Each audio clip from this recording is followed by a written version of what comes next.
All right, there it goes, folks. StreamYard finally got over its tantrum with me.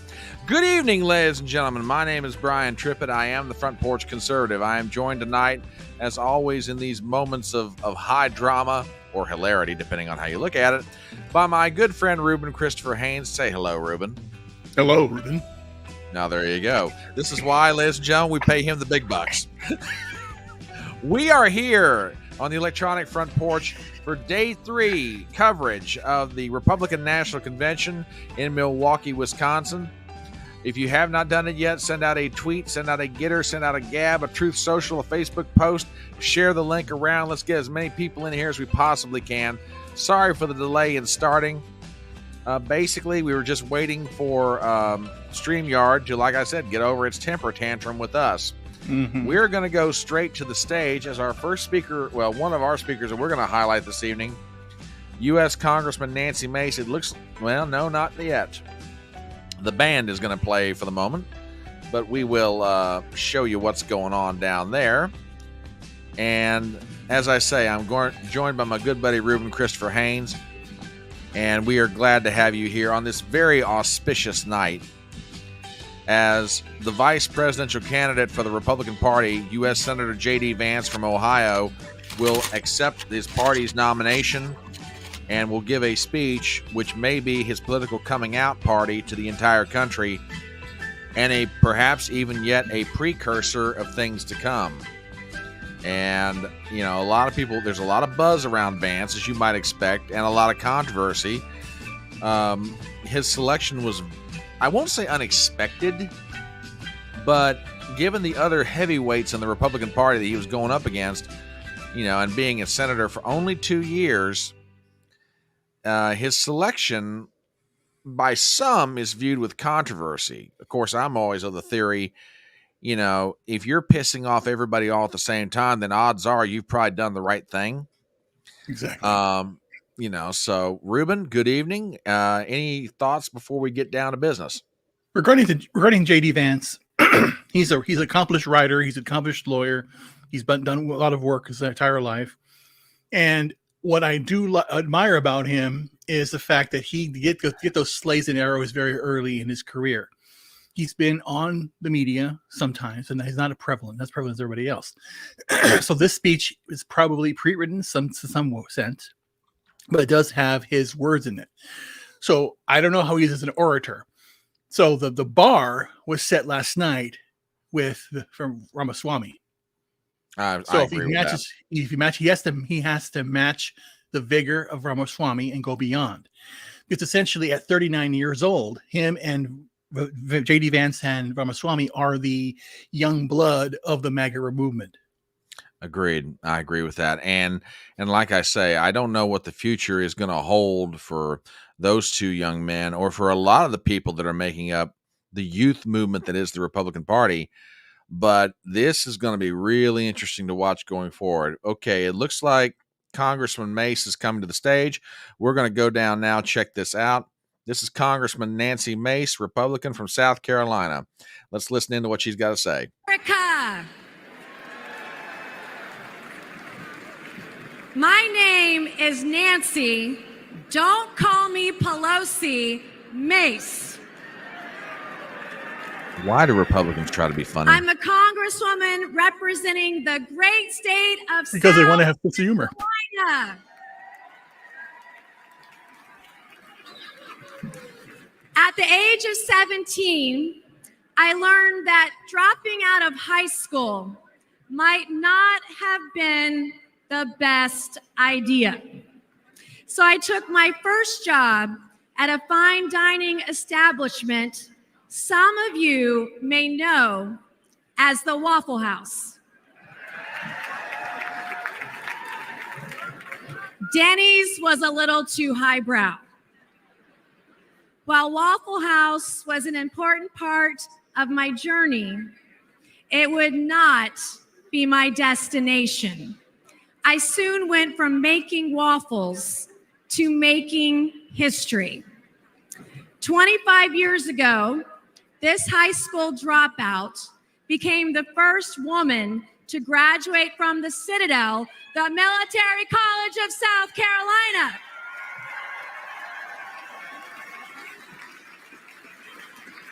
a college campus where we don't burn American flags, we salute them.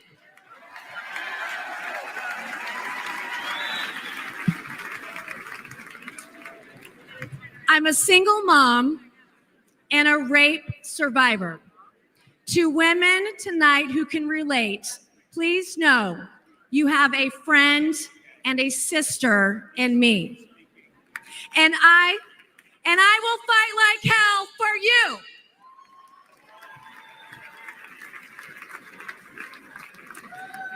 I'm the daughter of an Army Brigadier General and a school teacher. I've admired my dad's Distinguished Service Cross from Vietnam. I've endured the rigors of a Citadel education. And today I represent a district that includes Parris Island, where we make Marines.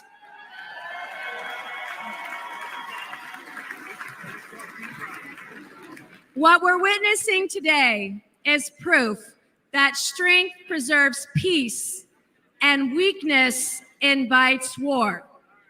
We can never project strength around the world when weakness stands in the White House.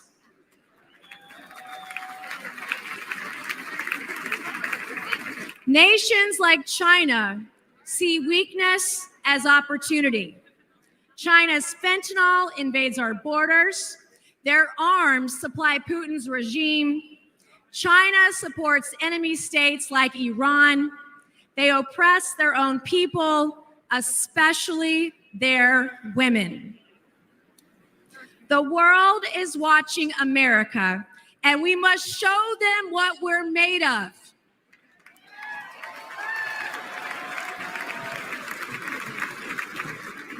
And I know a strong leader when I see one.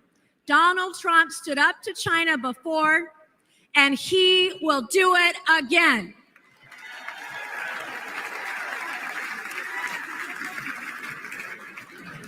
Anyone who thinks they can take on Donald Trump or take down America is now on notice. Just as Trump quickly rose to his feet with a defiant fist in the air in Butler Township, Pennsylvania, when we re-elect him as president in November, America will soon be back on hers. We will be courageous, we will be resilient, we will be united, and we will be prepared to take on the challenges of this historic moment. Thank you, God bless you, and God bless the United States of America, and God bless Donald J. Trump. Thank you. Folks, we're going to keep it right here. Ladies for our and next gentlemen, speaker. please welcome Congressman Ronnie Jackson of Texas. Ronnie Jackson. This is a good. This first half hour is a great starting lineup of speakers.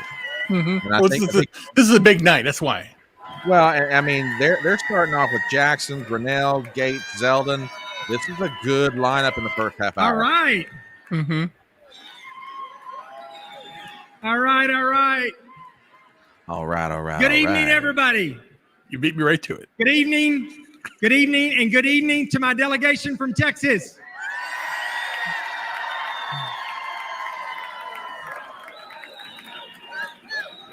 My name is Dr. Ronnie Jackson, and I'm the congressman from the 13th Congressional District of the great state of Texas.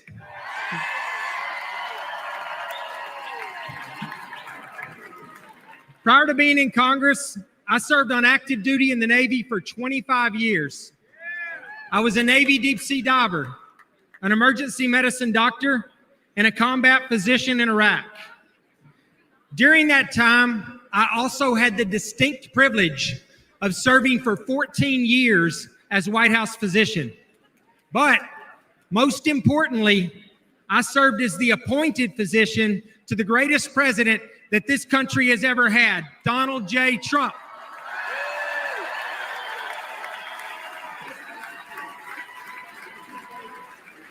And not only that, but now I can say I served a president who literally took a bullet for our country.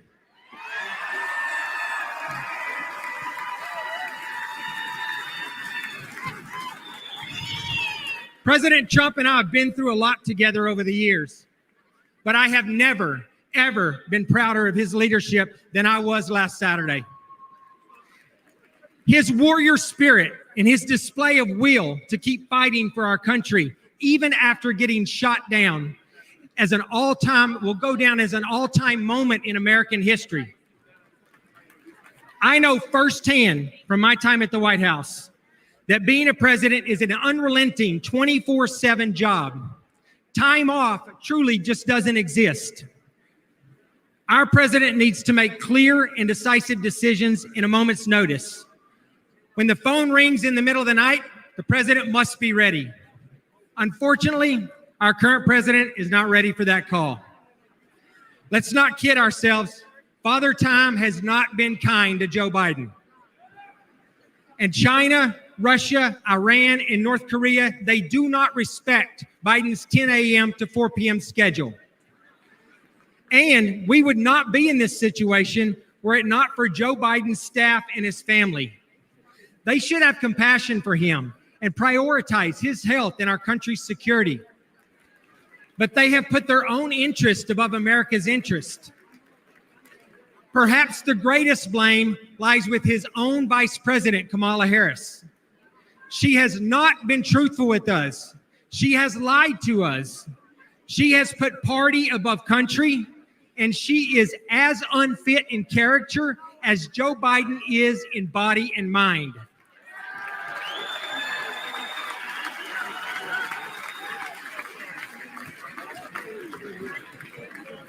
Between the wide open southern border, the botched Afghanistan withdrawal, record high inflation, and the devastating crime in our streets, this administration has now produced a legacy of failure, disappointment, and danger. There is simply too much at stake to have someone who can barely shuffle to a podium be the one that is responsible for the safety and the security of our country.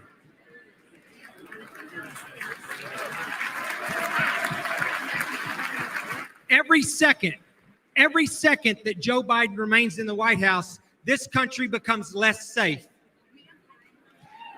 However, under President Trump's leadership, we will restore our standing on the world stage. We will bring back our great economy we had. We will finally secure our southern border.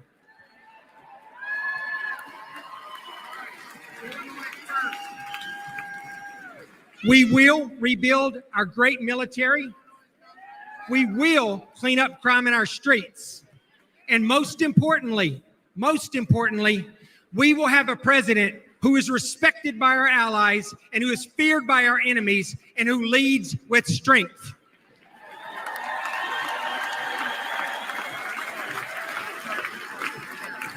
Let me close by saying the path forward is simple. It is very simple and straightforward. We need to make America great again, and we need to do everything we possibly can to re-elect Donald J. Trump as our president. Thank you all. God bless you. God bless America, and God bless Texas. That was Texas Congressman Ronnie Jackson. Ladies and gentlemen, please welcome former Acting Director of National Intelligence, Richard Grinnell.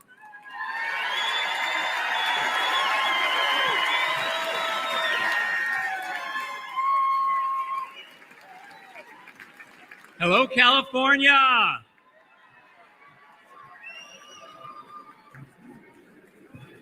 Last weekend, the American people bore witness to the instinctive courage of President Trump. We all know the contrast to Joe Biden could not have been greater. Tonight, I want to talk to you about why President Trump's strength and grace, which now even his opponents struggle to deny, have consequences beyond American borders. From 2001 to 2008, I served as America's spokesman at the United Nations. Back then, Republicans believed America's duty was to spread democracy by military force. We were misled about weapons of mass destruction. We intervened in other countries' affairs and signed treaties that only benefited other nations. We spent too many years ignoring America's priorities. That's what happened when Washington stopped being the capital of the United States and started being the capital of the world. There was only one man with the strength to call out the lies and failures of both Democrats and Republicans: Donald Trump. Donald Trump doesn't care if you're gay or straight, black, brown, or white, or what gender you are. He knows that we are all Americans and that it's time to put America first. After 16 years of wars and chaos, the world looked different when President Trump was in the White House. Russia invaded Ukraine under both Obama and Biden, but Putin did not dare escalate under President Trump. Under Trump, China was challenged. Under Trump, the Balkans were more peaceful. Under Trump, the Middle East signed historic peace deals. Under Trump, Iran was broke. Under President Trump, we put American interests first. There were no new wars. Old wars ended, and America had the greatest economy in the world. But after 4 years of Joe Biden, wars are back, the Taliban is back, and members of ISIS have slipped through America's broken southern border. Russia is sailing warships off the coast of Florida. China is bullying its neighbors. Iran is waging a war in Israel and Gaza with help from Joe Biden. And Joe Biden's radical supporters have overtaken our universities, burning American flags, cheering for terrorists, and calling for violent revolution. The reason the world is on fire is because President Biden is weak in more ways than one. But Donald Trump's opponents here and abroad now see clearly his incredible courage and resilience. They stand in fear and awe at the thought of his return. By voting for President Trump, you are casting a vote for the strength and grace that will bring peace and prosperity back to you, your family, America, and the world.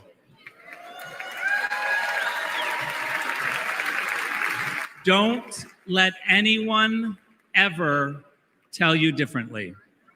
Thank you very much. Ladies and gentlemen, please welcome Congressman Matt Gaetz of Florida. This should be interesting. I agree. I'm not kidding. This first half hour's got a fabulous lineup.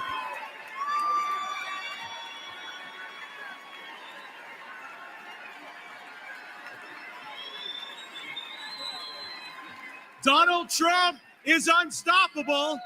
Elect him president again, and America will be unstoppable too. Meanwhile, Joe Biden's been out of it. Democrats have been hiding the real Biden for years. We saw people in the witness protection program more often than we saw unscripted Biden. Under Biden-Harris, America has fallen sicker, lonelier, and poorer. Under Trump, we prospered, we were richer, inflation was low, and there were two genders. Ruben. Under Biden-Harris, inflation has gotten so bad you can no longer Why does he look like bribe Butthead? Democrat senators with cash.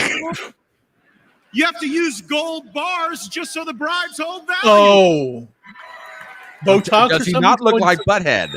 Someone did something to him. The swamp draining will recommence soon, and I will be President Trump's strongest ally in Congress to pass term limits, to stop taxpayer funding for political campaigns, to ban members of Congress for life from becoming lobbyists, and for the same reason you don't let the referee bet on the game, ban members of Congress from trading individual stocks. I am proud to stand before you, the only Republican in Congress who takes no lobbyist money, no PAC money. It's not good for me. I work for you, not them. President Trump, he'll never defund our police, but he will defund foreign aid to countries that hate us. And President Trump understands that if it isn't racist to check ID for a hunting license or welfare benefits or a fishing license, then it is okay to demand an ID to vote everywhere in this country in every election that's held. And another question I have is, how much Botox did he get before he appeared on stage? A Democrat congressman recently said that any criticism of Joe Biden is ableist.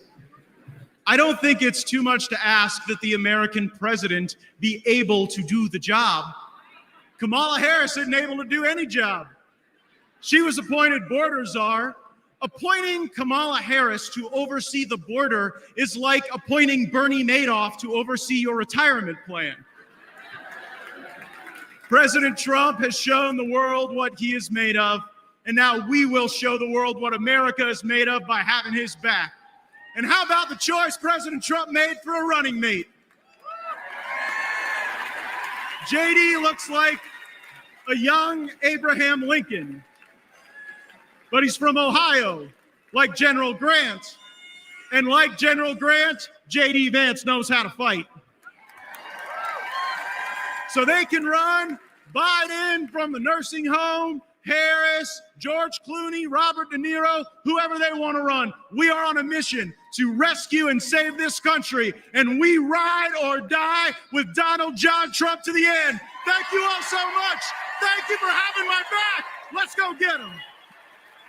That was Congressman Matt Gaetz of Ladies Florida. and gentlemen, please welcome former United States Ambassador to the Holy See, the Vatican, Callista Gingrich. Okay, I'm going to step away for just 1 second Yeah, here. it's fine. They kind of changed up order on me here. And while we're doing that first commercial of the night, my apologies to all of you who've been here and know what this means. My name is Brian Trippett. I'm the Front Porch Conservative. I'm joined tonight by my good buddy Ruben Christopher Haynes. We've got a crawler at the bottom of the screen to show Ruben's coordinates, but he's on YouTube. Please give him a subscription to his channel. He's also on Twitter at various places. Please to him there. I've got channels on YouTube and Rumble, and also I'm on Twitter as well. We are here for night number 3. I tell you what, this first half hour is lining up real good. Mm-hmm. Just amazingly good. The reason that they kind of switched up order on me, the next speaker that we're going to be paying attention to is Lee Zeldin, the former congressman from New York and former gubernatorial candidate in 2022, got within an ace of winning in New York. I think it was like 6.5 points. Now that sounds like a really solid defeat anywhere else. You're talking about New York State. That state's been controlled by the Democrats really since the early 2000s. Not really competitive much at all. Yeah, but I think at 6% in 22, that is why I'm saying New York is in play. Yeah, I agree. I agree with you. Now, I mean, I think you would reasonably agree with me. In play, the probabilities that Donald Trump takes New York. I mean, just based on historic trend, that state hasn't gone Republican in a presidential election since '84. So I mean, but what happened in '84 was a landslide. So that's what I'm saying. The fact that true. Momentum's here, and the idea that you like '84, you have 2024, and it's Reagan saying the same thing. Well, theoretically, are you better off now than you were 4 years ago or not? So then basically you say it again, even though he did say that in '80. But the point being here is, let's get a morning in America again. Let's do this. It's the same thing. Yeah. Same principle. Yeah, and I don't know what this conversation over on Rumble is about Donna Summer and disco, but this sounds pretty good. That's all I'm saying. And by the way, you cannot go wrong with a good Donna Summer song if you want to get down. That's all I'm saying. Now I hope I hope what happened to Matt Gaetz per se is that he went to somewhere that he'd never been to before. They gave him a overdose of Botox to make him look like an idiot. Yeah, I mean, between that and his best impression of Butthead, which I mean, sort of begs the question: if he's Butthead, which one of these speakers tonight is Beavis? Well, I was getting Patrick Bateman vibes from American Psycho. You're going to see him going. Yeah, I'm just saying. Don't you think about that? You're not wrong. I mean, you're really not wrong. Yeah, folks, if we're this goofy this early in the evening, just imagine we're going to be like by the time Vance takes. We talked about it before, yesterday and today, briefly, in the fact that I turned on my computer. I was doing stuff, but I didn't turn my computer on until like 3. So you were almost done. So I'm going, oh my God, he's out there now. And we were both tired from last night and the night before. So yeah, we were talking about it before the stream of how, things have changed, and the fact that, in 96, we were both there doing stuff, elections stuff, a party all night long, because that's what they're talking about. Because at 10 to like 2 in the morning, they have parties. And I'm ready for bed. Yeah, I think our theme song, yours and mine, the longer this convention goes, is going to be "Ain't As Good As We Once Was" by Toby Keith. We're as good once as we ever was. That's all I'm saying. Anyway, we're live stream covering the third night of the Republican National Convention. It looks like our next speaker is gone, and let's see if who I think is coming up is about to come up. And I'm almost sure he is. No, I take it back. Newt. So I guess something must have happened that Zeldin couldn't speak, but Gingrich is always a fascinating speaker. I'll be interested to hear his remarks. I want to see him. He's establishment, so let's see what he says. Yeah, I'll be very interested. Thank you very much. That's a very warm welcome. President Trump understands that the world is dangerous and that it takes an enormous effort to defeat anti-American and anti-freedom forces around the world. He also understands that when faced with multiple adversaries across the globe, the Reagan principle of peace through strength is the only road for safety for the America and the American people.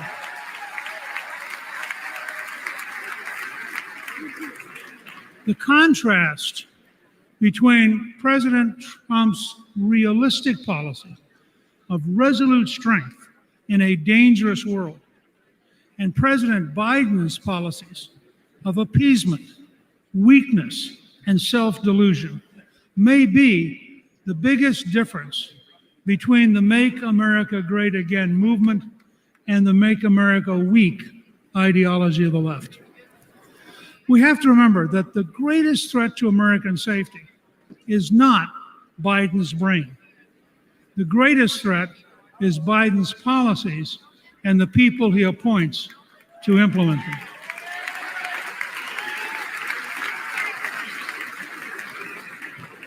He is working towards appeasement when the world today is incredibly dangerous.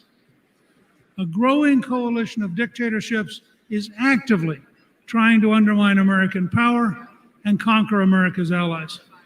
A religious dictatorship in Iran, which chants death to America, is on the verge of having nuclear weapons. Russia's dictator has unleashed the deadliest European war since World War II. Communist China continues to develop its military power while actively seeking to undermine America through espionage, fentanyl, and the infiltration of our companies and our universities. Faced with these clear and present dangers, President Biden has adopted failed policy after failed policy. where President Trump orchestrated an orderly end to the Afghanistan war with no American killed in nearly 2 years.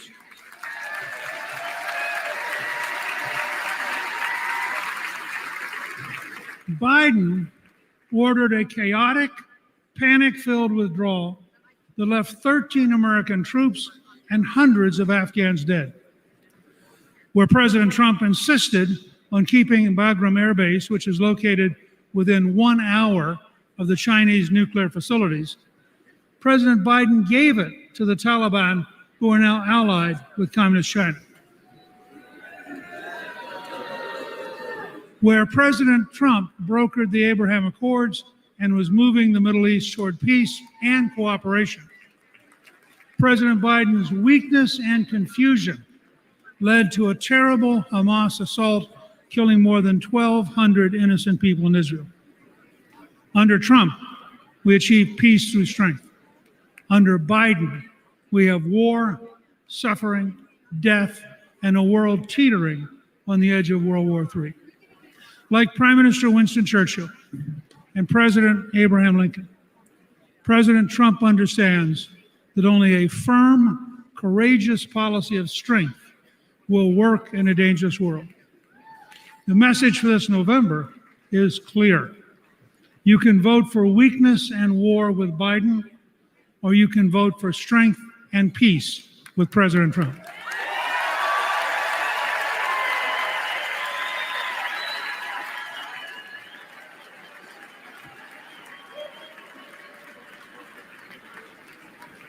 Let's dedicate ourselves to making America safe, strong, and proud again with President Trump.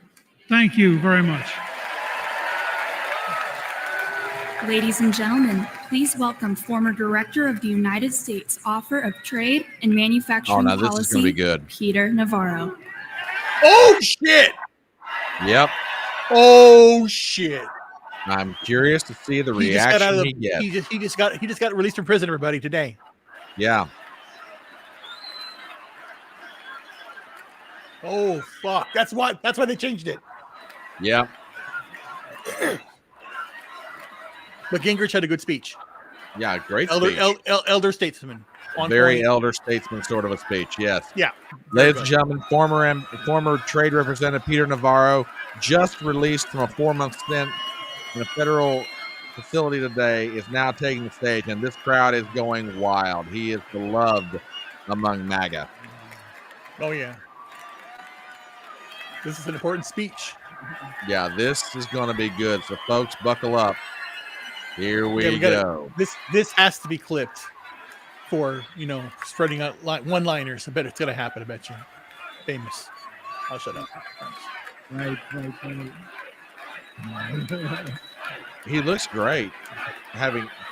Wow. Yeah. This kind of reaction is normally reserved for a primetime speaker. Yeah, exactly. It's a beautiful thing, and I think you folks just want to know if you can see my MAGA tattoo I got there.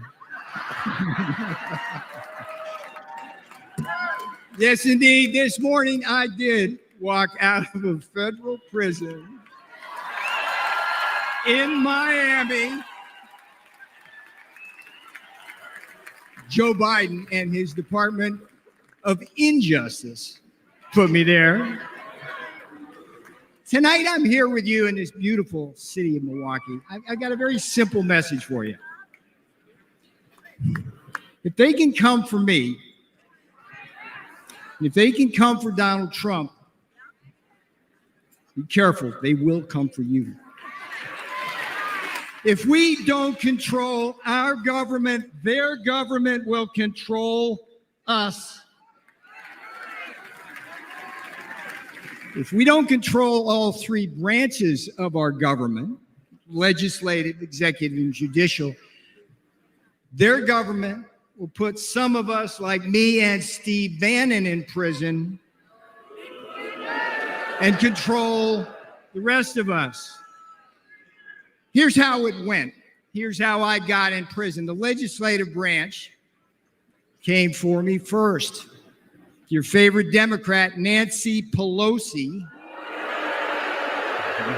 Navarro knows exactly what he's created doing. your favorite committee, the sham January 6th committee, which demanded that I violate executive privilege. What did I do? I refused. The J6 committee demanded that I betray Donald John Trump to save my own skin. I refused. Can we get this man for chief of staff in Trump's second administration? Yeah. Here's the thing about the Constitution. They demanded that I break the law because they have no respect for it. I refused. And a Democrat majority in the House then voted to hold me in contempt. All right, what happened next? The next jackboot to drop was the executive branch. Another one of your favorite Democrats, Democrat Attorney General Merrick Garland. There's a winner. Him and Jack Smith indicted and prosecuted me for criminal contempt of Congress. Now, here's what's weird about it. It's something that Democrat prosecutors refused to do against one of their own, including two guys with blood on their hands, Eric Holder and Alejandro Mayorkas, the great border czar, right? They've actually gotten people killed for decades. For decades. The Department of Injustice right now, the Department of Justice policy stated, hear me out on this, if Congress slaps a subpoena on a senior White House advisor like me, the advisor's duty is to politely tell them to go pound sand. That's exactly what I did. So Separation of powers. Branches, legislative and executive. The judicial branch delivered the final blow. Just as, here's another favorite of yours, just as Democrat Judge Juan Marchand, you know this guy,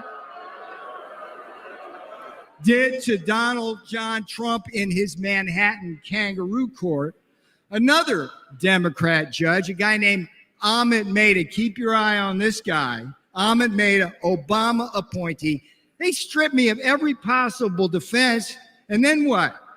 Just like in Manhattan with Donald Trump, they threw me to the wolves of an anti-Trump jury. And where? The D.C. swamp. They convicted me. They jailed me. Guess what?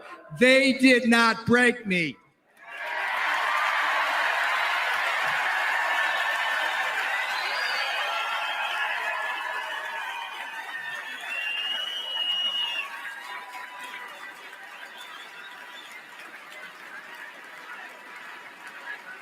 I was going to say, if anybody expected Peter And they will never break Donald Trump. They will never break Donald Trump. All right, now here's the most important thing I'm going to tell you. You may be thinking this couldn't happen to you.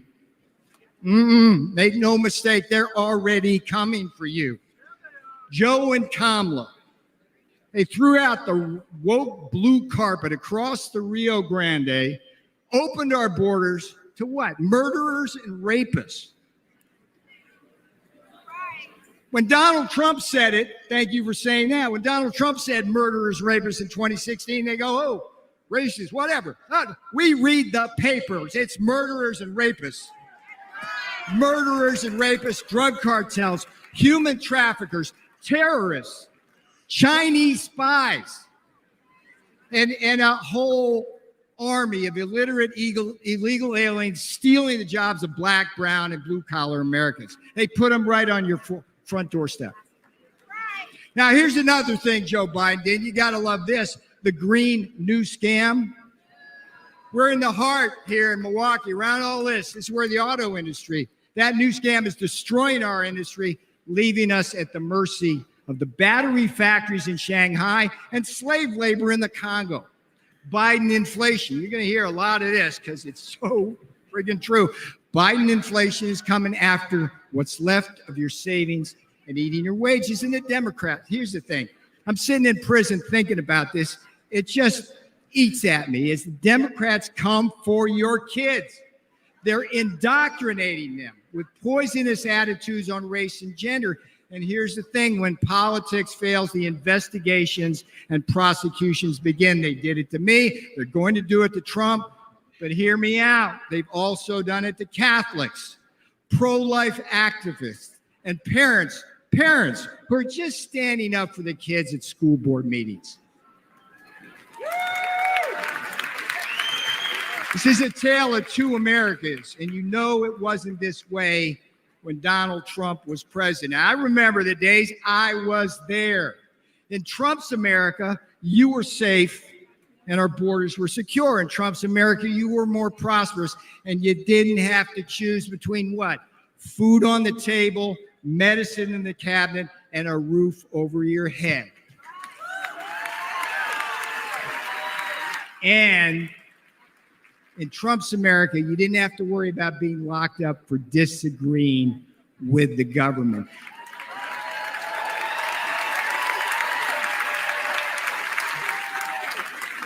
I went to prison so you won't have to.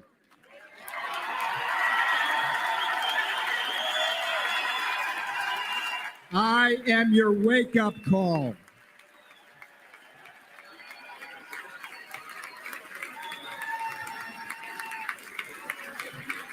All right, this is where I'm going to have fun now, because I'm going to leave you now with the last three words. The last three words my beautiful fiance said when I left that morning for prison. They weren't, "I love you." That was a given. She simply said, "We got this. We got this."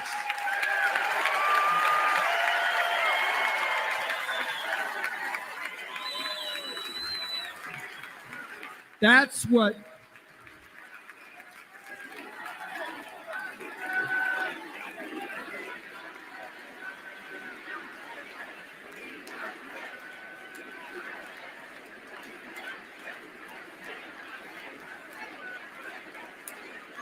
bring my girl out now. That's what these lawfare jackals don't understand. When they put people like me in prison and fire figurative and now literal bullets at Donald Trump, they also assault our families. Oh my. The boy done good. On election day, America will hold these lawfare jackals accountable. Now, here's the sweetest thing that's going to come off my lips. Vote Trump Vance. 24 for Trump 47.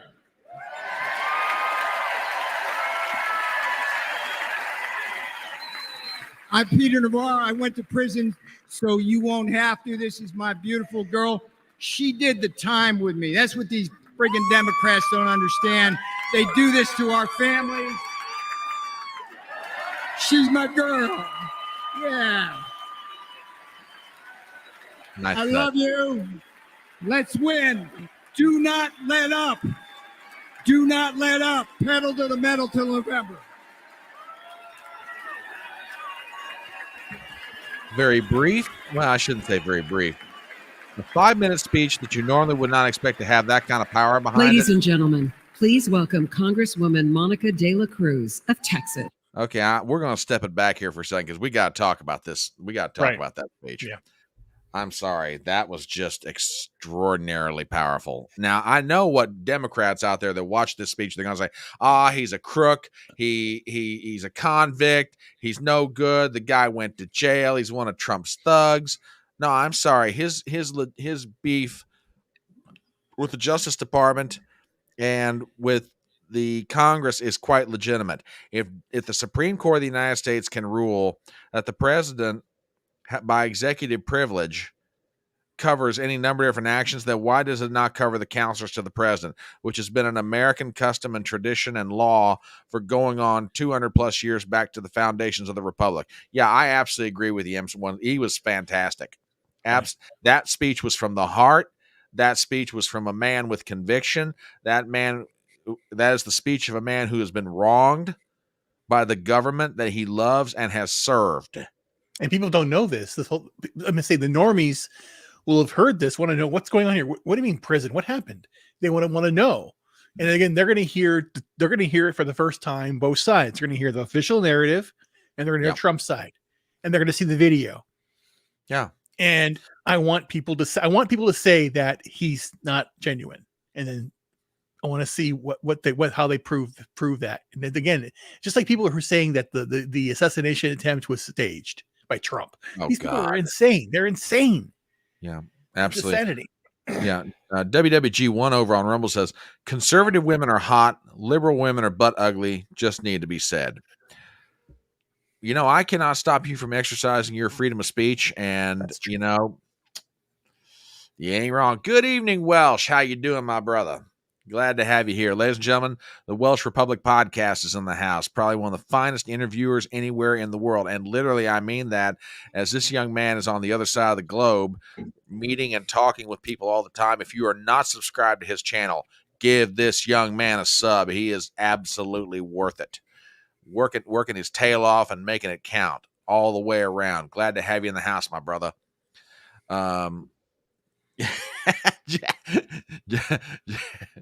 Gypsy over on Rumble talking about Navarro's fiance says, yeah, Biden would sniff that. Yeah, not wrong at all. Yeah. So yeah, that was a fantastic speech by Navarro. It really was. Essentially an American Mandela moment in a way. Yeah, I mean, I agree with you. And honestly, the reaction of the crowd, Peter Navarro is beloved in the MAGA movement. Mm-hmm. Had he tried to give that speech 8 years ago, having the circumstances, the Republican, I think it goes to show in part how much the base of the Republican Party has changed in 8 years of Donald Trump. Right. If he'd have tried to give that same speech 8 years ago, having gone through the circumstances that he did, the establishment of the Republican Party at the convention would be like, golf clap.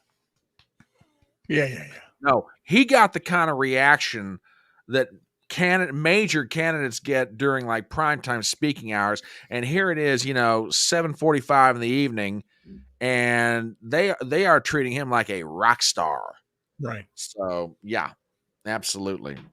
Yeah, absolutely. So, so while we're waiting for our next speaker, Ruben, would you like to do a commercial for yourself, my friend? Sure. Basically, follow me on Rumble, YouTube, X, and Instagram. I'm coming back.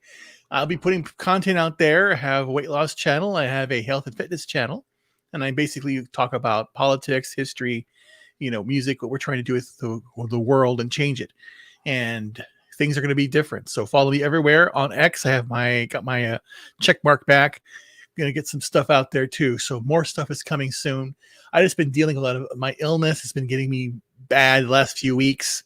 I didn't want to basically put it out there yet because it's not good or bad, but it's just very, very weak. But I'm doing well. So thanks. It's great to be here because this is the American tradition, and this has been a hell of a night as part of the convention. Absolutely. And I'll save my half of the commercial. Tom Homan, former director of Immigration, Customs, and Enforcement, is taking the stage. Let's go, and we'll listen in on what he is saying to the crowd right now. I don't know him. My name is Tom Homan. I began my career this guy. In 1984. After 34 years, I became the first director of Immigration and Customs Enforcement, ICE, that actually came up through the ranks. I've worked for 6 presidents, starting with Ronald Reagan.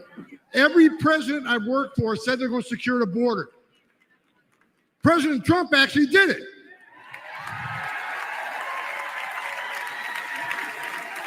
He created the most secure border in our history, and that's a stone cold fact. The data proves it, and guess what? He's going to do it again.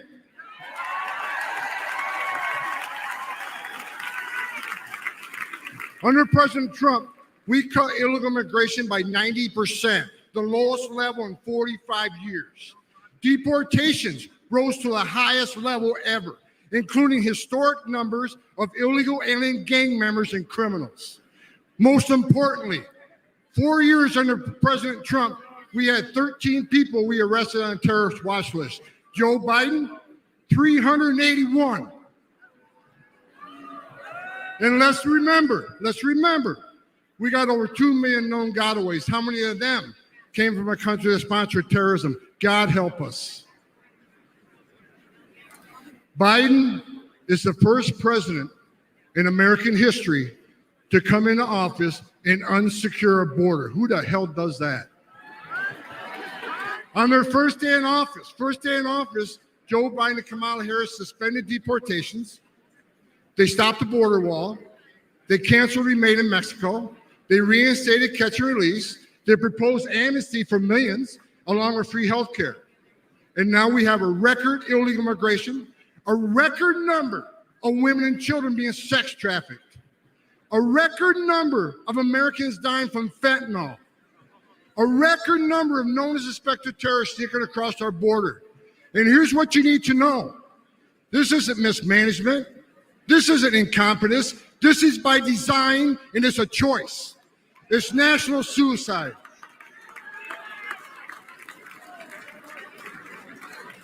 But you know what?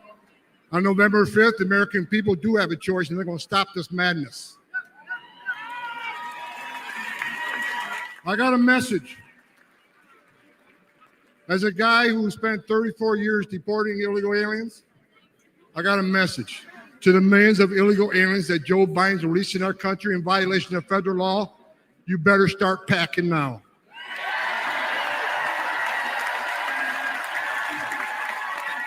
You're damn right.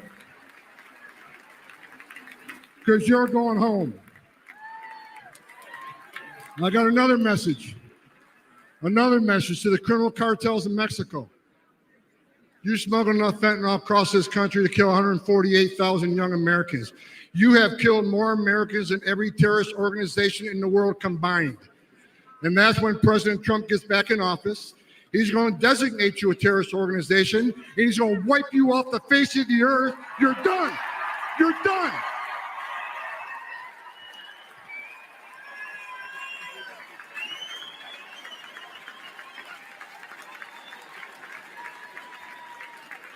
President Trump is going to end the Biden-Harris open border madness. We will stop the drugs and the crime from pouring in your neighborhoods. President Trump has proven to the American people that he's a warrior. And he's going to make America safe again. And you can take that to the bank.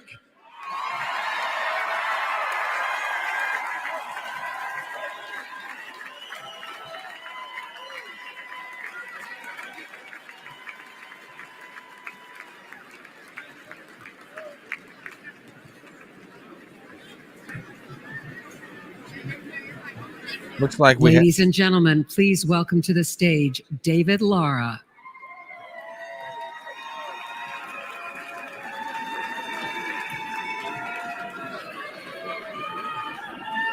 Hello, Milwaukee. Quiero dar un saludo a toda la comunidad y audiencia hispana. I am a proud husband and father of a small business in San Luis, Arizona, a town that sits directly on the U.S.-Mexico border. We are the front line of the Biden's border crisis. Small towns like mine bear the brunt of the chaos.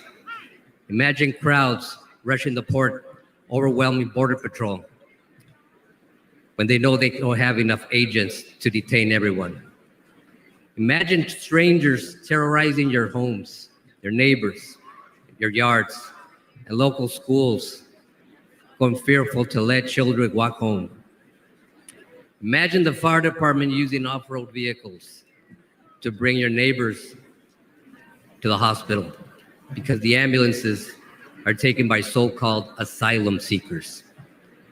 Imagine being treated as second-class citizens as chaos and crime overwhelm your streets. I don't have to imagine this. I've watched it with my own eyes. I've seen my town suffer because Biden and Kamala Harris want the illegal immigration crisis to continue. And no amount of suffering has changed their mind or convinced them to finally put Americans first. In San Luis, Mexican drug cartels use school children as mules. Let that sink in. Deadly drugs flow through our town, bringing crime and violence. San Luis wasn't always this way. And Joe Biden and Kamala Harris do not care. In fact, they seem satisfied. They have done nothing to stop it and everything to make it worse. They have never set foot on my border town. 4 years ago, president who believed in borders, and we have a president who traveled all the way to San Luis. We had a president who cared, and we can have that president again. We must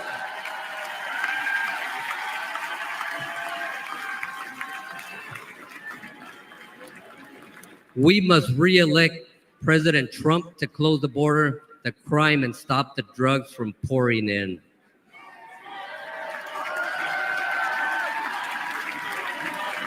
We must re-elect President Trump to imprison and deport violent gang members instead of coddling them, terrorize our nation. We must re-elect President Trump to put our citizens first and make America strong again.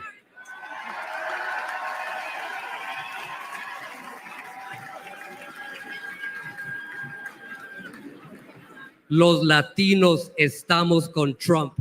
Thank you, Milwaukee. American Latinos for Trump.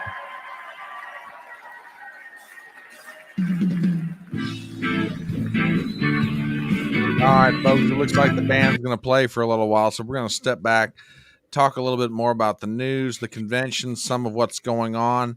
I saw it, ma'am. I did indeed. We're going to get into this. My name is Brian Tripp. Hang on. On the Front Porch Conservative, Ruben Christopher Haynes, my good buddies here with me. We've got a minute or two before our next speaker comes up. And I don't know how much everyone has heard about this yet, but I'm going to pop this up on the screen as quickly as I possibly can while trying to keep an eye on what's going on. It looks like, ladies and gentlemen, yes, it is, that President Biden has come down with a case of COVID. Let me put this up on the screen. Biden tests positive for COVID-19, plans to isolate in Delaware. Article written by Alex Gangentiano. We've got the following. President Biden tested positive for COVID-19. The White House announced Wednesday evening Biden is experiencing mild symptoms, will return to Delaware, where he will self-isolate and continue to carry out all of his duties fully during that time, said Press Secretary Karine Jean-Claude Van Damme Pierre in a statement. The president experienced upper respiratory symptoms, a runny nose, and a cough before receiving a COVID-19 test. According to the White House, Biden plans to isolate in Delaware and receive his first dose of Paxlovid. Oh, yeah. I have one question. Yes, sir. Where's Hillary? Just kidding. All right. He's at the beach house. I don't know what you're talking about, Ruben. He's at the beach house. Now, I do have to say this, and Eric Avenante, who was here on my channel just not too long ago, just tweeted out something, and he's got an absolute point, and it really ought to be said, and I think it's completely fair. I'm going to put up his tweet on the screen. And let me take one quick peek, make sure we're not missing anything. Okay, it looks like there's some speakers up there, but we'll go ahead and put it off to the side as we're waiting for someone else. Eric's got a fabulous point, and this ought to be mentioned. I'm going to read this. Biden has a cold, or what drama queens refer to as COVID. He will travel to Delaware and self-isolate. Now, here's the part that I think ought to be commented on. The Biden campaign wanted to draw a contrast between Trump, but this is not what they had in mind. Trump gets shot in the head, continues to campaign. Biden gets the sniffles, couch potato commander-in-chief in the basement. The 10-4 president is now going to be taking even more time off. I mean, look, Eric is a comedian, he's a great linguist, but he's absolutely right. And Ruben, I want your take on this. This is one of the worst things. Look, it's bad enough that during a political convention that, the opponents cannot draw much in the way of attention, except for kind of like, hey, I'm here, pay attention to me, you know, that sort of thing, which Biden's been trying to do now for 2 days. Well, now that's just shot. Right. He's going back to Delaware. And I think Eric's point is valid. Trump gets shot in the ear, gets up the next day, flies to Milwaukee. Biden gets COVID, goes back to Delaware. You know, your thoughts? Yeah, that's exactly right. Yeah, who's up for the challenge? And it was the I think was it the 2016 or the 2020 video regarding who gets a call at 3 a.m. in the morning? Is Hillary video? Same thing. Yeah, it was 2016. Yeah. Yeah, imagine now who's gonna get the call. Again, he's out, so it's Kamala right now. Basically, that's what we have to say.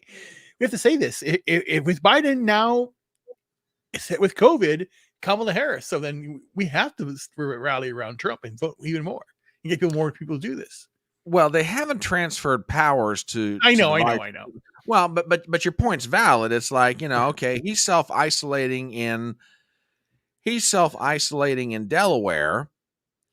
Any other campaign events he's got are shot probably for the next 4 or 5 days, which means tonight and tomorrow when Trump gives the acceptance speech, I mean, you know, you're going to have congressional Democrats, congressmen, senators, yeah, like a bunch of Chihuahua dogs, but the big dog's going to be on stage stalking around doing his thing, and there's nothing Biden tomorrow to do about it. What do you think if Trump does the not impossible, but there's a way to do it where he basically says, I wish him well when he quick recovery so I can kick his ass.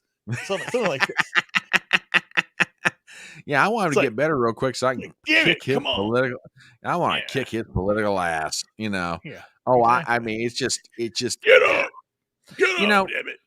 I was watching a live stream. I guess it was late last night after we got done, and it was two of our favorite commentators, Viva Fry and Robert Barnes. And Robert Barnes made an absolutely fantastic point.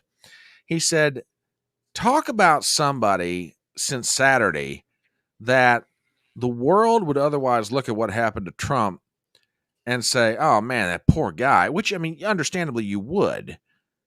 But Barnes makes an absolutely fabulous point, and that is, ever since Saturday, everything is starting to drop right into place the way Trump needs it to, the way his campaign needs it to. Right. I mean, ever since and you could take it back further than that. You could take it back to the debate. Right. Ever since the debate, Trump has been on an absolute run of not just good fortune, but I will argue good tactical decisions as a campaigner. Yeah, I mean, exactly. When the fallout from the debate happened, you know, Trump's normal, I mean, all of us who've watched Trump over the years would assume his normal instinct would be, I'm just going to tweet my heart out about the misfortunes old Biden's going through. I'm just going to run this for all it's worth. He kept out of it, which showed remarkable, and I'm not trying to be insulting to the former president. Not even that. No. But think about it. You saw it there, and I commented on it. Trump is smart because Trump basically said, let him say what he has to say. It's nonsense. I'll comment on it one time, and that'll be it. Let him dig his own grave. So he has a shovel and he's digging his own grave. Let him do it. So that's what he's doing. And that's the whole point now. He knows Biden. He's known Biden throughout his lifetime. We all have, because Biden's been around forever. And we know this, he's in decline. So that's the whole idea. So he's trying to he has some empathy for him, but per se.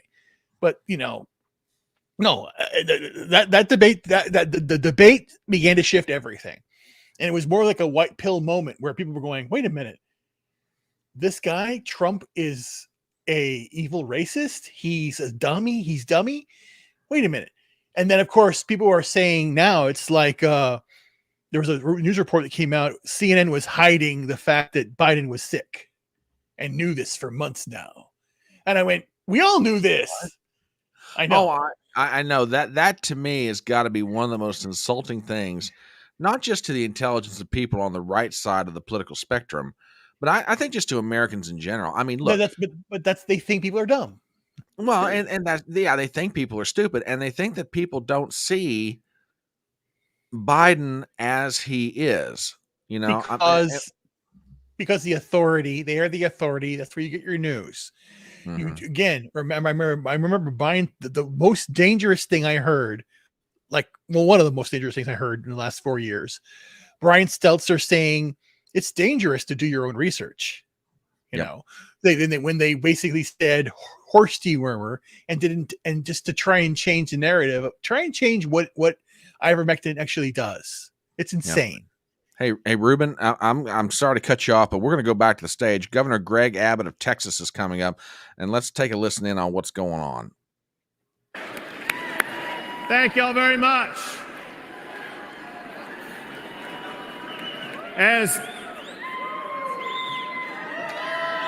Come on, let's go. Dude, they're applauding you. Enjoy it. As governor of the largest border state, the great state of Texas,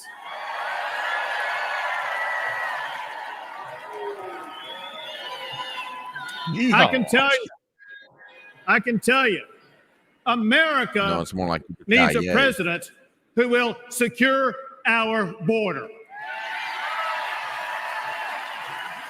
America needs Donald J. Trump.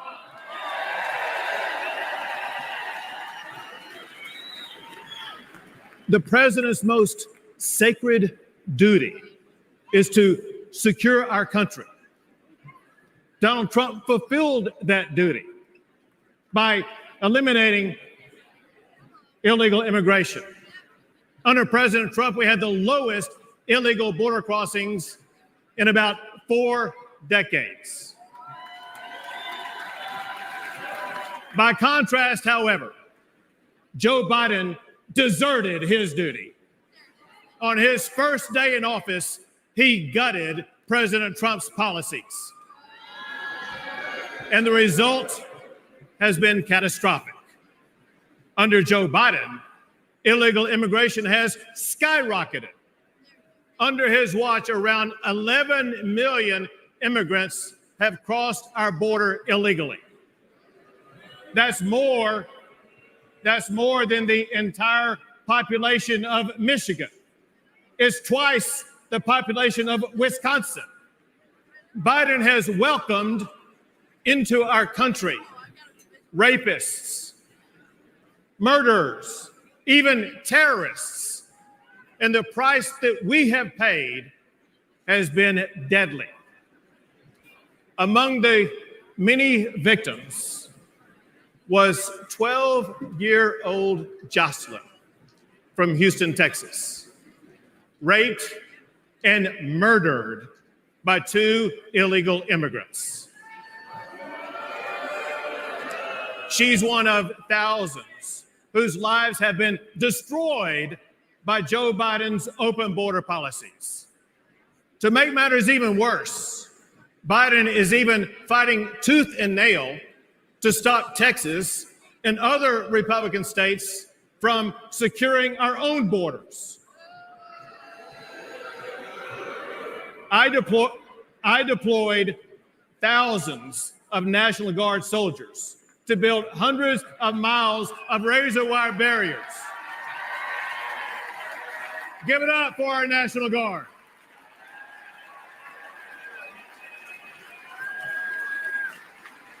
They built those barriers to stop illegal crossings. When Joe Biden ordered to cut that razor wire, I ordered the National Guard to triple the razor wire on the border.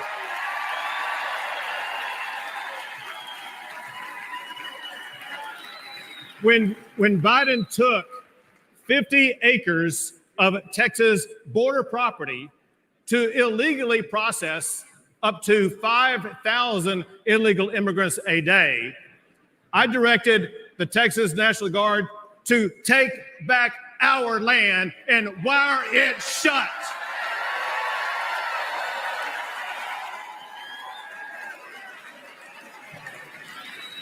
Now, there's no longer 5,000 people crossing the border like there was under Joe Biden. Now that the National Guard wired that shut, on average, there is 1 illegal immigrant crossing the border at that location a day. when Joe Biden and Kamala Harris refused to even come to Texas and to see the border crisis that they created. I took the border to them. I began busing illegal immigrants to Washington, D.C.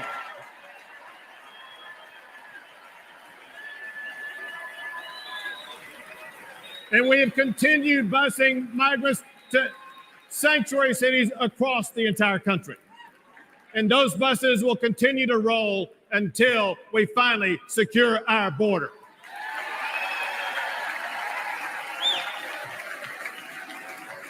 Fortunately, I see hope on the horizon, because on November the 5th, Joe Biden will be fired.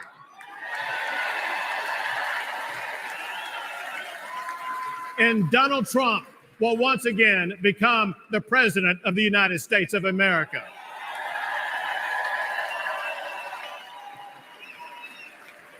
He will enforce the immigration laws. He will fight the Mexican drug cartels. And he will arrest the criminal illegal immigrants and put them behind bars. Or send them back.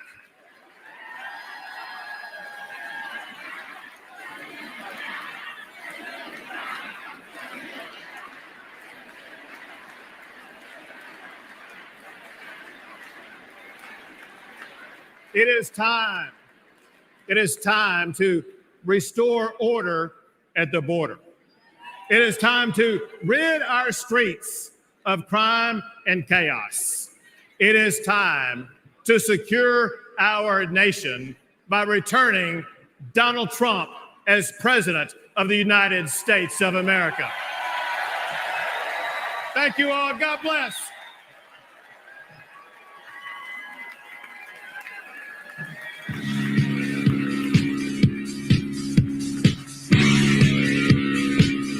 Uh-oh, here he comes. He's dancing Trump. You're muted if you're talking, but you are talking.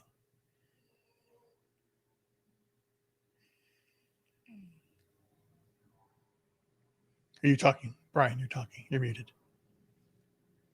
Sorry about. Thank you. You see, for those of you who think that I'm some kind of professional, I will quickly disabuse you of that. I thought I was muted.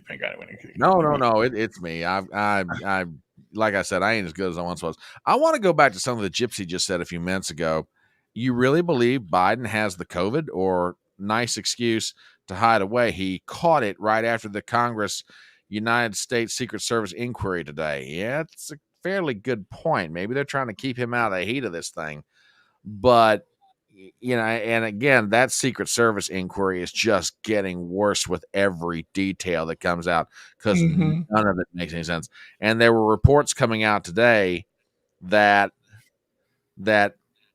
there were congressmen and senators who were asking, weren't even allowed to ask questions. Cruz, Blackburn, and I think there was a third, and I forget who. Maybe Mike Lee of Utah. Right. And you know, let's see. Let me see who's coming up here now. This could be complete incompetence. They could be getting ready to just like clean house, and then basically tell people, like, you know, we're doing this for the best of the nation, blah, blah, blah, and that's it. Yeah, here is Sarah Phillips.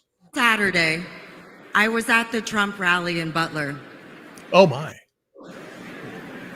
I, in fact, was the first speaker on stage that day. As you can imagine, it was a terrifying experience, but nothing was going to stop me from being here to support President Trump.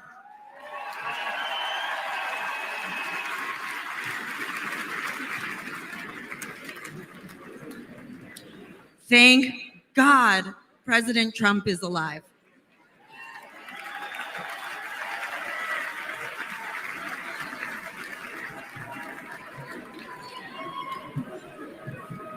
I'm Sarah Phillips, and I'm honored to speak to you about one of the most important issues in this campaign, energy.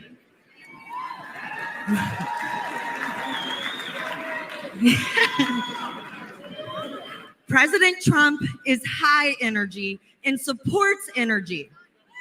Biden is low energy and is against energy.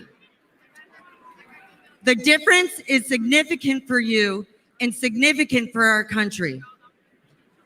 President Trump understands that abundant, affordable energy is vital to our economy and to our national security.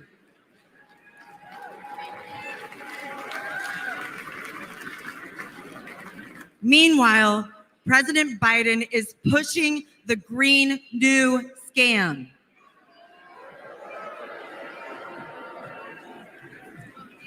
President Biden declared war on the oil and gas industry since day one. He canceled the Keystone Pipeline, overrode congressionally directed oil lease sales in Alaska, and has proposed massive tax hikes on oil and gas. His campaign against responsible development of oil and gas is crushing everyday Americans like you and me. I know this firsthand. As a petroleum engineer who worked on the front lines as a roughneck, I have witnessed the safe and environmentally responsible way America develops oil and gas resources.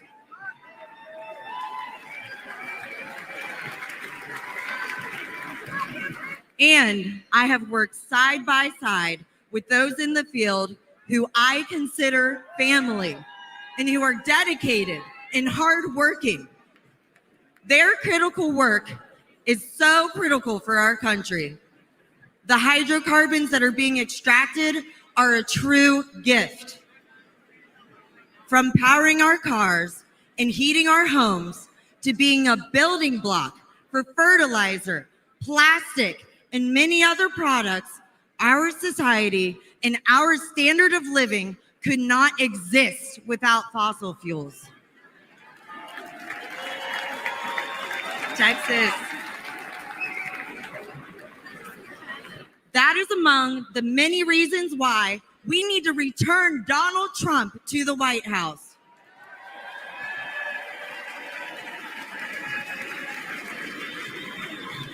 With President Trump back in charge, we'll not only be energy independent, we'll be energy dominant.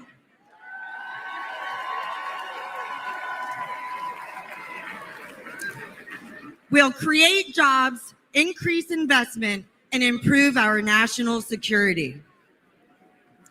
Under President Trump's leadership, America's great economic revival will be powered by American energy.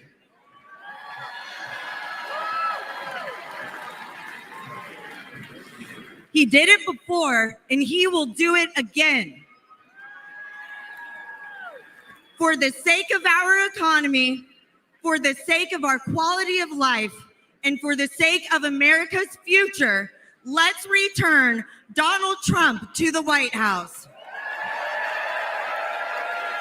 Texas.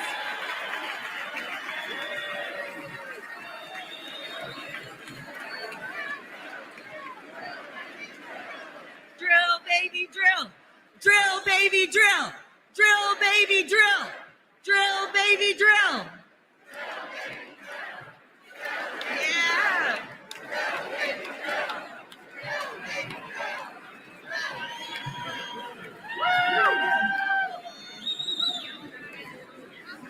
Okay, we're going Ladies and gentlemen, step away. please for just welcome the a mayor of second. East Palestine, Ohio, Well, no, Trent wait a minute. Conaway. I think I'm going to keep it right here. Never mind.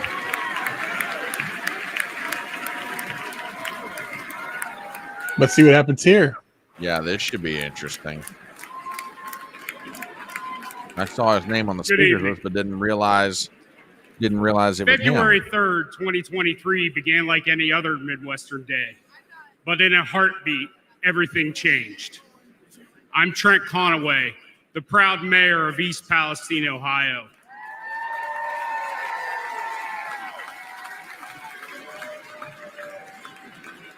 When the train derailed, spewing flames and toxic chemicals to our town, faced a disaster unlike we'd ever seen. And in the chaos, we witnessed a clear contrast between leadership and incompetence. Our first responders didn't hesitate. They raced to the scene, they battled the flames, and evacuated our citizens. And for that, I want to thank every one of them tonight.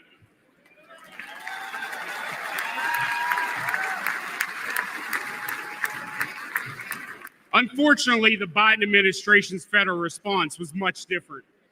It consisted almost entirely of meetings and press events. They talked and talked, but they delivered little help. Then there was the clear difference between former President Trump and President Biden. For the longest time, the White House was silent, and we never heard a word from Vice President Harris. I guess we weren't their type of folks. No Hollywood elites or Wall Street billionaires live in East Palestine, just hardworking Americans.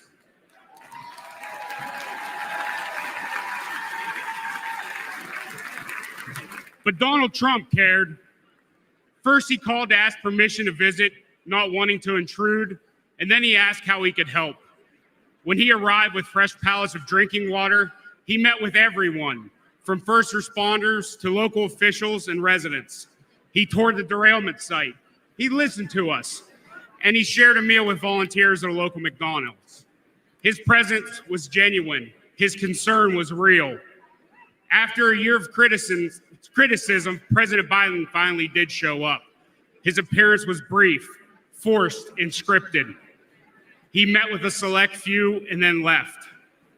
We needed so much, and he delivered so little. I know a thing or two about train wrecks now, and let me tell you, that's what the Biden administration has been. Good line.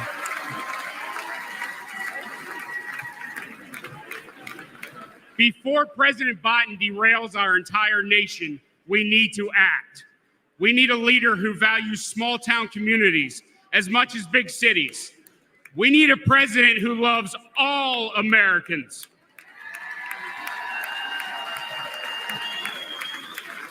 We need Donald J. Trump. Thank you. Okay, we're going to step it off the stage for Ladies just and gentlemen, a minute please welcome the governor. And get back to some news, because there is something that's kind of breaking. And let me pull it back here for myself and for Ruben. My name is Brian Tripp, and I'm the Front Porch Conservative. I'm joined by my good friend Ruben Christopher Haynes tonight. And there is something breaking at CNN right now that I'm not quite sure how to treat this. In the end, I don't think that it's going to amount to much of a hill of beans, but I'm going to put this up here because, like I say, this is somewhat surprising. And let me get this up here real quick. Now, keep in mind, there's been stuff going around about, what's going to happen to Biden. He's talking with Democrats. Democrats are talking to him. Those conversations aren't going well. And this is from the flight back from Nevada. And again, why do I feel like we're getting slightly set up here? Or at least that may be what I'm thinking for some strange reason. But let me put this up on screen. Again, this is from CNN. And it goes a little something like this. It's just a snippet of a report, but check this out. And I'll enlarge it a little bit to help everybody read it. Biden receptive in discussions about his future, source says. And again, this might be somebody just trying to push him out even more. As President Biden flies back to Delaware from Las Vegas tonight, cutting his trip short after testing positive for COVID, he faces one of the most momentous decisions of his long political life. Should he heed the rising calls from his fellow Democrats to extinguish his bid for re-election? For Biden, is it a new moment?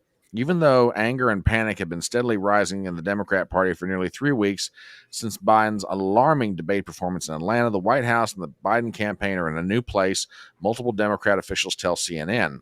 Quote, in private conversations with the private conversations with the Hill are continuing. A Democrat advisor tells CNN, speaking on a condition of anonymity to avoid alienating the campaign and the White House. He's being receptive, not as defiant as he is in public. Now, here's the last line that I think is interesting, if true.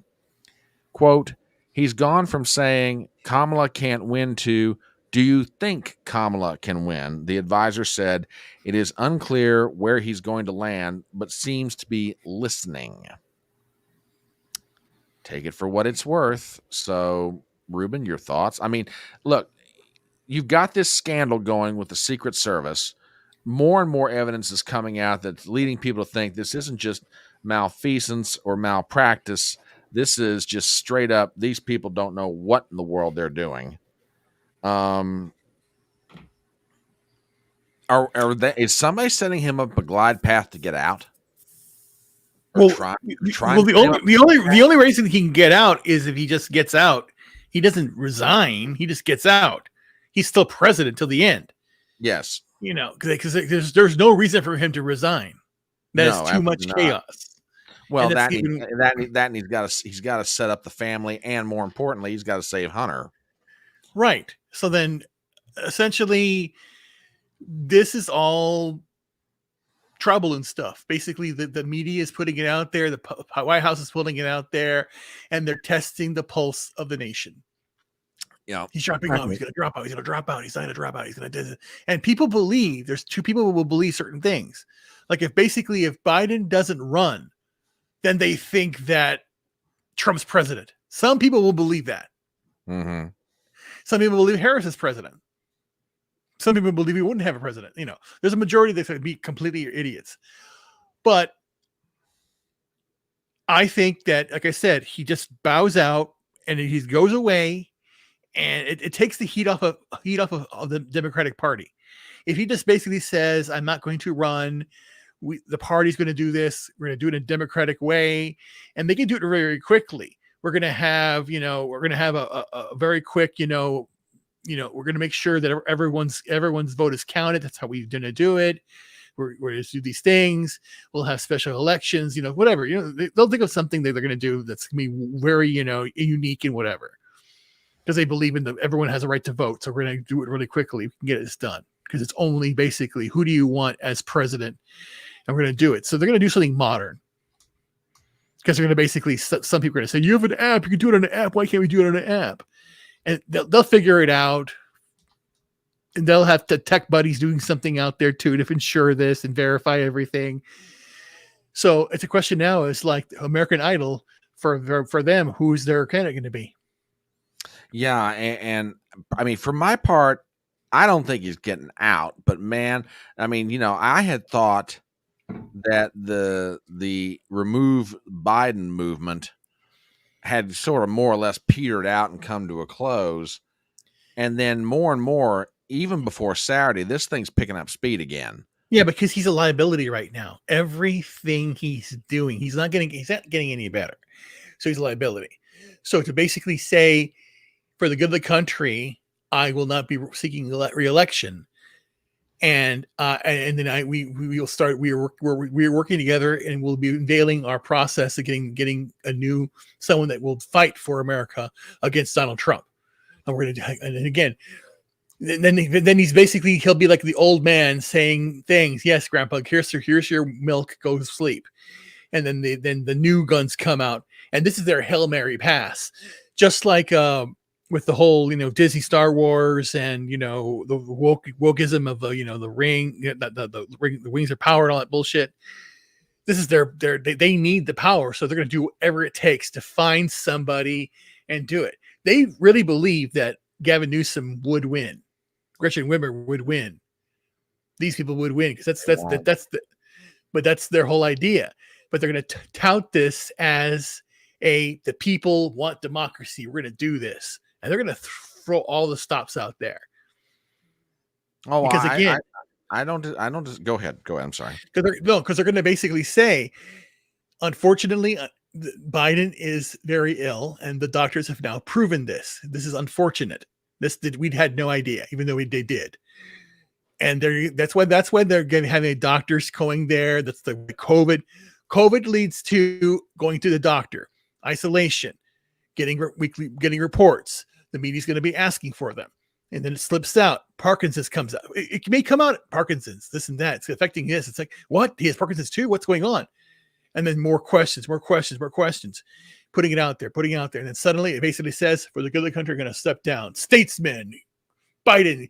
That's the only way only way he can get up in the polls if he basically doesn't run and says for the good of the country. There's no way. There's nothing redeeming he can do. Besides basically saying, I'm going to give everybody $2 million in their accounts tomorrow. Bribe everybody in the nation. Well, and I have been reminded of something, and now that I asked somebody to remind me of what the quote was. And yeah, Joe Manchin did say this in an interview a few days before the 13th. He said, hey, wait till the end of the week regarding the Biden mania to game to step down. Right. Now, I mean, okay, so let me just make sure I understand your theory of the case. Okay. All this stuff, the pressure's on.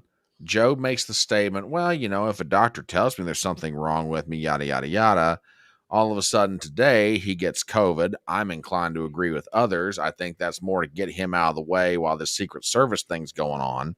Right. He goes back to Delaware. Doctors happen to be checking him for COVID. And then all of a sudden, oh my gosh, we found this other thing aside from the COVID. Wait a minute. Let's test you for this, doc. Let's test you for this, Mr. President. Oh my gosh, he's got COVID and he's got a disorder that is whatever, something like that. And then in the name of, oh my gosh, I can't carry on, I get out. Yes, and then his poll numbers go up. Everyone has sympathy for him, and then the Democratic Party shuffle around to do something about the election somehow because the delegates have been picked. And again, the states it's a states thing. They figure it out. All the states have had a primary, have to go back and figure it all out. What they're going to do, open convention. Not necessarily true. Remember, all Biden has to do is release the delegates. Yes. Is release the delegates. Correct. And then at that point, it is foot on the floor. Who can get the delegates cobbled together? Yeah. And then they're going to basically make the rest of the year that up until the time of the time's out, the whole we've got to do this up to the what do you call it again, the convention in August. They're gonna I think that's gonna happen. I think, and you'll have an open convention. And honestly though, and I'm still not, and again, for anybody that's out there thinking this might still yet happen, I'm not saying it won't, but I go with the practical if. Because like I said, there's too many practicalities that have to be met to make this thing even happen. And even the Democrats are great at politics, but I don't know that they're even this good. But if this is going to happen, I think M169 brings up a very valid point. It's probably going to be Kamala. Because how do you pass her over? And I think this is a very valid point. How do you pass over Kamala Harris and without pissing off everybody else in the Democrat Party? Because you know what's going to happen. She gets passed over for Gavin or Gretchen or anybody else. You know they're going to say, you screwed over a black woman becoming president of the United States. That's exactly what they're going to say. And it will just split the Democrat Party in two. And by the way, yeah, but the thing is, what about good party? Hang on, let me finish this. Even if Kamala gets the nomination, you still run the risk of splitting the Democrat Party in two, because remember, there's going to be people out there who wanted Joe Biden, and they see Kamala, they're going to be like, I wash my hands of it. Right. So I like I say, I'm still in the camp of it would be almost impossible for them at this hour to make this happen. But if they do, man, they are going to absolutely have a logistical nightmare doing this, and it will absolutely rend them in two. Absolutely will. Yeah, but I still think that if they do it this way, then they make it legitimate, and it's up to the again, an open convention. All bets are off. Kamala's on her own. Yeah, true. Again, it's open. So if she gets the vote, she gets the vote. She doesn't get the vote, she doesn't get the vote. It's the kind of process. All right, we're going to go back to the stage. Congressman Paulina Luna from Florida has just walked up to the podium. Represent the great people of Florida. The greatness and strength of America are beacons of hope for countless lives around the world. Our strength ensures our safety and security. My husband and I knew this when we joined the Air Force. But we don't preserve peace and stability by policing the world or by involving ourselves in every foreign conflict. We preserve peace by commanding the world's respect, a respect that is earned through unparalleled military strength and firm, decisive leadership. Over the past 4 years, the Biden administration has failed to uphold this standard. They have misused our resources in foreign wars contrary to our national interests, and they have eroded the lethality and fighting culture of our armed forces. The leadership that we need, that respects our military and understands the true cost of war, is only found in Donald Trump.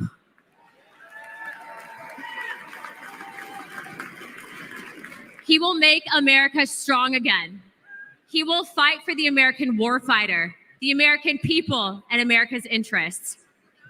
Hawks and globalist elites do not sway President Trump. He knows the cost of military action like I do. My husband was shot in combat by terrorists and continued to deploy in the fight against America's enemies. I know the fear and anguish of waiting for news about a loved one in harm's way and the pain of losing friends in combat. President Trump knows what it means to put your life on the line. Our service members and their families make immense sacrifices, and they deserve a president who respects that sacrifice and who would lay down his own life in defense of this great nation.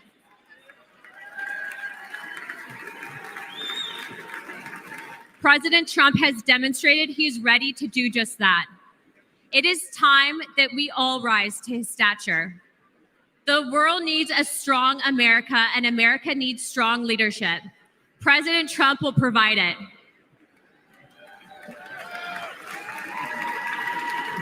Regardless of race, gender, color, or creed, I urge you to vote for Donald Trump and JD Vance on November 5th.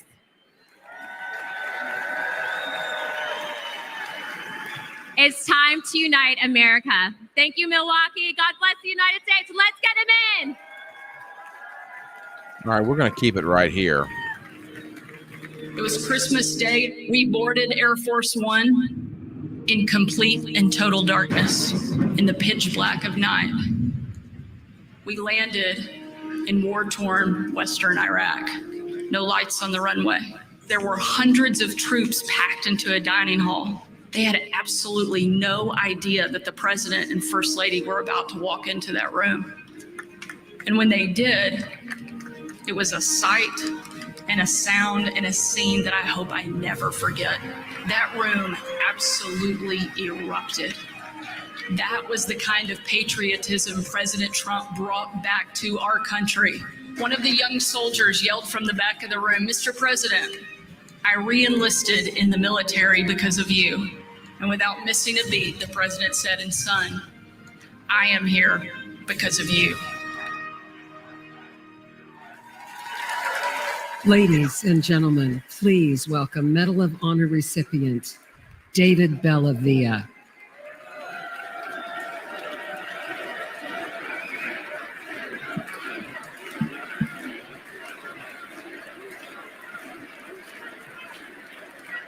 Thank you. In 2019, President Donald Trump awarded me the Medal of Honor for my service in Fallujah during the Iraq War. Thank you. Today, I speak across the country on behalf of our military services, and I ask parents, I look them right in the eye, like I'm looking at you, and I ask them, will you give America your sons and daughters to serve in the greatest force for good this world has ever seen, the United States military? I tell them what I learned when I was in combat. Your sons and daughters will be loved. They'll be our family. And that bond, that commitment is for a lifetime. Their response? Well, it's changed. in the last couple of years. Now they say, what about the 13 heroes we lost at Abbey Gate in Afghanistan? Now they say, what about the desperate civilians falling off the transport airplanes? Now they ask, what about the American citizens we left behind for the enemy? They say to me, under Biden-Harris, we don't believe you. They no longer see their sacrifice as worthwhile, that their service makes us all better off. Are you better off than you were 4 years ago? I'll tell you what, we're all going to answer that question in November. Here's something for you. Let's ask it the other way around. Let's ask, are our enemies better off than they were 4 years ago? Iran and its proxies, Hezbollah, Hamas, the Houthis, China, Russia. Well, Iran is richer. Russia is bigger. And China is stronger. And their unchecked aggression proves that the answer is a resounding yes. The Biden-Harris foreign policy undermines American security, and watching their administration lose the gains President Donald Trump made overseas not only destroys our morale, it empowers our enemies abroad. Under their watch, a record number of American embassies have been forced to evacuate, and military recruitment has plunged, and confidence in the armed forces has reached a 20-year low. Under President Donald Trump, our enemies will know that American power is as decisive as it is overwhelming. And if you provoke the United States of America, we will hurt you.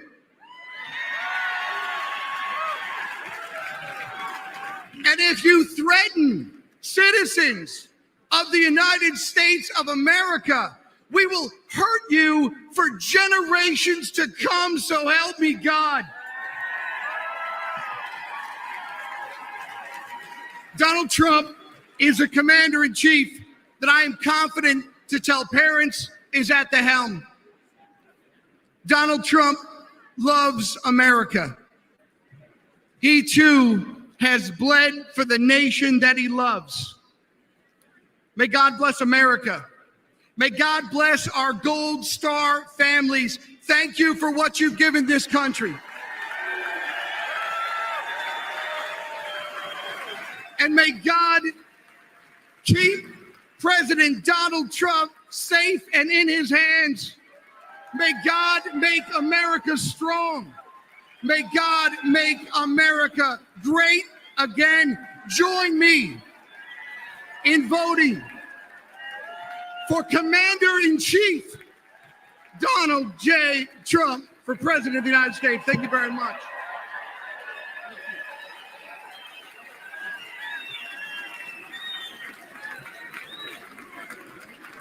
Ladies and gentlemen, please welcome Afghanistan war veteran, Scott Neal.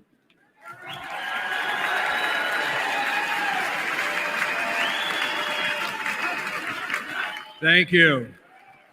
Look at all these great Americans here. Well, good evening, my fellow Americans.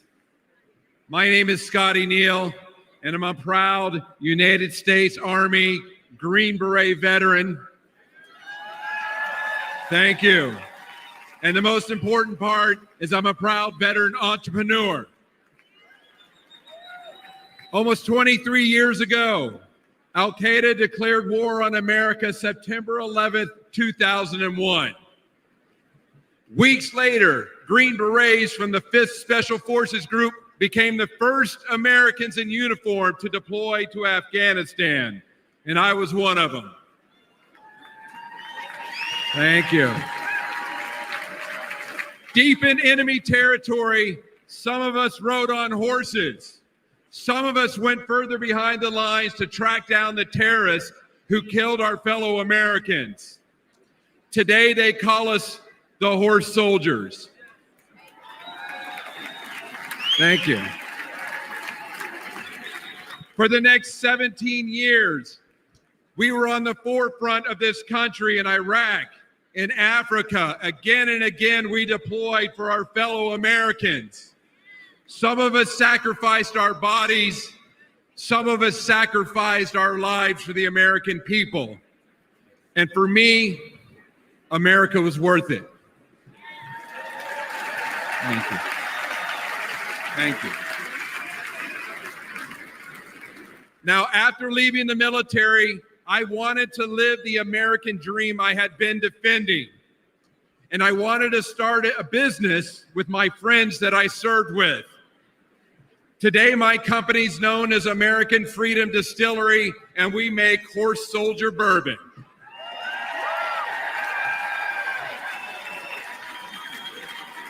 We are building our forever home in the great Commonwealth of Kentucky. That's right, where true bourbon comes from, in a little small town called Somerset. Please come visit us. All of our ingredients are made here in the United States of America. We ensure we hire veterans. We want to prove that America remains the land of opportunity for those brave enough to reach out and grab it. But tragically, almost 3 years ago, my fellow veterans and I recoiled at the bloody anarchy of President Biden's withdrawal from Afghanistan. We saw weakness and chaos. We saw 13 of our brothers and sisters lose their lives. Most of us veterans who served got phone calls for those courageous Afghanistans that we fought with in the mountains as they were pleading with us not to leave them behind. Throughout our careers, we never had regrets about our service. But this moral injury caused many of us to ask, why did we serve if this was the outcome? But despite this dark chapter, I know America is good. We're still the shiny city on the hill that everybody wants to come to. But we need a president with a record of making our country better and not worse. And that's why I'm voting for Donald Trump. Exactly. He encourages patriotic Americans to celebrate the country they love. He supports anyone brave enough to reach out for the American dream and to fight for it. And he's the only candidate in this race who embodies the American determination and decisiveness. Let's make America strong again.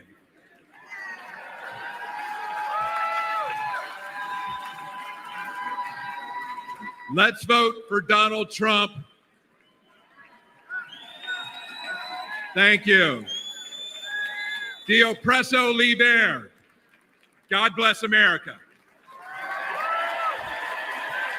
And if you're just joining us, my name is Brian Trippett. I'm the Front Porch Conservative. I'm joined by my good friend, Ruben Christopher Haynes. We are doing live stream coverage of night number 3 of the Republican National Convention out in Milwaukee, Wisconsin. There's a little bit of lag time before we get to our next speaker that we're going to focus on. I want to go back to something that we've sort of been touching on, because Ruben and I have had this conversation on more than one occasion that this has got to be one of the most remarkable years for news, and even beyond the normal presidential election year, stuff popping off. I will go back to one quick thing. It looks like President Trump is entering the arena. And we'll just, real quick, just pop out for that. We come into the convention hall. Yeah, I'll pop that down for them, keep the music down. But yeah, he's back in the arena. I've said that this has got to be one of the most remarkable years for news. Because every time you turn around, it's just one. I mean, it's not even one day. It's like almost to the hour something's popping off. Yeah, exactly.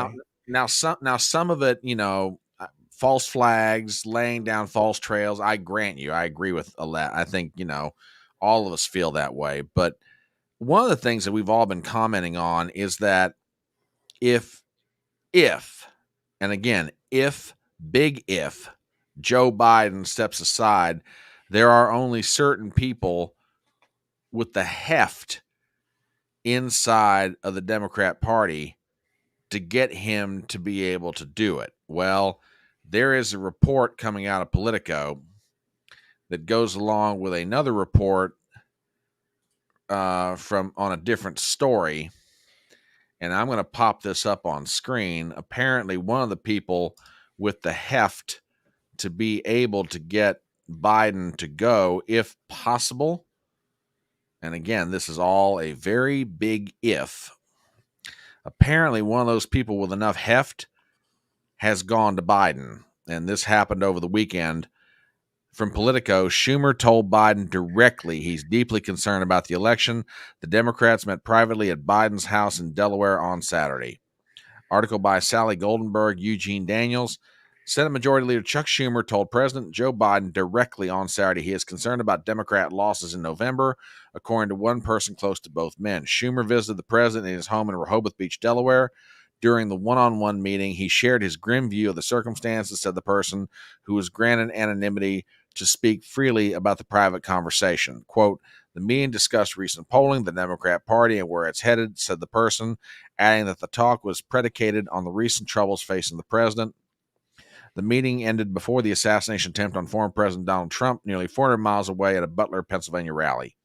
Schumer issued a statement after the meeting that simply said, quote, I sat with President Biden this afternoon in Delaware. We had a good meeting.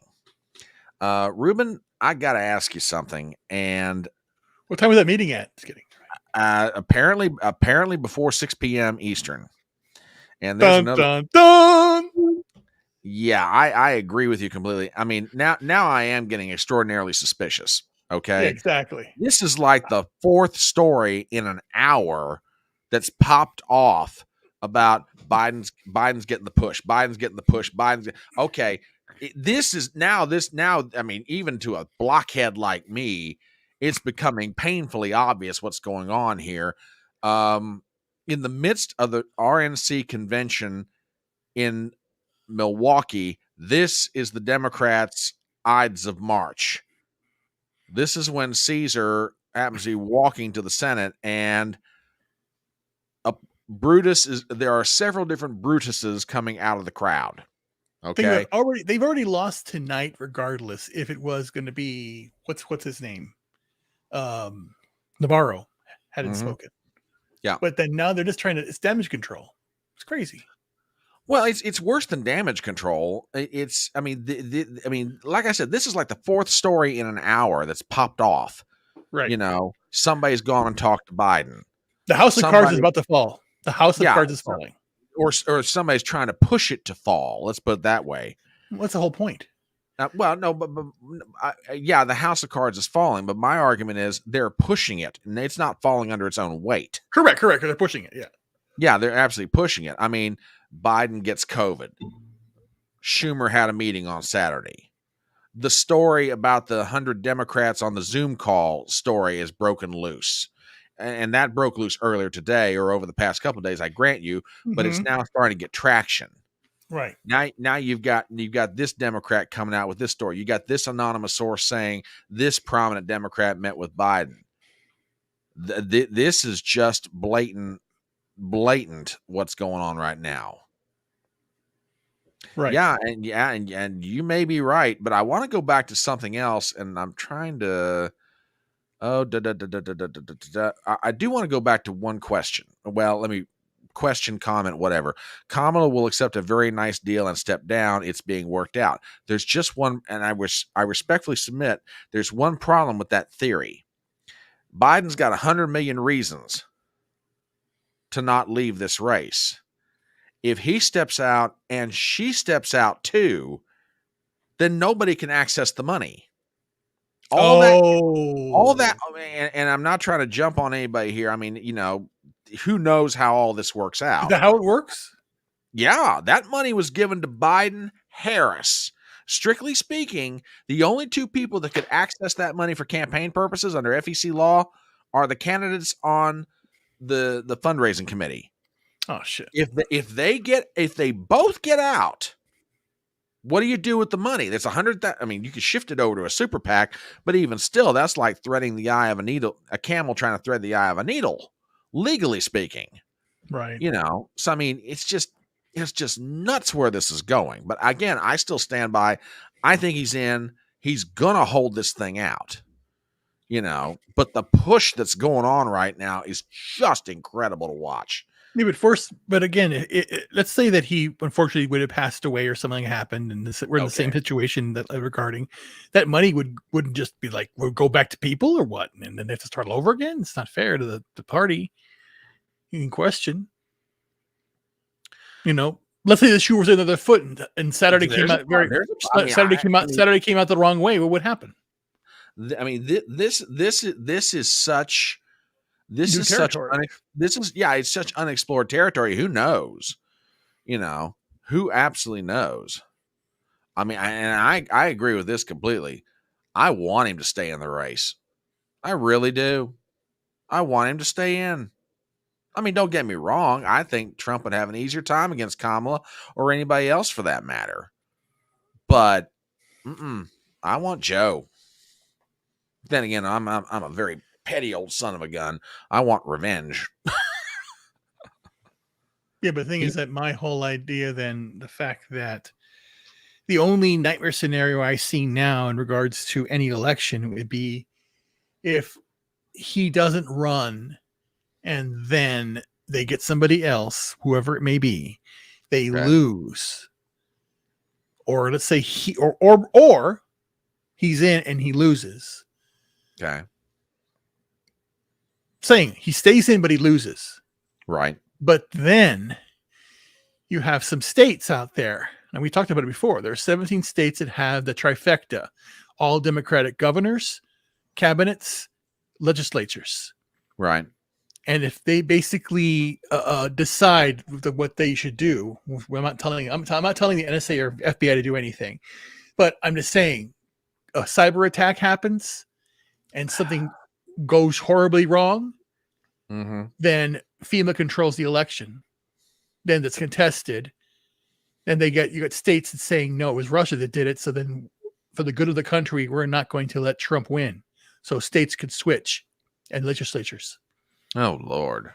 Yeah. This is, we're nowhere near all this shit over yet.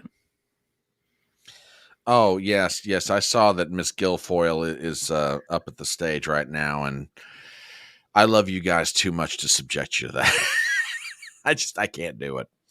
Probably a really nice lady. I just can't with that woman, as the kids say these days. Well, but anyway, go ahead. Actually, no. I'm just saying that's so Don Jr. So how does Gavin like it? Just kidding. Oh, see, the things that you never think that you're going to hear about on a political live stream like this. No, folks, we will go there. Well, it's a true. If you don't know this, then where have you been living under a rock? That's true. Kimberly Guilfoyle and Gavin Newsom used to be married, and then they divorced because he was cheated. He cheated on her, and for whatever. But the point being here is that now she is married to Don Jr., which is kind of hilarious. Well, now I thought they were seriously dating each other. I didn't think they were married. They're married, dating. They're dating. I don't know. I don't remember. Fuck, I don't remember. Yeah, exactly. I'm too tired.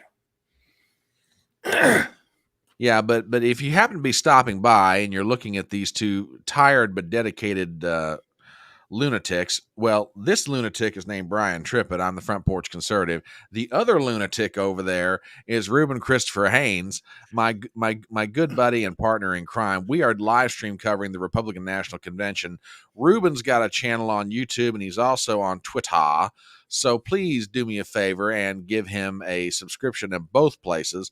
I've got a channel on YouTube and Rumble. Please do me a favor. Give me a subscription on both places. And also, I'm on Twitter as well. So, flip me the bird. No, not literally, but give me a sub on my Twitter channel. You see, I wish Elon would just take it back to that nice bluebird symbol, but that's just me.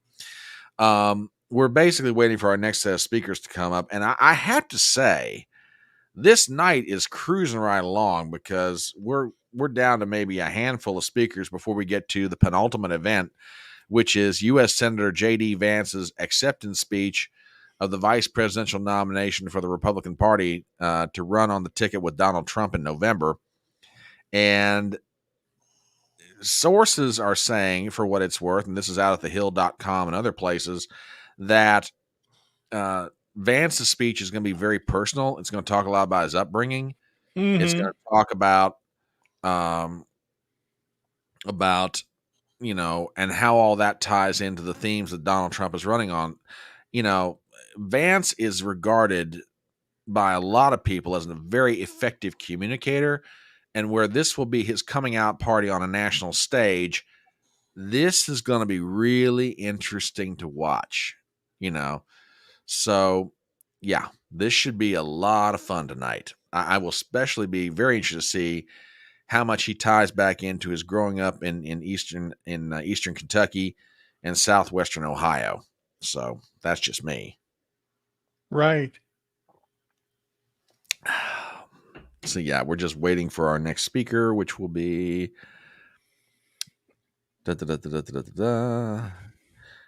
Yeah, got one more speaker after Miss Guilfoyle before we get to the next group that we're going to focus on. So yeah, we're keeping an eye on news as much as we possibly can.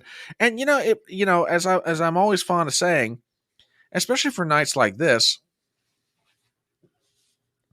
if you find something that you'd like us to talk about, in between speakers or whatever, please do not be afraid to tweet it at us. I mean, Ruben's got a place on Twitter. I've got a place, matter of fact, we have a funny here that actually this has just been sent to me, and we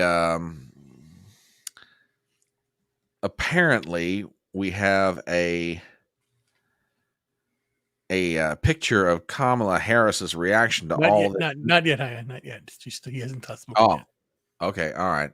Oh, I'm sorry. You were talking to your significant other. So let's see who is currently up right now. That would be Representative Michael Waltz of Florida, but that's not necessarily who we're waiting for. We do have apparently a picture of Kamala Harris's reaction to all this news as it relates to Joe. And you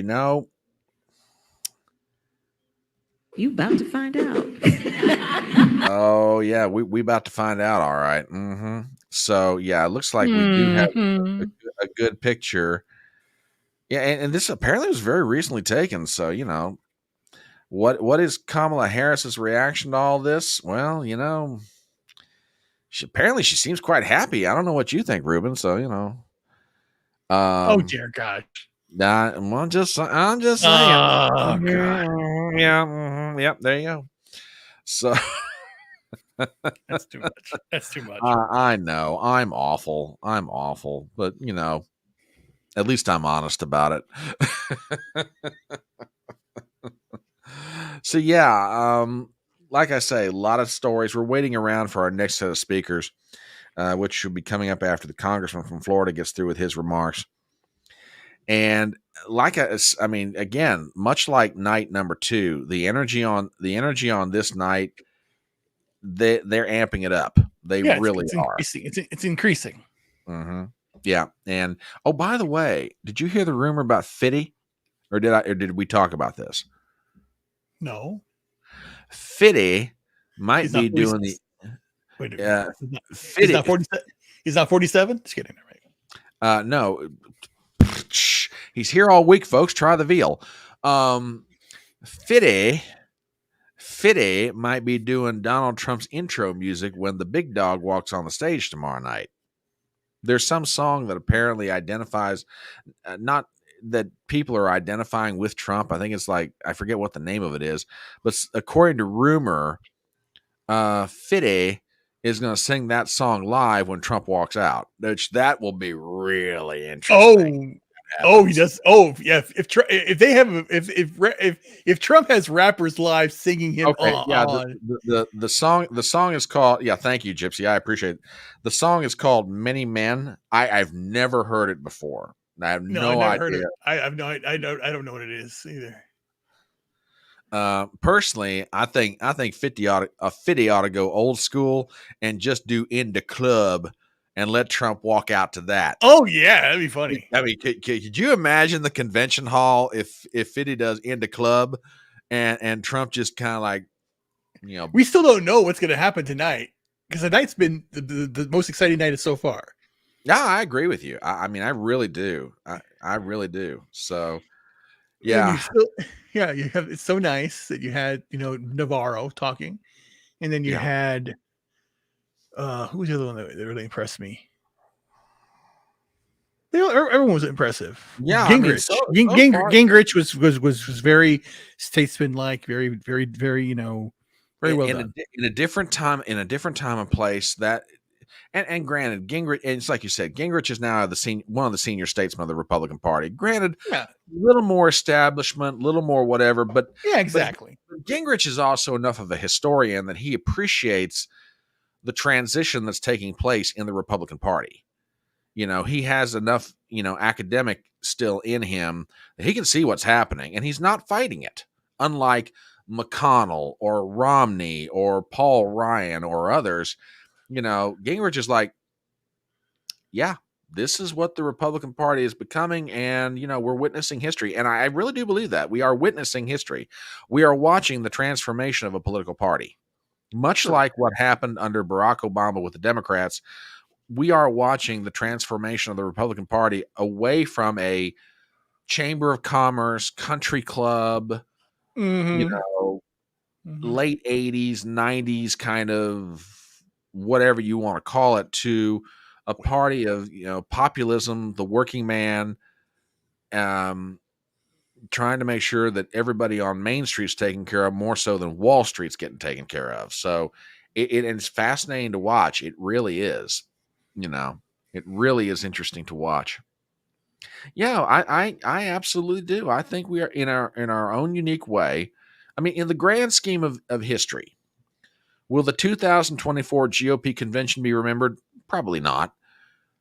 It will, however, be part of a thread of events that watched the transformation of the Republican Party away from the post-Reagan GOP to a more, like I said, a more populist working man party. But like I said, right now, Vivek was strong. Absolutely. But Navarro was stronger because it was more personal. Oh, yeah. The reception he got was extraordinary. It really was. So then I think that the Vivek speech goes down in history. Navarro's speech goes down in history and historical globally. And then Vance, I don't know how, I hope he's a writer, he's an orator, so he'll come off good. Yeah. And again, I think he's in the strike accord just like he did. So sorry, just like Navarro did, personal. Mm-hmm. Yeah, I agree. So that's how I think it's going to work. So it's all good. So basically, it's like, how'd you say it? The left right now is panicking. Oh, I agree with you. I agree. And something that they made a decision on about 12, 14 years ago, I really believe is now coming back to haunt them. I can remember in the re-election, in Obama's second re-election bid, it was noted by any number of different people that, Obama and his campaign staff felt we don't need white working men. Right. We don't need that demographic. Why? Because we've got Hispanics, which are going to help us become a permanent majority. And I, I think it was Tex Herrera who wrote a book called The Emerging New Democrat Majority and made the argument that these new demographic groups, particularly Hispanics, would come along and sweep Democrats to power for the next 25 years. Well, there's just one thing they forgot about Hispanics and even African Americans. They are at their element culturally conservative. And when they but again, if you look at that, remember when you showed that map of like the counties and how they are? Mm-hmm. You look at the anomalies where I grew up. Yeah. If you pull that up, the traditional how it is. The one, because again, every blue county is a large city. The anomaly is where I live. Yeah. All right. We're going to go back to the stage. We have, our speakers are yet to come up. I jumped the gun on that one, but as soon as I see them walking on stage, we will go back up. Our next set of speakers, if they stick to schedule, are young lady named Christy Shamlin, Cheryl Jules, and Herman and Alicia Lopez. These are personal stories. Yeah, personal stories. So, like I say, it could be about the 13 victims of the fallen valor. Could be. This is going to be. Yeah, I tell you what, and I'm not saying this to try to to be just an honest broker in this. Right now, the orchestration that's being done on this night of the convention is being done very well. It really is. Which, by the way, and I guess we'll start asking this question more tomorrow night, but I guess I want to prime the pump. I mean, Ruben, we're watching a convention that focuses on certain themes, that focuses on, legitimate policy difference. I'm granted some of the delivery of those is mooted because of what happened on Saturday, and also because of differences of style of presentation.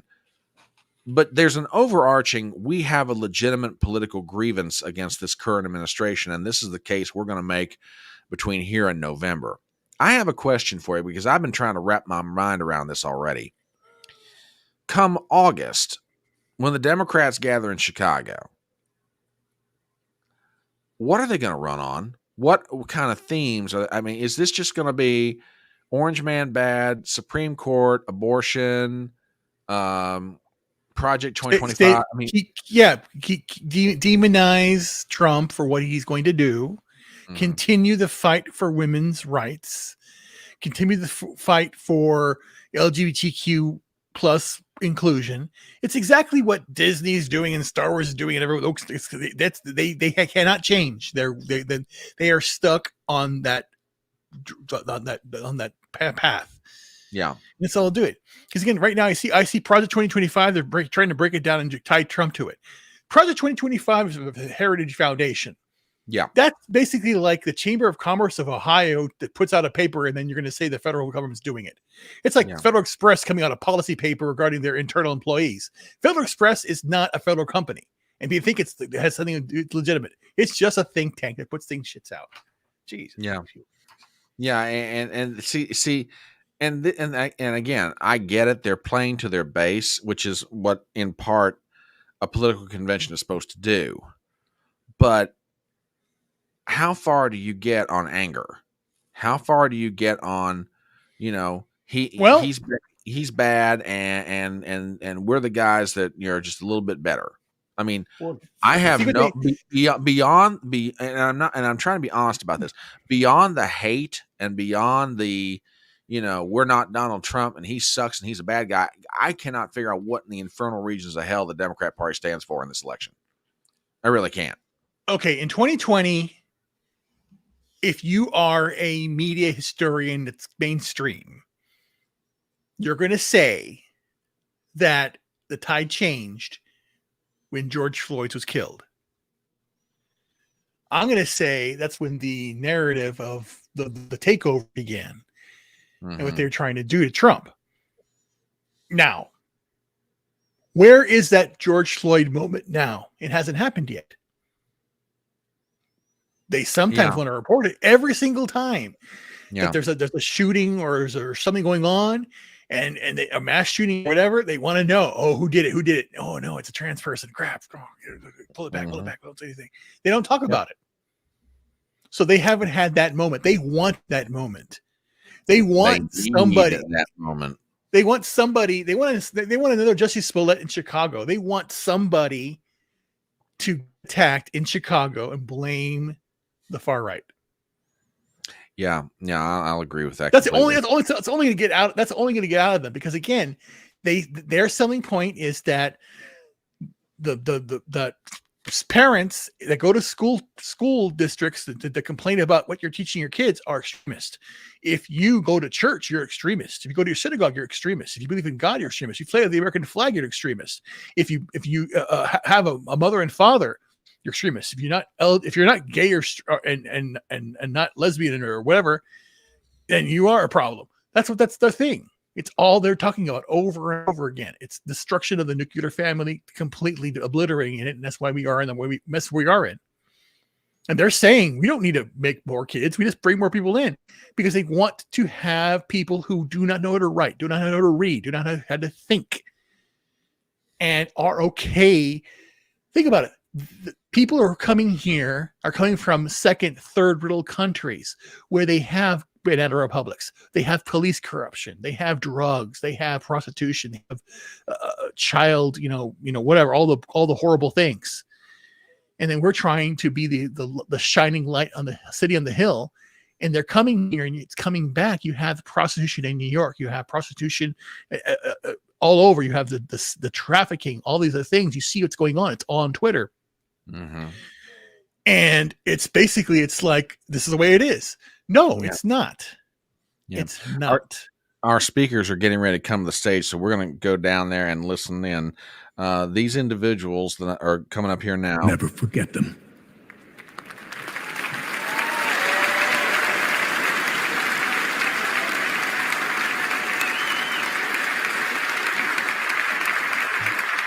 Ladies and gentlemen, please welcome to the stage the Gold Star families of our fallen heroes.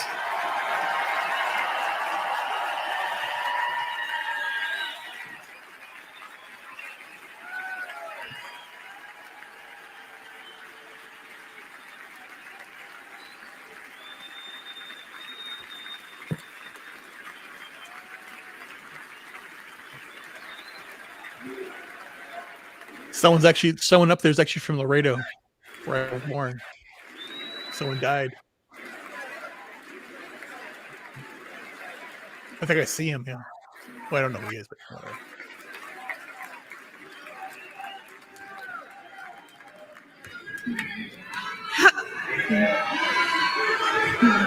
Hello, America. I'm Christy Shamblin. What? Oh, not now, please. Sergeant Nicole Leanne G.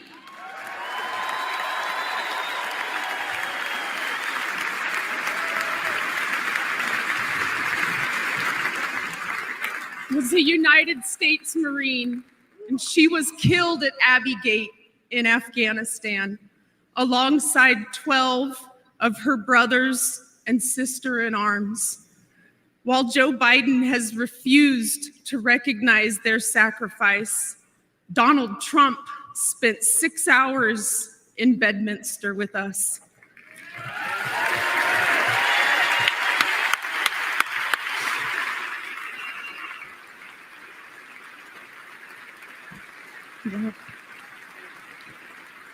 He allowed us to grieve. He allowed us to remember our heroes. Donald Trump knew all of our children's names.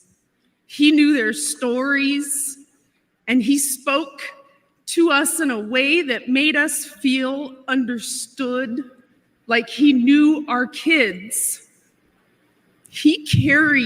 Donald Trump carried the weight for a few hours with me.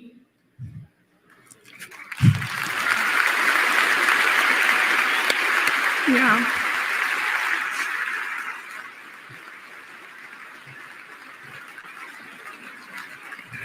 And for the first time since Nicole's death, I felt I wasn't alone in my grief. Thank you.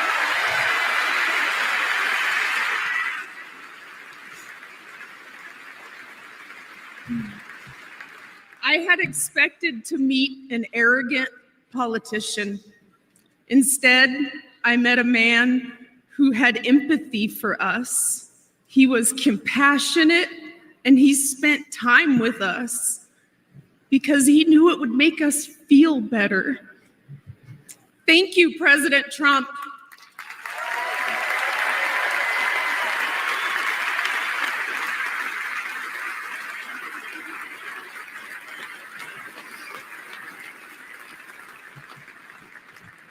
I'm Cheryl Jules, Nicole's aunt. Joe Biden said the withdrawal from Afghanistan was an extraordinary success. An extraordinary success. Look at our faces. Look at our pain and our heartbreak. And look at our rage. That was not an extraordinary success. The humiliation of our nation was not an extraordinary success.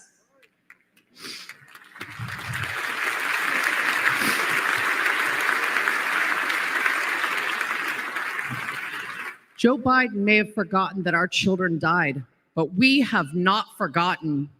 Donald Trump has not forgotten.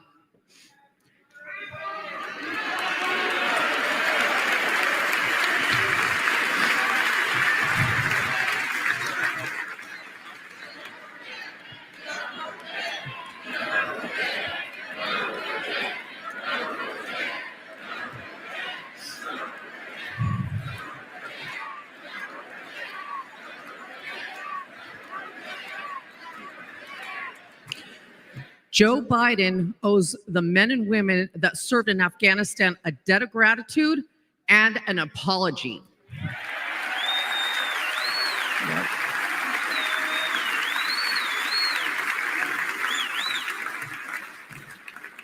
Donald Trump loves this country and will never forget the sacrifice and bravery of our service members.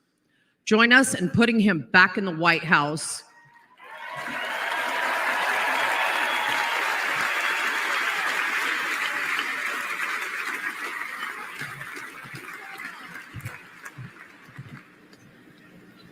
I'm Alicia Lopez, and this is my husband, Herman.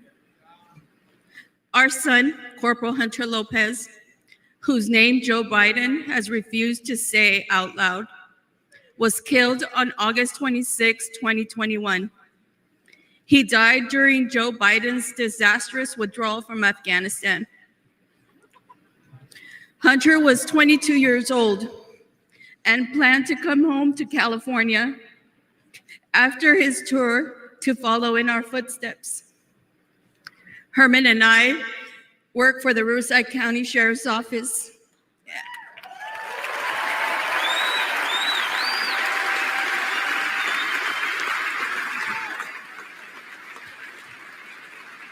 And our family has a tradition of service in law enforcement.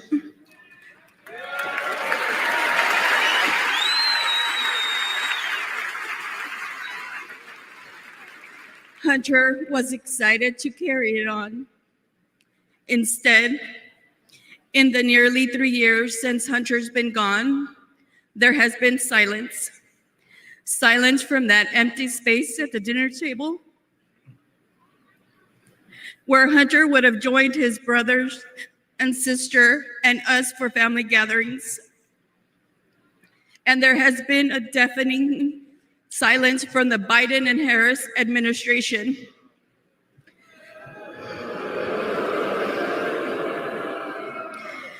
Despite our pleas for answers and accountability, they have pushed us away and tried to silence us.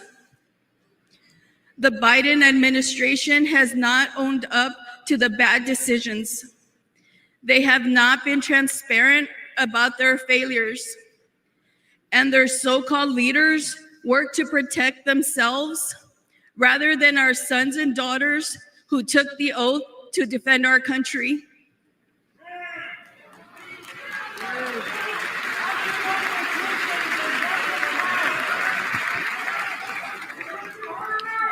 Thank you.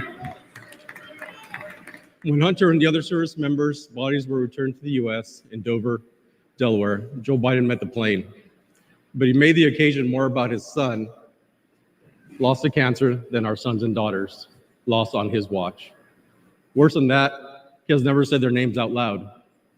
And during last month's debate, he claimed no service members have died during his administration.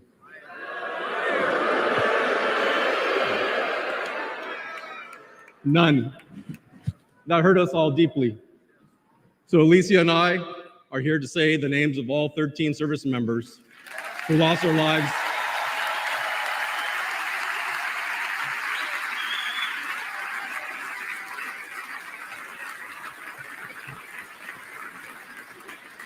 all 13 service members who lost their lives at Abbey Gate. David Espinoza.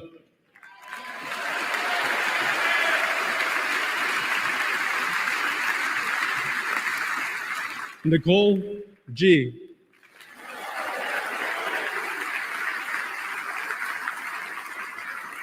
Taylor Hoover.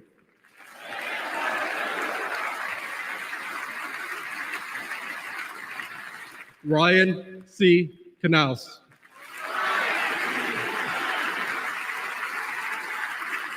Riley McCollum.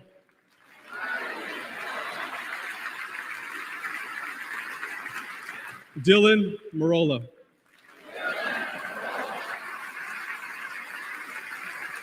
Kareem Nakui. Dagan Page.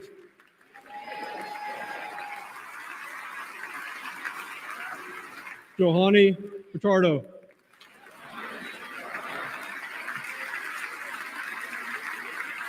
Humberto Sanchez.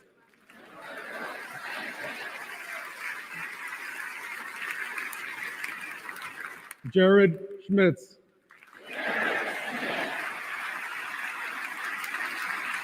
Maxon Sobiak.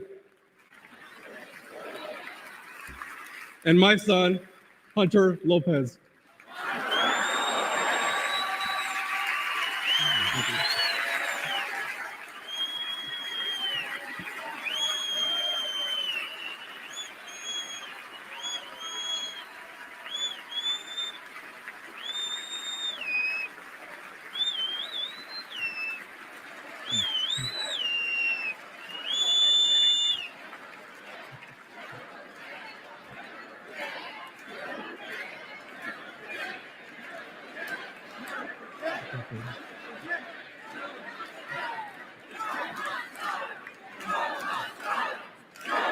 Joe Biden has to go.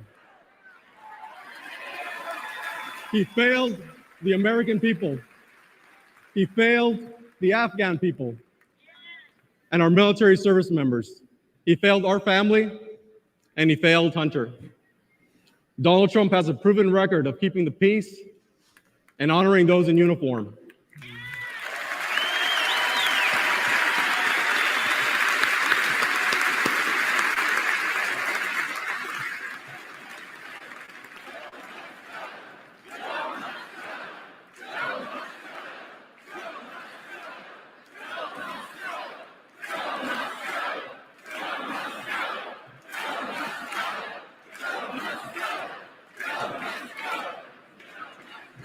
All of us on this stage recognize the efforts of Mr. Trump. We know this firsthand. We've experienced it. Whenever we've met with him, he has demonstrated compassion. He has joined us on our mission for answers, and he has given hope to our extended Gold Star family.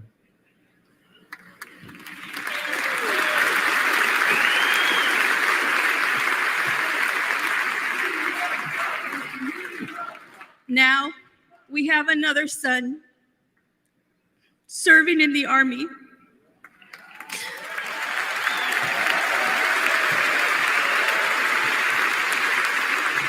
and we do not trust Joe Biden with his life.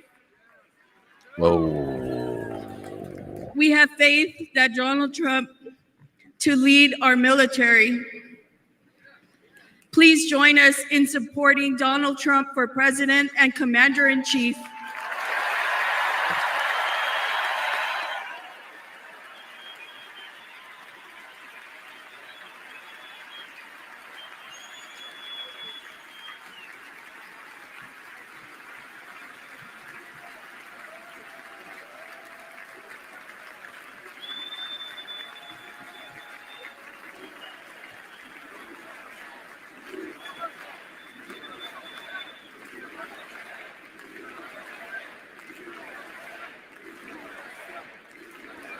That was powerful.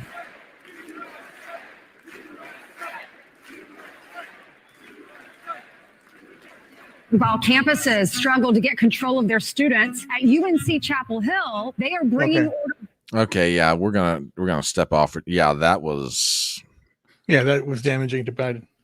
Oh gosh, yeah, that was brutal. Yeah, that was just incredible. Because again, it's like basically if the journalists were actually honest, they would know that as soon as Biden said that, and during the debate, that he hasn't lost it, but it was a bullshit lie, and now it's been confirmed. Yeah, no, I agree with you. I agree. So completely. it's like, so if you're a normie and say that Biden said this and he did say that, really, is that true? Snoops, look it up. Yes, it's true. If they hopefully it is true. Jesus, hopefully said that. Didn't lie about it. Oh yeah, absolutely. And we're waiting for our next speaker to come up to the stage. Let me do a real quick commercial. My name is Brian Trippett. I'm the Front Porch Conservative. I'm joined tonight by my friend over here, Mr. Ruben Christopher Haynes, that guy. We are doing live stream coverage of the Republican National Convention night number 3, where U.S. Senator J.D. Vance will be taking the stage here in a little while to receive his party's nomination to run for the vice presidency of the United States, along with Donald Trump at the top of the ticket. We're on YouTube, we're on Rumble, and by the way, we both have channels on YouTube, and I have had channel on Rumble, so please give us subscriptions in both places, and we both have accounts on Twitter, so yes, by all means, give us a sub over there. And to answer your question real quick, Gypsy, yeah, I'm going to cover the Democrat convention. And if Ruben's willing, we'll do it, man. It's every 4 years. It's like a World Cup, World Series, eclipse alignment, whatever. I do this. I love it. But again, now more than ever, it's like, people got to wake up and, see what's going on here. Yep, absolutely. Yeah, we have some performers up on the stage. We'll just kind of keep it here for the moment. I just saw something on Twitter, and while we're waiting, I gotta show you this because it's like it's one of those you gotta be kidding me moments. There was an exchange between Joy Reid and play this one. This is fun. This is funny. Jen Psaki, or as I lovingly refer to her, Peppermint Patty, because she is a dead ringer. I am not kidding, man. Just not kidding at all. Let me find it here real fast. Yeah, I'm gonna try and keep an eye on what's going on up on stage. And these may be the UNC students. Hang on, I just might be waiting before I go do this. No, they're still singing and performing. But yeah, I got to put this one up here because you guys have got to see this exchange because this is just extraordinary. And if you wonder the quality of intellectualism that goes with commentators at MSNBC, you're going to get a taste of what that's like. Folks, this runs for 1 minute, and I'm not even going to set it up. Question that I have on that. These two men are both elderly. Donald Trump is an elderly man who for whatever reason, was given 9 seconds to take a iconic photo op during an active shooter situation. Weird situation. We'll figure that out one day. But his survival of that and bouncing right back and going right to his convention is being conveyed in the media world as a sign of strength. This current president of the United States is 81 years old and has COVID. Should he be fine in a couple of days? Doesn't that convey exactly the same thing? That he's strong enough, older than Trump, to have gotten something that used to really be fatal to people his age. So if he does fine out of it and comes back and is able to do rallies, isn't that exactly the same? I mean, it's not exactly the same. It's not the same incident, but it's an elderly man coming through out of an illness. It should. Yeah, I agree with you. There's just no other way to describe that. So basically, Joe Biden surviving COVID is the same thing as Donald Trump surviving an assassination attempt. I got nothing on that one. I'm sorry. I got nothing. I don't care anymore. They're just brain dead. Who was the other one? The View. Whoopi Goldberg. Oh my gosh. But she's really lost it. Yeah, I mean that just I'm hearing I've heard about this clip, and this is now my first time actually hearing it, and I'm sitting here going, You're really gonna try and compare an assassination attempt to a person getting the flu? Really? Yeah, they're nuts. You're gonna try to make that kind of equivalency. You gotta be kidding me. Unbelievable. That's all they have. Unbelievable. Just incredible. We're waiting for our next speaker to come up, which should be, we've got one more speaker, and then we get to the next person we're going to focus on. Yeah, we're basically down to just a handful of speakers this evening. Right. We're going to have, for our coverage, we're going to have Sergeant William Peckrell. Then it'll go right to the main speakers of the night, Donald J. Trump Jr., then Usha Vance, JD's wife, and then vice presidential nominee JD Vance. And while we're waiting, there is one more clip I want to play while we are waiting. And I tell you what, people can say what they want to about Van the Man Jones, and I tell you what, he's on it. I mean, look, you might disagree with him, and Lord knows I do. But the man understands the moment, and I definitely want to play this. Let me make sure I'm still keeping up with what's going on out on the convention stage. Yeah, we're still good. Yeah, because we've still got one more speaker anyway. But yeah, this is definitely worth playing while we're waiting for our next speaker to come up that we're going to be focusing on, which is Sergeant Peckrell. I want to play something for you guys from a clip. And, you know, like I say, you can disagree with him if you want to, but Van Jones is probably one of the more honest commentators out there as far as, you know, his ability to recognize a situation. So do me a favor, folks, and check this out. A bullet couldn't stop Trump. A virus just stopped Biden. You've got the nominees of this party getting their butts kissed. Biden's getting his butt kicked by his own party.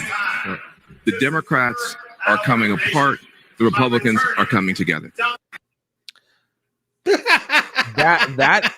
Look, that is an extraordinarily honest assessment of the situation. It is honest. You know, absolutely one of them, just extraordinarily honest.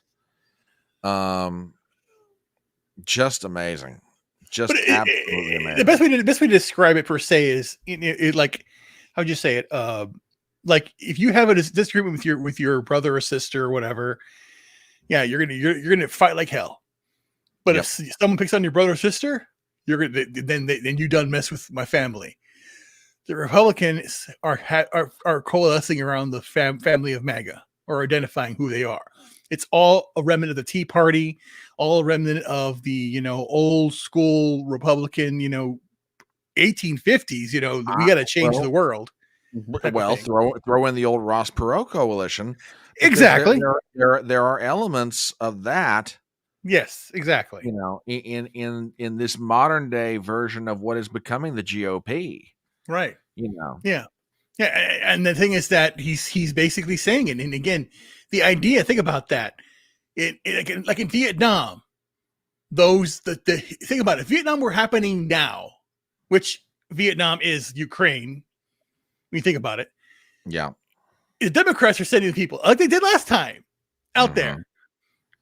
And the draft, we would have been the draft dodgers, the ones that were saying, no, we're not going to go. Yep. And it's kind of ironic, because we're proud Americans, but we're going to fight for protecting ourselves, but not fight for oil or for money or for laundering or any of that stuff. So that, again, they are now the party of the establishment, the party of Hollywood, the party of business. The whole idea that it's not cool to be woke anymore. It's not going to be. You're going to have the young kids are going to want to have kids and be based and do stuff. You're going to have a generation of kids, if not the kids that are being born now, the next generation that's after generation Delta, whatever it is. It's going to be basically helmet with my bike. No, I'm not doing this. My great grandpa didn't wear a helmet. I'm not going to wear a helmet. We didn't wear helmets. We rode bikes. I still don't. What's anyway? I don't wear helmets. I ride a bike. I'm going to ride a bike. If I fall down and I hurt my head, it's me. I did it myself. Scars are sexy. Anyway, but the point being here is, it's like the way that the Democratic Party has completely imploded to control everything. That means that you're in control. You're the establishment. No one likes people that are establishment. No one likes a Karen that complains all the time. Van Jones has just said it, that they're coming together. We're falling apart. And it's happening in real time, where you had people physically really saying that, up to the point, well, they did it right to the point where they said they missed him. Damn it. And they're all getting fired now. And then you have the Democrats. Oh, he has COVID. Oh no, we're going to do this. And it's again, jumping ship, fighting off. The whole thing that they accused, if Trump is the nominee in 2024, it's the end of the Republican Party. You heard them say that just months ago. Yeah. And say we have to back Haley and all that stuff. It didn't happen. And then again, convicted felon, convicted this. And they're saying they're just saying words. Yeah. They're not they're just saying words or things that he's been convicted of. But again, that's convicted, and it wasn't actually anything that he did.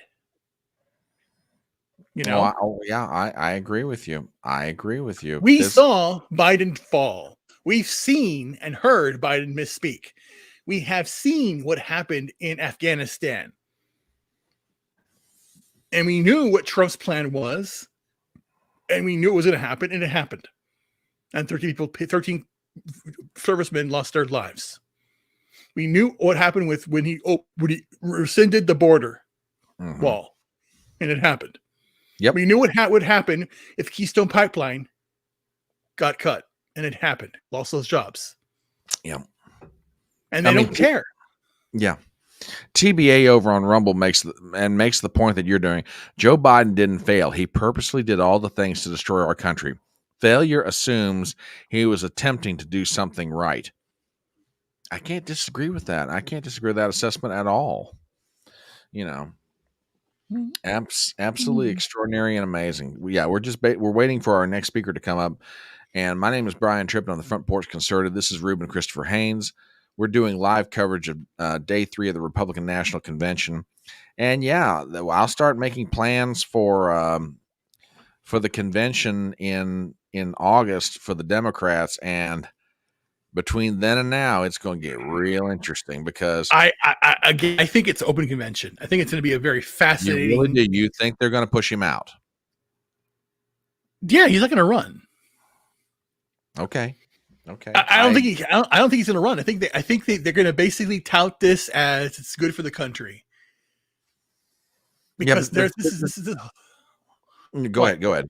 No, I just go think ahead. it's good for the country, and then they're going to basically make it all like an American Idol thing and do it so to be all exciting and to get it done.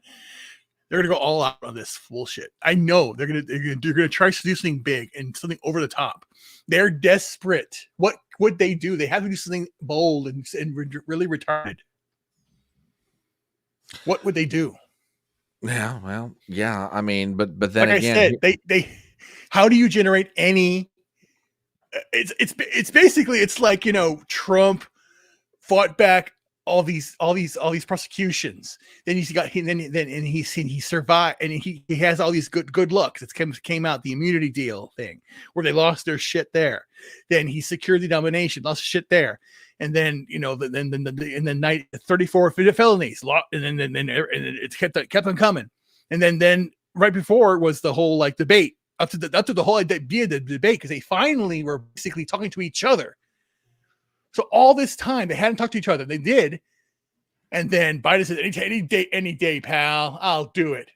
He did. I have a sniffle. And and then it's like, what? He's not lucid? He's not the best? What happened? And then now they're all not, the media is trying to pull the wool over our eyes and saying that we had no idea. Again, it's going to happen. And they're going to really do it and basically give him the send off as an elder statesman. Joe, you did your part. Now it's time to step down. Well, they're going to all right. Let me just I'm going to go with this for a second. I respectfully disagree, and I've stated my reasons. But you know what? I'll entertain this. Let's just say they try and give him the send off as the elder statesman. Okay. Now you and I are both old enough to know what the expression "don't piss down my back and try and convince me it's raining." Okay. Right. So they're going to try and give him the send off saying he's the elder statesman of the party and he's doing this for the good of the party and all that stuff. What stops people, Democrats, independents, whatever, from looking at that and saying, well, if you're so damn worried about the party, how come you didn't do something serious about this back in January of 2023 before he announced he was going to run again? Because this is now a serious condition that was just discovered. Just now discuss. I mean, I'm deliberately playing devil's advocate here. No, because again, the medical records will show, and it's his private data, but we will show that this condition was just diagnosed right now. Just diagnosed, yes. As opposed to millions of Americans seeing this every day that he tried to perform his job. I mean, see, this is where I think this falls apart in one sense, in the sense that. Okay, you're trying to convince everybody that it just came on him. Everybody's been watching him for 4 years, and the Democrats, oh, no, that's not really what's happening. Don't believe your lying eyes. It's quite obvious. He's just having a bad day, or, he's not, the speed on his fastball isn't as good as it once was, all that. I'm just saying they're going to try and spin the story that you're saying. I don't dispute that if this actually happens. Right. I just don't think this is going to be as effective as the Democrats think they can make it. They don't have the power to control narrative at this point is up for grabs. But that's why they need it. What's their narrative if Biden stays in? What's their narrative? They've lost the narrative. Okay. What's the narrative? What if you're the charge of the Democratic Party? You need to figure out what to do. What do you do? Okay. That's what I'm saying. And I say the best way for them to win, or the best chance for them to do anything, is to have him step down, elder statesman, open a convention, open it up, work with Apple, work with Google, because they want a Democrat to win anyway. Create an app, work with them in tandem with all the data to get the analytics going, to show people what's going on here. Do something bold. Use AI to do all this shit. You can do this. I'm just telling you what nightmare scenarios they could be doing. Yeah. Okay. Fair enough. That's what I'm saying. They'll do that. Okay. I think our next speaker is about to come up to the stage. I bet you it's already out there. It says, hey Google, or what? Hey AI. What happens with Biden is out? What happens? Whatever. Yeah, our next speaker is coming up to the stage. Oh no, I'm sorry, they switched up. This is Lee Zeldin. I apologize, folks. Let's go to the stage and check this out. I'm Lee Zeldin from New York.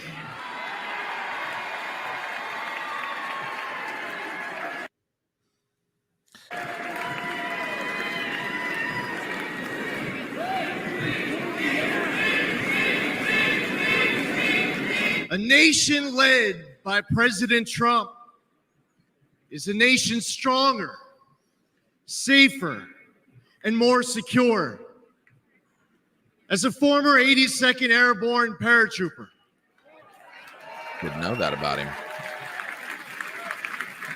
I want a military focused on being the world's greatest fighting force, not its biggest social experiment.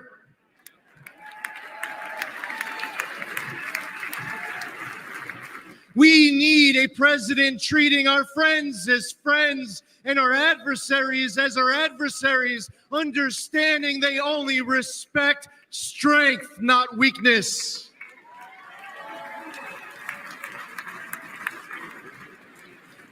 I was on the House Foreign Affairs Committee under 3 presidents, but only one ended wars without starting new ones. President Donald Trump.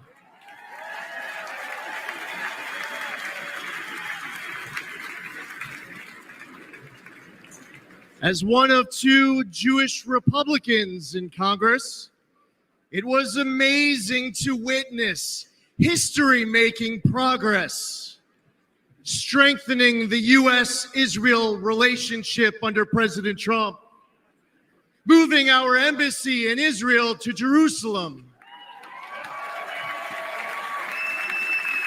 recognizing Israel's sovereignty over the Golan Heights, and launching the Abraham Accords, which no one said was possible.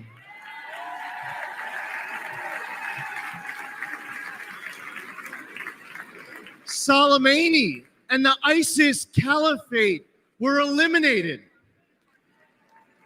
President Trump withdrew from the Iran deal, stopped those insane ransom payments, and crippled Iran with maximum pressure.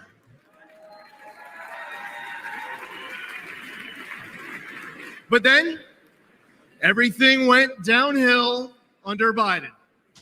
Yes, the guy who advised Obama not to take out Osama, Joe Biden advised against the mission that killed Osama bin Laden.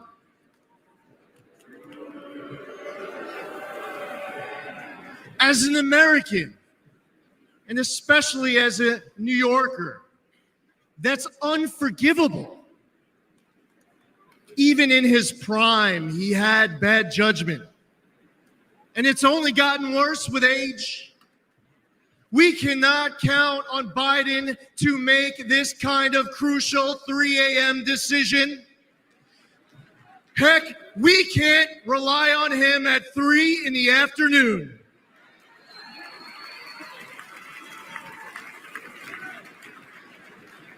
He has refilled Iran's coffers. Since October 7th, Biden has pandered to anti-Semites who cheer Hamas's attack. All while Americans are still being held hostage in Gaza.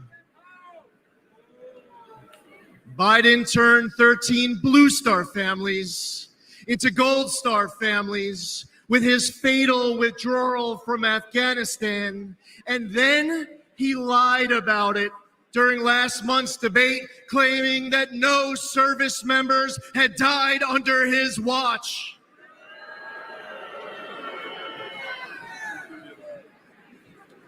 We must elect President Trump. Whether building an Iron Dome defense shield at home, countering China and other bad actors abroad, or securing our borders, He will make America strong and respected again. President Trump risks everything for us.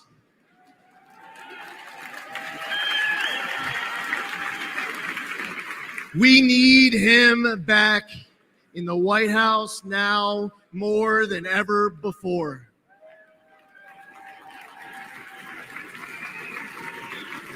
To make America great again, we must first, and God willing, we will expand the Republican majority in the United States House of Representatives. We will flip the United States Senate. We are going to elect J.D. Vance, our next vice president. And we will make Donald J. Trump the 47th president of these United States. Thank you. God bless you. God bless President Trump and his family, and God bless America. And that was Congressman Lee Zeldin of New York State. We are gathered here. Recently candidate for governor in the state of New York against Kathy Hochul in 2022. We're going to step away for just 1 second. We're waiting for our next speaker to come up, which should be Sergeant William Peckrell. And then after that, it will be Donald Trump Jr., Usha Vance, and then Senator J.D. Vance accepting the Republican Party's nomination for vice president. And just keeping an eye on news. And I want to thank all of you for being here tonight. We've got a wonderful crowd on both YouTube and Rumble. And I want to thank each and every one of you for being here tonight. This is absolutely fantastic. Ruben, I know we've been doing commercials all night, and sometimes I kind of hog the airspace when we do that. But my friend, would you like to give a shout out for where people can find you on social media and what they can do to help you out while we're waiting for our next speaker to come up? Sure, of course. Thank you very much for being here. I like this and stuff. Like I said, every 4 years we do this. You can find me on Rumble, YouTube, X, and Instagram. Getting that count back up and running. I put my thoughts out there. I talk on weight loss, talk on health and business as well. I've been, I have a very rare autoimmune condition, but I've been fighting back every single day for the last 6 years regarding that, getting back to health. And I talk about politics, science, technology, everything that's going on in the world and how we can change it, be a good part of it. And I want to throw out shout out to Haya Miller. She is the Trump banner girl. She's been working on this banner now for almost 4 years. And I have some video of that on my stream, so you can watch it there. But she's out there, and she's a very special person. All right. And our next speaker is up. And we're going to go back to the stage. And this is going to be a D-Day veteran and WW2 veteran, William Peckrell. I'm a proud husband of 76 years old to my wife, Rosemary. I'm a father of 11 children. Wow. He was happy when he got home from World War II. 6 girls, 5 boys. Our family across 5 generations and a proud World War II veteran.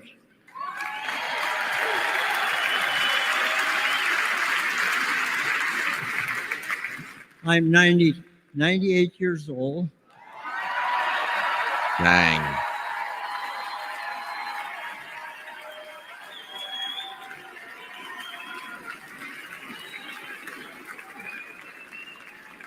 Some call us the greatest generation.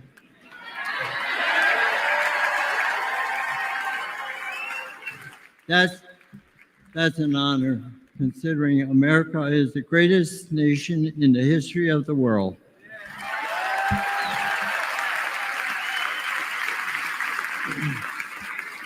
I will never forget and witness the horror of the Nazis' war camps. In the Battle of the Porch, my friends and I fought to stop the Nazis' last major push in the Western Front.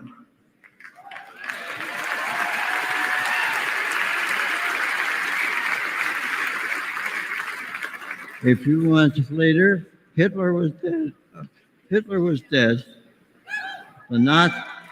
The The Nazis were defeated.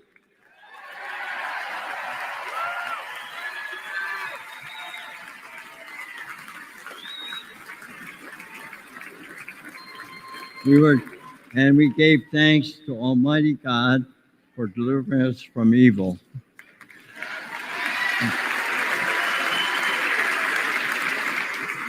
But not many of us came home. I still miss a lot of my friends on that beach. And there were many of us left. There aren't many of us left today.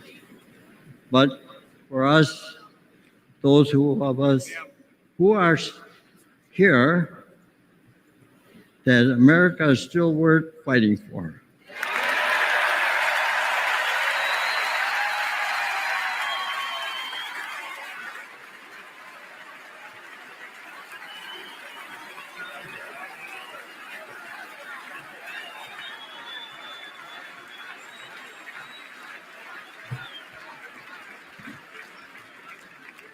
It hurts my heart to see what our current president and vice president have done to the country I love so well. They humiliated us in Afghanistan. We pushed around in China. Terrorists run wild in the Middle East. And they let our own southern border get overrun.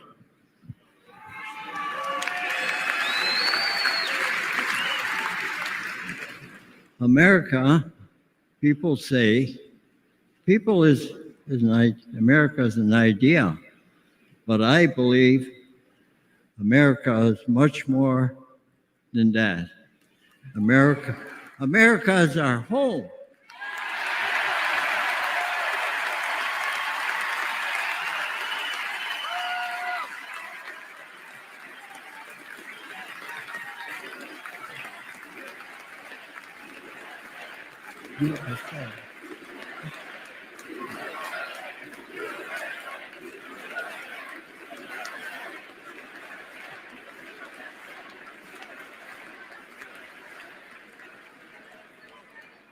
You know, when I was fighting in Europe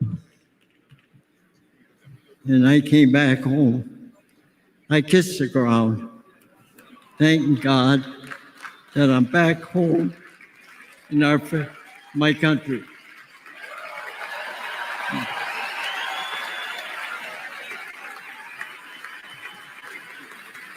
And where I come from, when somebody comes for me or my home, you dig in your boots in the ground and never look back.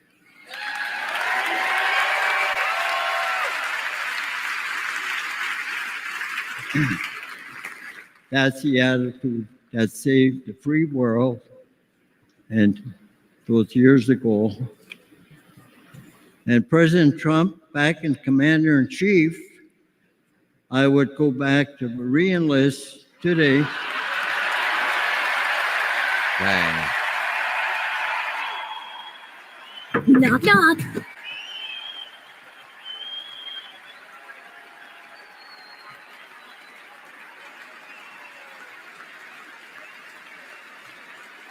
And I would storm whatever beach you want, my country needs me to fight against. God bless you. God bless our home and the United States of America. That's cool. I don't care who you are. If you're watching that and that doesn't, yeah, that's amazing. Yeah. He could be Biden. He could be Biden. Just kidding. Yeah, he could. Truly, he could.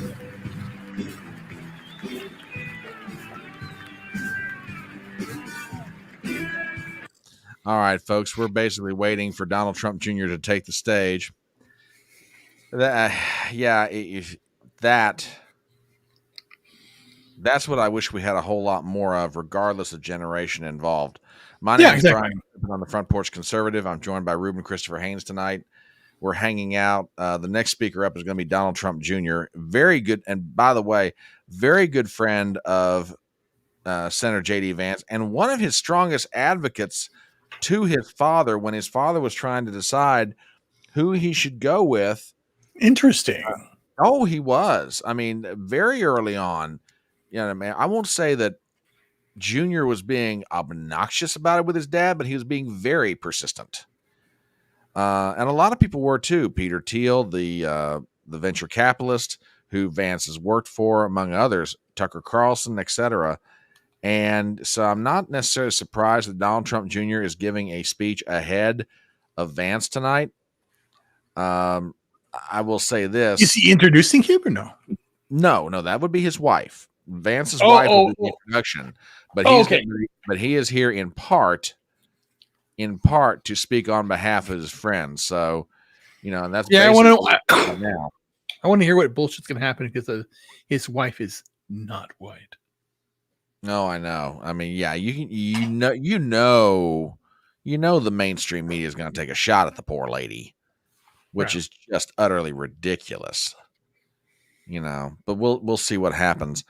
I'm just sending out some tweets and some Gettrs and stuff like that, posts on Truth Social, telling people to get in here. And by the way, thank you to everyone tonight who has been on our behalf here in this little endeavor, sending out messages, asking people to come on in. And Donald Trump Jr. just hit the stage. We're going to go right to it, folks. So here we go.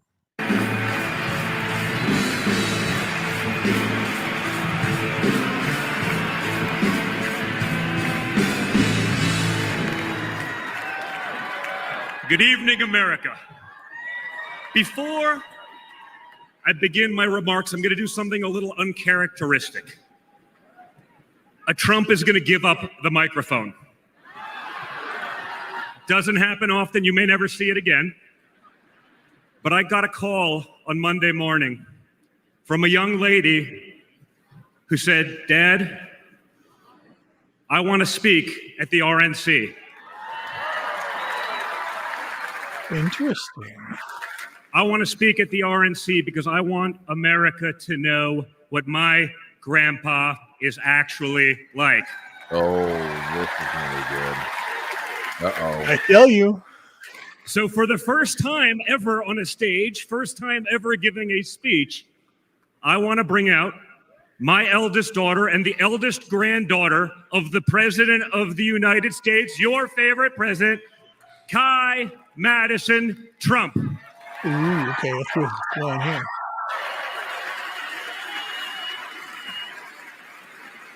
Pretty young lady.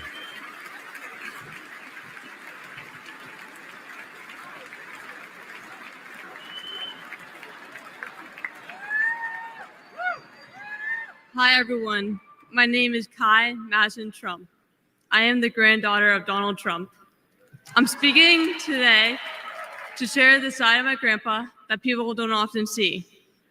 To me, he's just a normal grandpa. He gives us candy and soda when our parents aren't looking. He always wants to know how we're doing in school. When I made the high honor roll, he printed it out to show his friends how proud he was of me. And he calls me during the middle of the school day to ask how my golf game is going and tells me all about his. But then I have to remind him that I'm in school and I'll have to call him back later. When we play golf together, if I'm not on his team, he'll try to get inside of my head. I know. And he's always surprised that I don't let him get to me. But I have to remind him I'm a Trump too. This is cool. This is very well done. Even when he's going through all these court cases, he always asks me how I'm doing. He always encourages me to push myself to be the most successful person I can be. Obviously, he sets the bar pretty high, but who knows? Maybe one day I'll catch him. On Saturday, I was shocked when I heard that he has been shot, and I just wanted to know if he was okay. It was heartbreaking that someone would do that to another person. A lot of people have put my grandpa through hell, and he's still standing.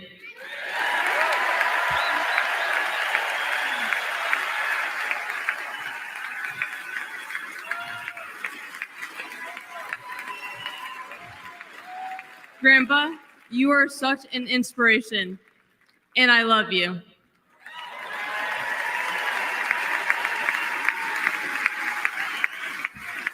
The media makes my grandpa seem like a different person, but I know him for who he is. He's very caring and loving.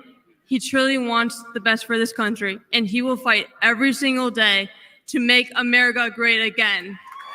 Thank you very much. That is the smile of a proud grandpa. And an even prouder father right there.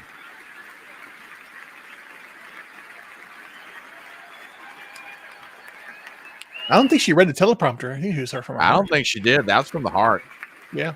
She looked straight into the crowd with that one.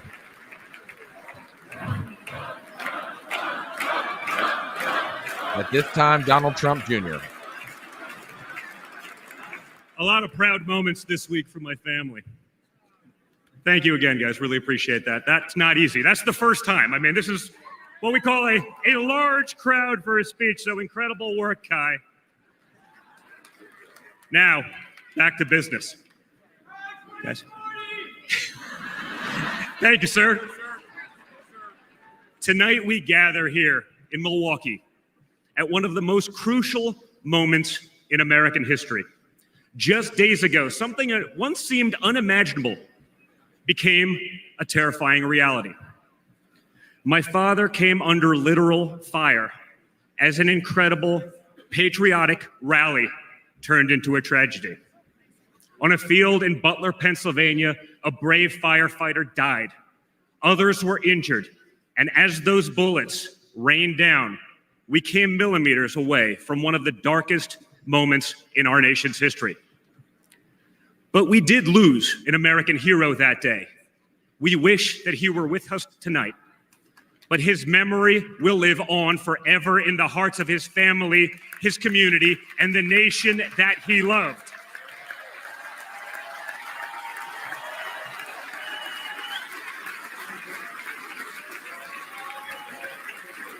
So I would like to take just a moment tonight to express our gratitude for the life and service of American hero, Corey Comparator.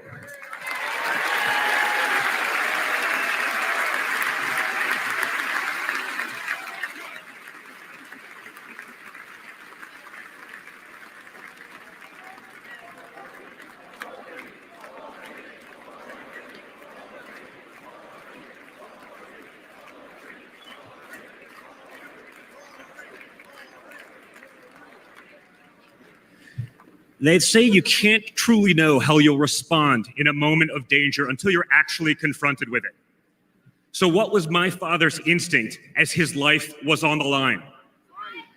Not to cower, not to surrender, but to show for all the world to see that the next American president has the heart of a lion.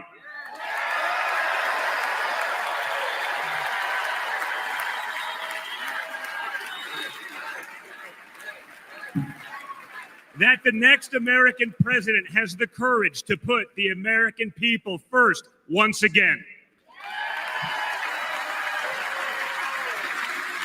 And in that moment, my father didn't just show his character, he showed America's character.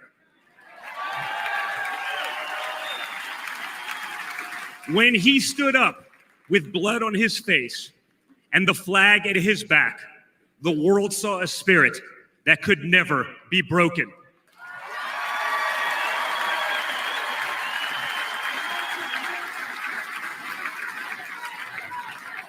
And that is the true spirit of America. America knows what it's like to be down.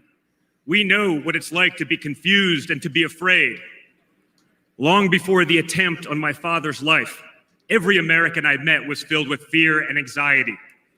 They were afraid our country was being torn apart. They were anxious about the massive and chaotic invasion of illegal aliens across our border. They were deeply concerned about partisan lawfare, education indoctrination, and attacks on freedom of speech.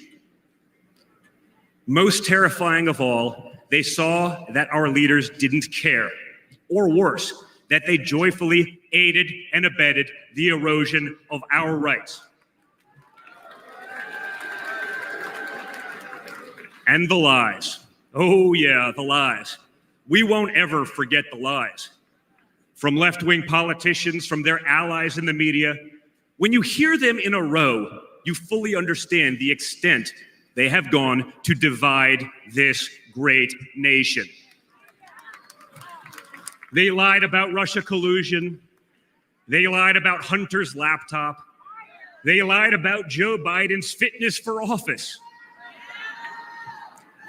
They lied about the border being secure. They lied about inflation being transitory. They lied about how they would safely withdraw from Afghanistan. They lied about Biden being a, quote, moderate. And they told one nonstop lie after another about my father. But they could only run away from reality for so long. All hell has broken loose in America, and it's impossible to hide anymore.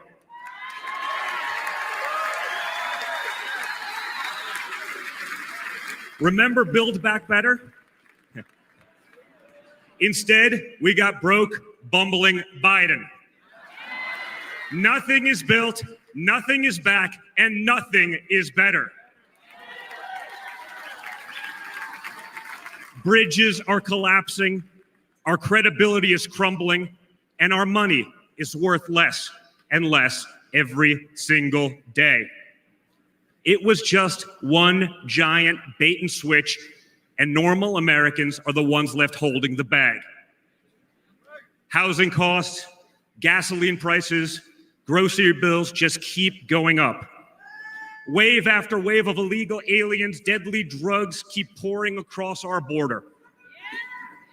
Meanwhile, pro-crime district attorneys have turned our cities into giant crime zones.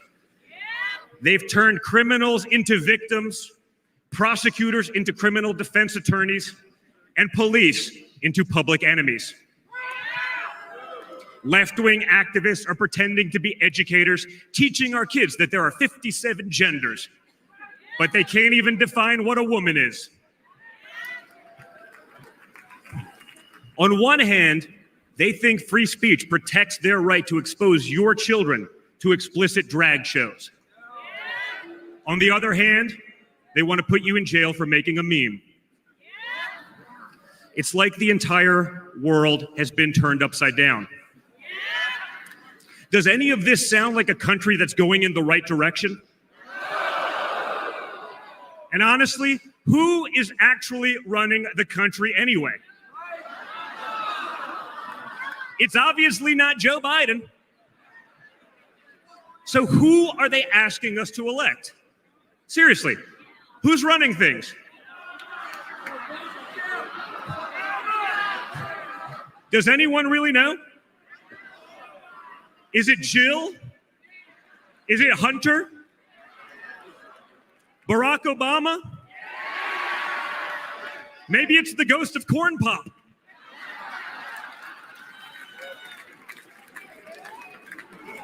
Whoever is running the show, the only thing they are effective at is persecuting my father. They twisted, contorted, and corrupted the criminal code to turn bookkeeping errors into felonies. They concocted new legal theories out of thin air. They imposed gag orders on my father because the last thing a defendant should be able to do is defend himself, right? They punished him for merely speaking the truth. They say they hate Vladimir Putin, but it sure seems like they've spent a lot of time copying his playbook.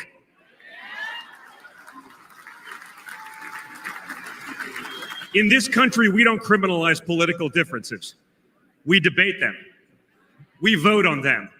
But we don't make you choose between picking a party or picking a jail cell.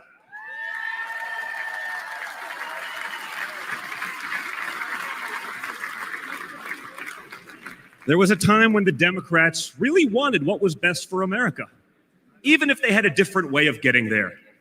It was the party of Franklin Roosevelt, John F. Kennedy, Martin Luther King Jr. You may have disagreed with that party, but at least you could respect it. But this new extreme Democrat Party, they want us to somehow believe that the only way forward is going backwards, where hiring decisions are based solely on race, where justice is only for those with the right opinions, where streets are a luxury only for the elite, where economic opportunity exists only when you know the right people. Right now, the America we all grew up with, the America that we love, feels like an old photograph where you sit down with your children and tell them what life used to be like. You look back at that America and remember a country that was confident and proud, an America that knew who it was and what it stood for. And it could all feel like a distant memory. Somewhere along the way, we stumbled. Somewhere along the way, we lost ourselves. But we can't live on nostalgia. Yes, America was great, but our greatest days are yet to come.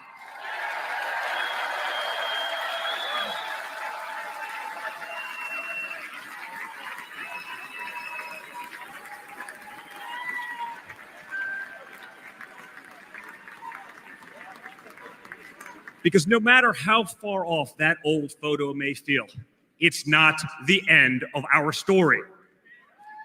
We're like that man who stood on that platform and felt the bullet pierce his flesh just days ago in Pennsylvania. He may have moved to the ground, but he stood back up.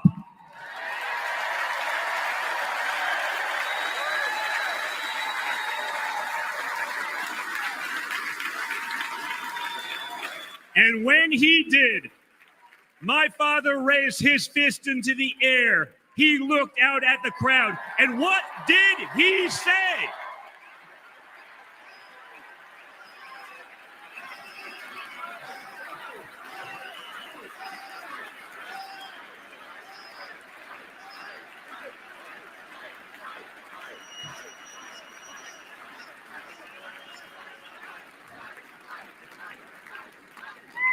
And we will fight. We will fight. We will fight with our voices. We will fight with our ideas. And on November 5th, we will fight with our vote.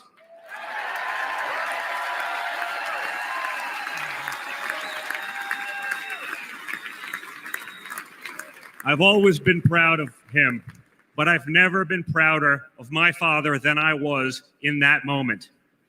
That's when the world found out that there is tough, and then there's Trump tough.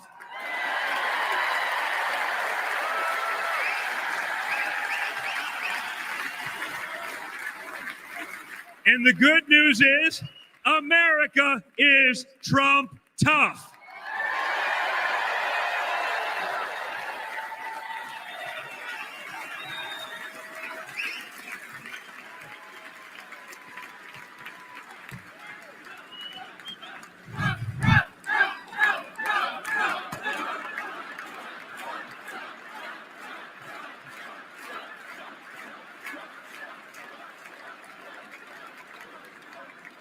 In 1912, more than a century ago, another legendary Republican president came right here to Milwaukee. At a political rally less than 1 mile from where we stand tonight, Teddy Roosevelt was struck by a would-be assassin's bullet. But he didn't quit either. He finished his speech and he kept fighting.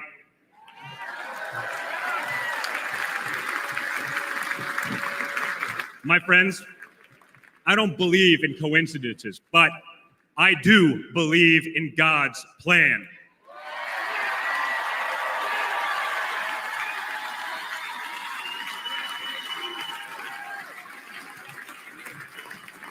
Today, Teddy Roosevelt's man in the arena has a name, and it's Donald J. Trump.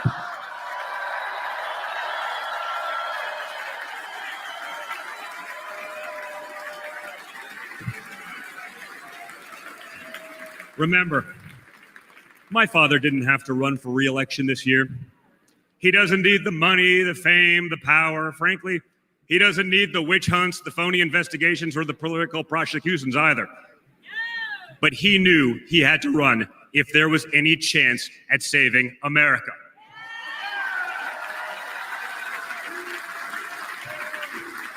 He's not doing it for himself. He's doing it for everyone here tonight, for everyone watching at home.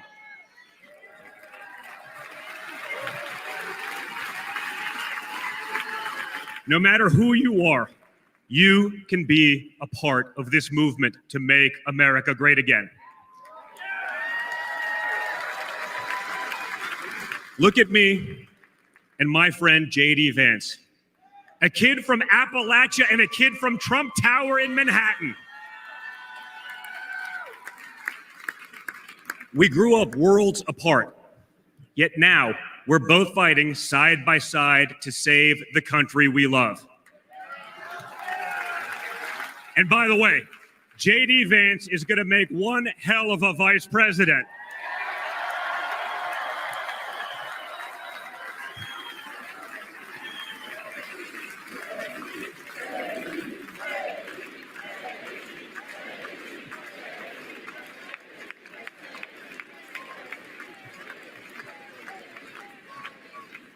For those of you who have tuned out politics or have never even voted, I want you to know, if you're looking for a better life, a more prosperous future, a safer, more wholesome and patriotic place to call home, there's room for you in this party and in this movement.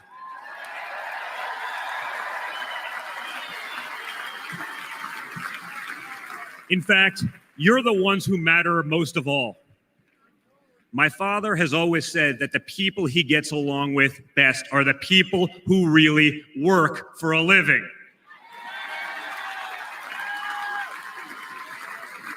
It's because of his background as a builder in construction, right?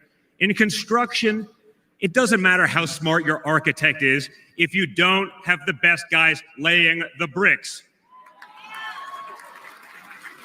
People with grit, people who get their hands dirty. That's a big problem with Washington, D.C. Most of the bureaucrats who rule over us have never built anything in their lives. It's time to build something real, something tangible, something that will last and leave this country better off for our children. That's my father's mission.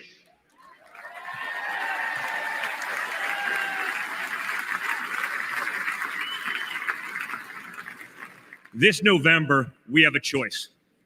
It's a choice between one team that wants to build this country up and another that wants to tear this country down. It's a choice between people who are proud of America and people who are ashamed of America. And ultimately, it's a choice between America last and America first.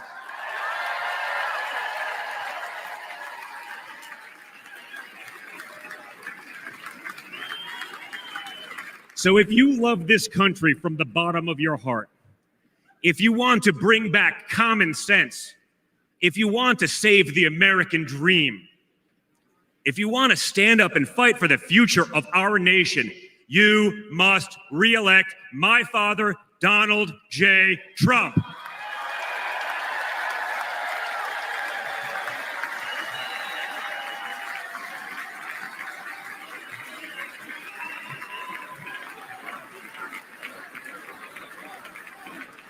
Together, we will make America great once again. Thank you. Thank you, Wisconsin.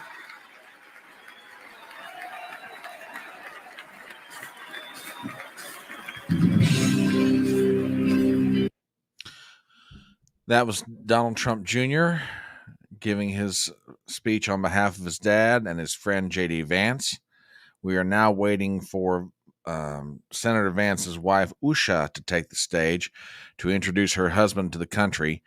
Excerpts of Senator Vance's speech are starting to come out, and much like being reported, if these excerpts are accurate, then there's going to be a lot of personal tie-in to Senator Vance's background, which, and again, let's just see how effective he is in the delivery of the speech.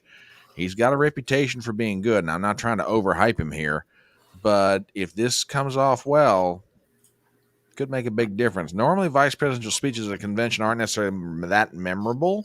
Right. But this, we'll see what happens. So we're just basically waiting for Mrs. J.D. Vance, her first name is Usha, to take the stage. A Yale Law School graduate in her own right. She has clerked for many different folks around Washington, D.C. And she will be giving Usha la la. Well, there you go. So anyway, thank you so much for being here tonight. My name is Brian Tripp at the Front Porch Conservative. I'm joined by my good friend Ruben Christopher Haynes. This is our coverage of day 3 of the Republican National Convention. We are on YouTube. We're on Rumble as we do this. If you're not subscribed to our channels, Ruben has a channel of his own. I have a channel on YouTube and Rumble. Please give both of us subs on both of our channels. We are both on Twitter as well. So please remember to subscribe to us there. Hit the bell for notifications in both places. And follow us as much as possible. We're just basically waiting for Senator Vance's wife to take the stage. So far, again, night number 3, solid. Very, very, very solid, high energy. Some of the things that have been done tonight are absolutely fantastic. I will say that. Yeah. And like I said, Monday would be low key. Yeah. Tuesday again. If nothing had happened on Saturday, Monday, Tuesday, Wednesdays was the big time. Thursdays, then Friday, whatever. It's yada. That's how it is. 4 days, it's done. But what happened on Saturday, and then with Navarro's release today, it made this night even more special.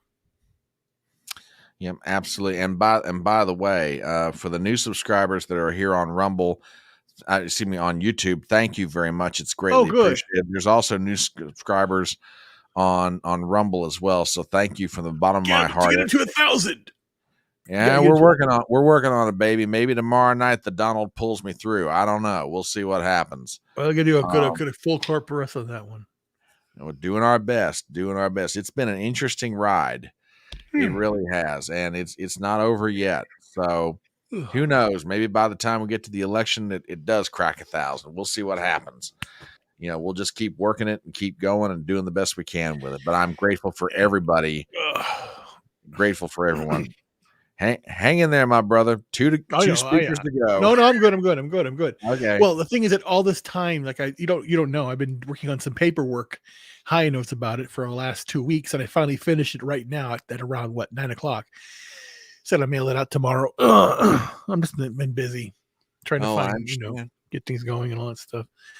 So yeah, but this is the good thing. I'm glad that this day hasn't transpired the way it has. And again, I want to remember yesterday the other memorable, the most memorable line so far was Sanders about Biden, about taking my daughter to work day, just like Jill takes Biden to work every day. It takes Joe to I'm gonna pop this up on the screen.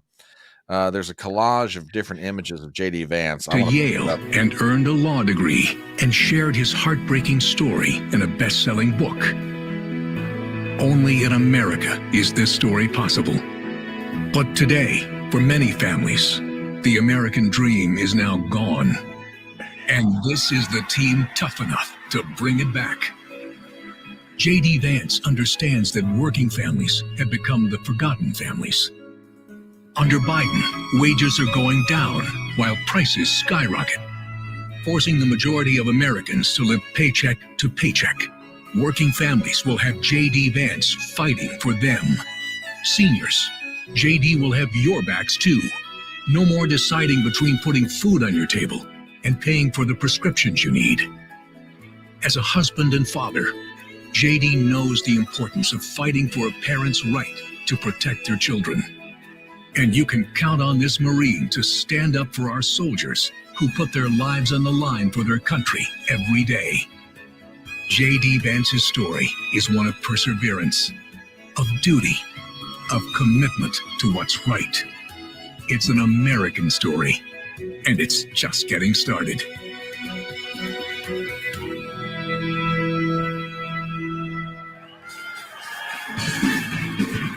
Ladies and gentlemen, please welcome Usha Vance.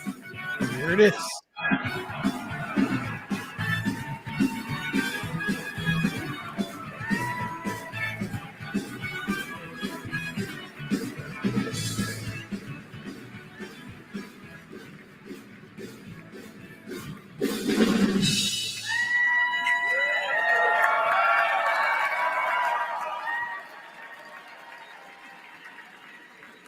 Good evening.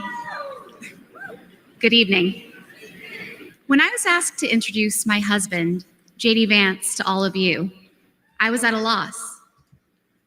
What could I say that hasn't already been said before? After all, the man was already the subject of a Ron Howard movie. JD has shared much of his life through his own eloquent words.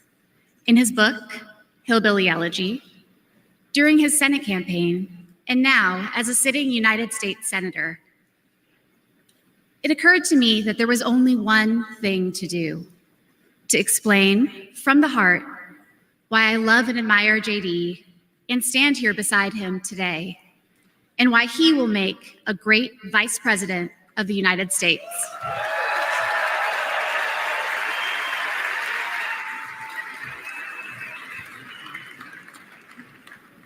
I met JD in law school when he was fresh out of Ohio State, which he attended with the support of the GI Bill. We were friends first because, who wouldn't want to be friends with JD? He was then, as now, the most interesting person I knew.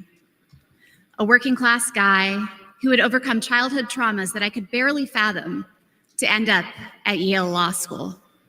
A tough Marine who had served in Iraq, but whose idea of a good time was playing with puppies and watching the movie Babe. The most determined person I knew with one overriding ambition: to become a husband and a father, and to build the kind of tight-knit family that he had longed for as a child. My background is very different from JD's. I grew up in San Diego, in a middle-class community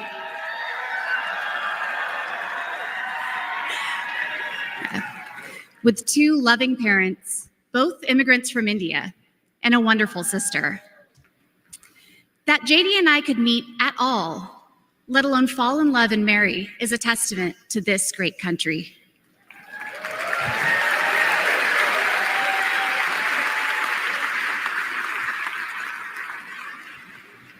It is also a testament to JD, and it tells you something about who he is. When JD met me, he approached our differences with curiosity and enthusiasm. He wanted to know everything about me, where I came from, what my life had been like. Although he's a meat and potatoes kind of guy, he adapted to my vegetarian diet and learned to cook food from my mother, Indian food. Before I knew it, he had become an integral part of my family, a person I could not imagine living without. The JD I knew then is the same JD you see today, except for that beard. And his goals in this new role are the same that he has pursued for our family: to keep people safe, to create opportunities, to build a better life, and to solve problems with an open mind. It's safe to say that neither JD nor I expected to find ourselves in this position, but it's hard to imagine a more powerful example of the American dream. a boy from Middletown, Ohio.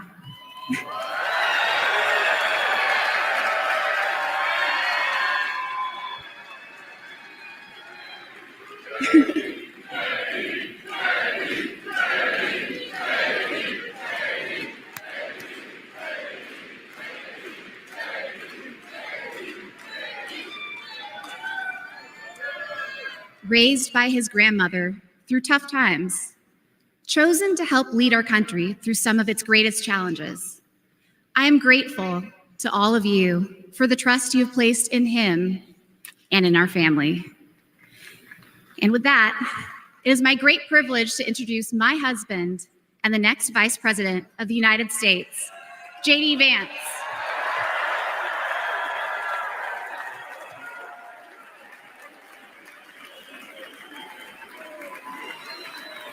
Thank you, please. Wow. Wow.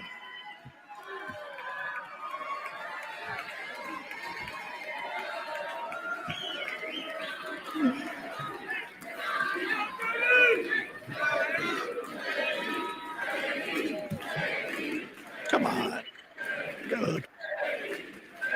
All right, here we go, folks. The speech of the night. Yeah. First of all, aren't I a lucky guy? Isn't she lovely and amazing?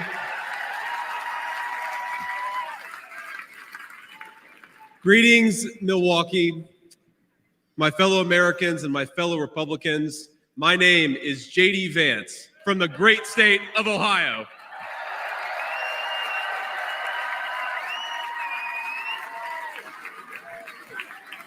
Tonight,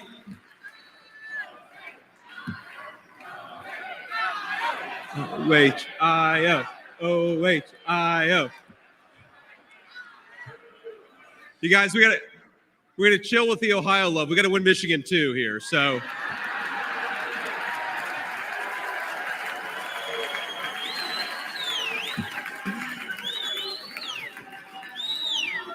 My friends, tonight is a night of hope, a celebration of what America once was, and with God's grace, what it will soon be again.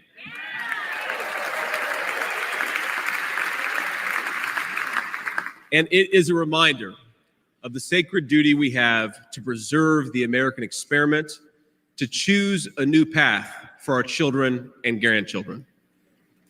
But as we meet tonight, we cannot forget that this evening could have been so much different. Instead of a day of celebration, this could have been a day of heartache and mourning. For the last 8 years, President Trump has given everything he has to fight for the people of our country.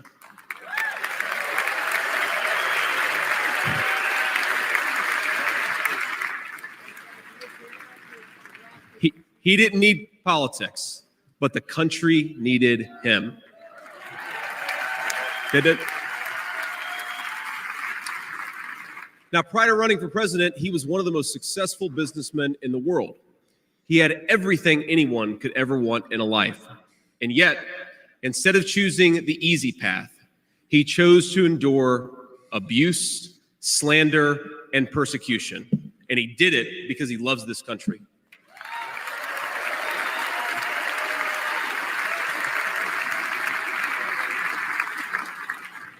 I want all Americans to go and watch the video of a would-be assassin coming a quarter of an inch from taking his life. Consider the lies they told you about Donald Trump, and then look at that photo of him defiant, fist in the air, when Donald Trump rose to his feet in that Pennsylvania field. All of America stood with him.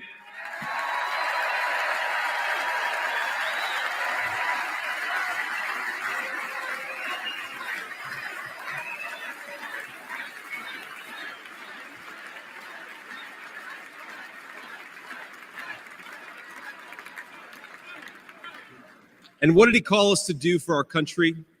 To fight for America. Even in his most perilous moment, we were on his mind.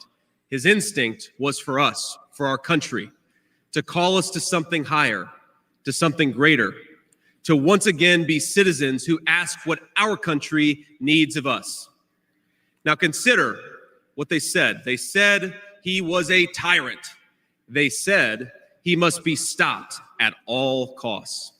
But how did he respond? He called for national unity, for national calm, literally right after an assassin nearly took his life.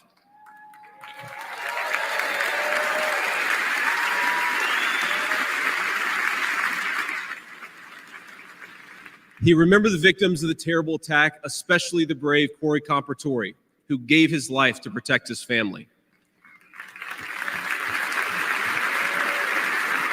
God bless him. And then President Trump flew to Milwaukee and got back to work.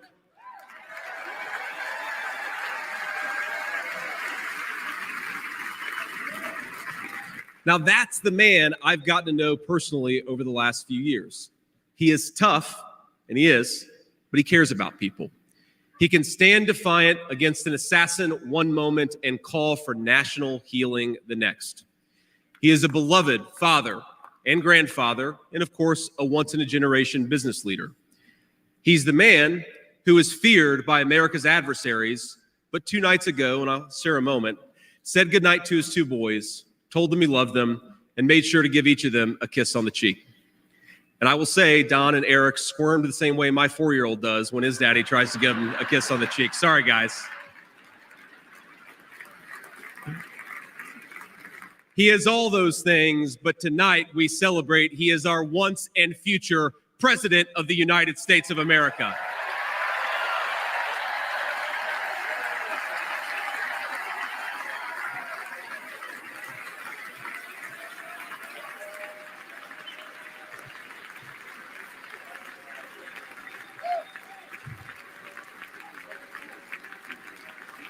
Now,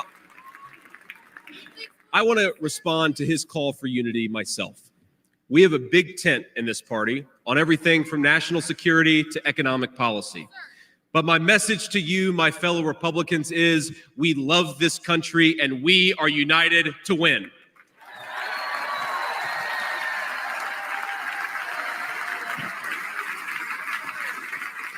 Right. Now, I think our disagreements actually make us stronger. That's what I've learned in my time in the United States Senate, where sometimes I persuade my colleagues and sometimes they persuade me.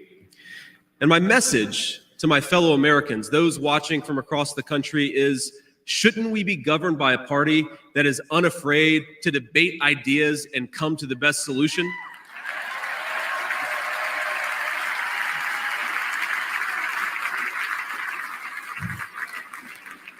That's the Republican Party of the next 4 years, united in our love for this country and committed to free speech and the open exchange of ideas.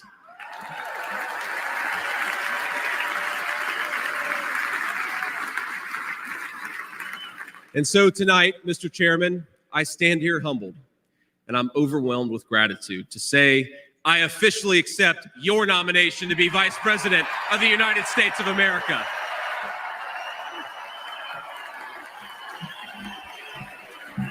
I was wondering if he was going to get around to that.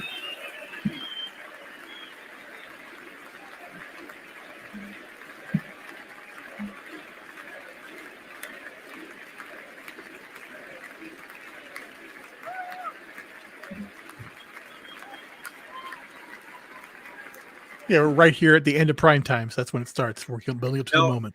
Never in my wildest imagination could I have believed that I'd be standing here tonight. I grew up in Middletown, Ohio. A small town where people spoke their minds, built with their hands, and loved their God, their family, their community, and their country with their whole hearts. But it was also a place that had been cast aside and forgotten by America's ruling class in Washington. When I was in the 4th grade, a career politician by the name of Joe Biden supported NAFTA, a bad trade deal that sent countless good jobs to Mexico. When I was a sophomore in high school, that same career politician named Joe Biden gave China a sweetheart trade deal that destroyed even more good American middle-class manufacturing jobs. When I was a senior in high school, that same Joe Biden supported the disastrous invasion of Iraq. And at each step of the way, in small towns like mine in Ohio or next door in Pennsylvania or Michigan, in states all across our country, jobs were sent overseas and our children were sent to war. And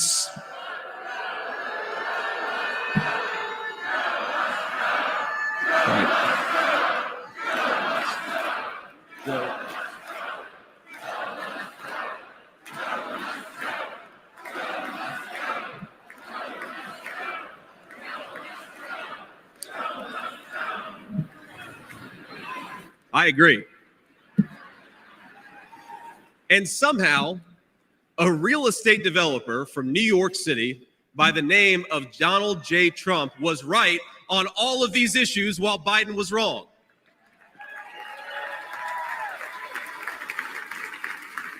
President Trump knew even then that we needed leaders who would put America first.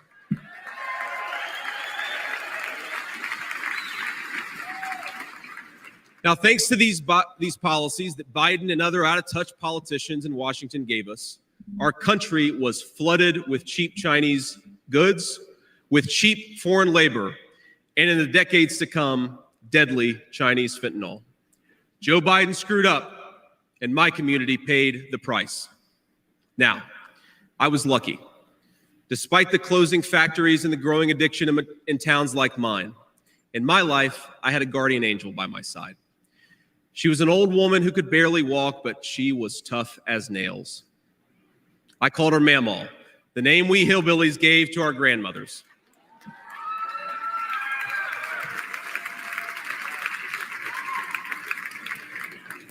Mamaw raised me as Mamaw raised me as my mother struggled with addiction. Mamaw was in so many ways a woman of contradiction. She loved the Lord, ladies and gentlemen. She was a woman of very deep Christian faith.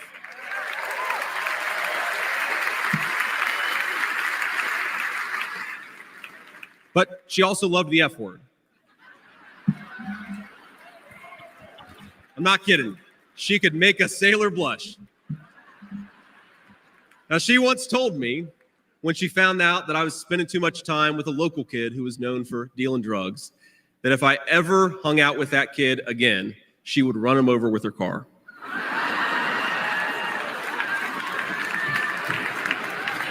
That's true. And she said, JD, no one will ever find out about it.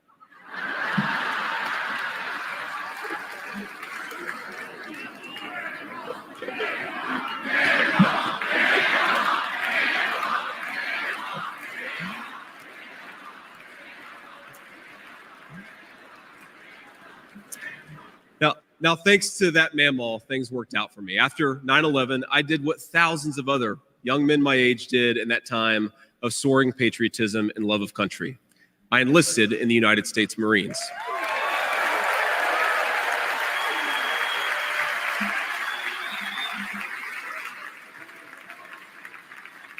Semper Fi to my fellow Marines.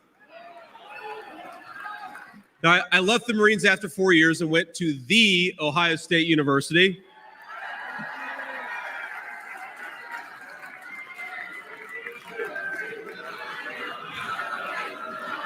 I'm sorry, Michigan. I had to get that in there.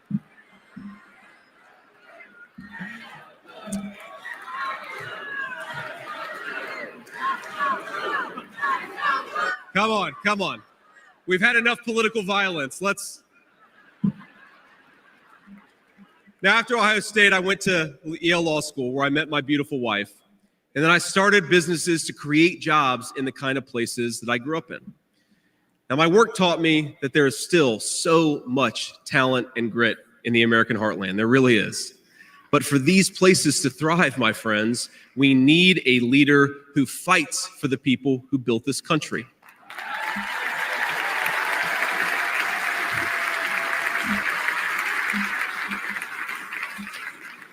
We need a leader who's not in the pocket of big business, but answers to the working man, union and non-union alike.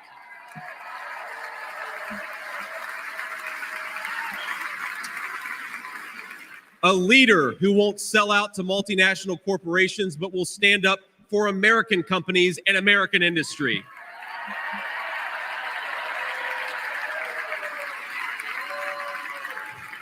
A leader who rejects Joe Biden and Kamala Harris's Green New scam and fights to bring back our great American factories. We need President Donald J. Trump.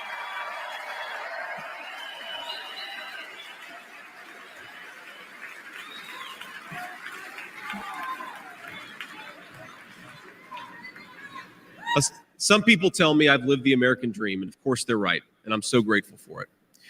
But the American dream that always counted most was not starting a business or becoming a senator or even being here with you fine people, though it's pretty awesome. My most important American dream was becoming a good husband and a good dad, of being able to give.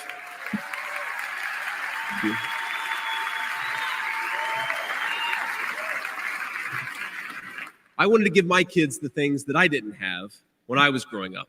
And that's the accomplishment that I'm proudest of. That tonight, I'm joined by my beautiful wife, Usha, an incredible lawyer and a better mom, and our three beautiful kids, Ewan, who's 7, Vivek, who's 4, and Mirabelle, who's 2. Now, they're back at the hotel, and kids, if you're watching, Daddy loves you very much, but get your butts in bed. It's 10 o'clock. But my friends, things did not work out well for a lot of kids I grew up with. Every now and then, I will get a call from a relative back home who asks, "Did you know so-and-so?" And I'll remember a face from years ago, and then I'll hear they died of an overdose. As always, America's ruling class wrote the checks. Communities like mine paid the price. For decades, that divide between the few with their power and comfort in Washington and the rest of us only widened. From Iraq to Afghanistan, from the financial crisis to the Great Recession, from open borders to stagnating wages, the people who govern this country have failed and failed again.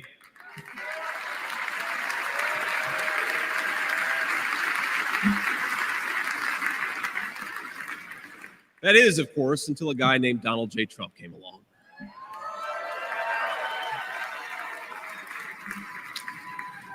President Trump represents America's last best hope to restore what, if lost, may never be found again. A country where a working class boy born far from the halls of power can stand on this stage as the next vice president of the United States of America.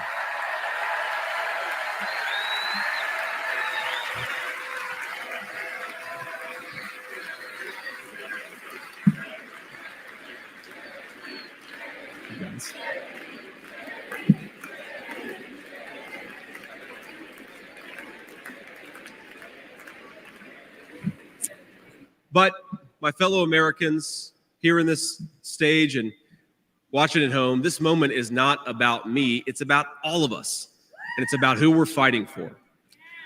It's about the auto worker in Michigan wondering why out-of-touch politicians are destroying their jobs. It's about the factory worker in Wisconsin who makes things with their hands and is proud of American craftsmanship.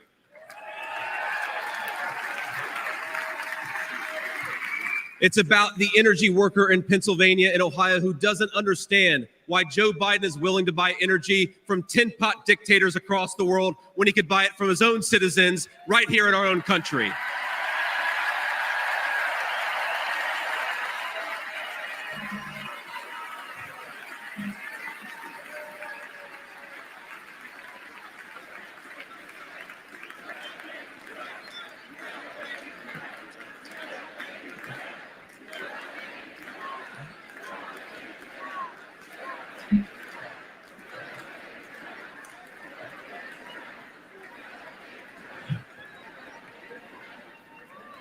You guys are a great crowd.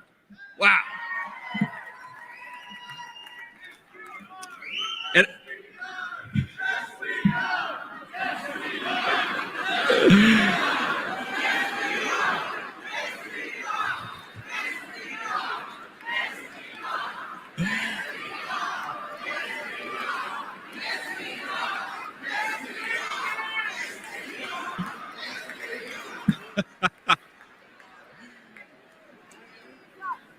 And our movement is about single moms like mine who struggled with money and addiction, but never gave up. And I'm proud to say that tonight my mom is here, 10 years clean and sober. I love you, Mom.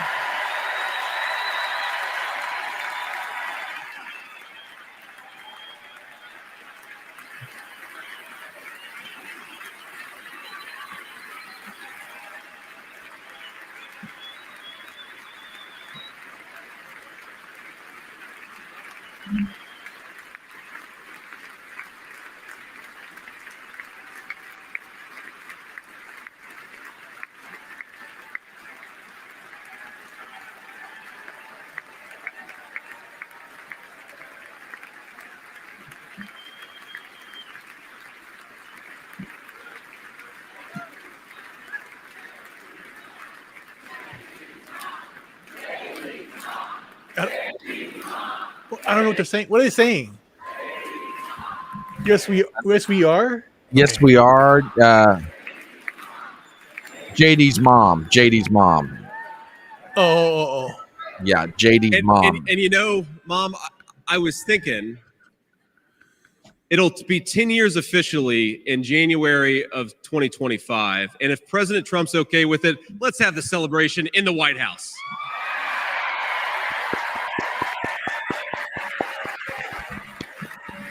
He has got this crowd eating out of his hand right now. He really does. It's very Kennedy-esque, Eisenhower-like, very, vision for the future. Yeah. And our movement, ladies and gentlemen, it's about grandparents all across this country who are living on Social Security and raising grandchildren they didn't expect to raise. And while we're on the topic of grandparents, let me tell you another Mamaw story. Now, my Mamaw died shortly before I left for Iraq in 2005. And when we went through her things, we found 19 loaded handguns. They were...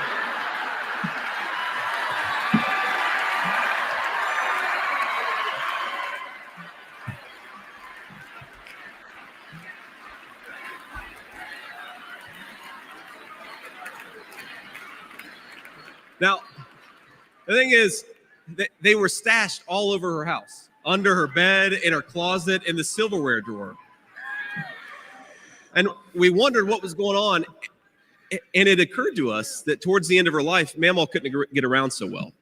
And so this frail old woman made sure that no matter where she was within arm's length of whatever she needed to protect her family. That's who we fight for. That's American spirit.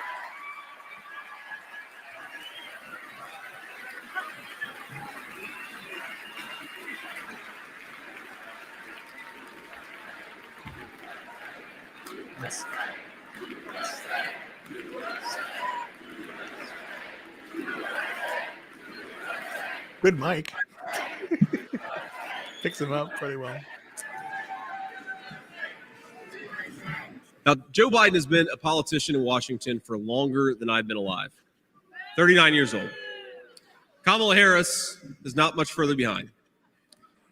For half a century, he's been the champion of every major policy initiative to make America weaker and poorer. And in 4 short years, Donald Trump reversed decades of betrayals inflicted by Joe Biden and the rest of the corrupt Washington insiders.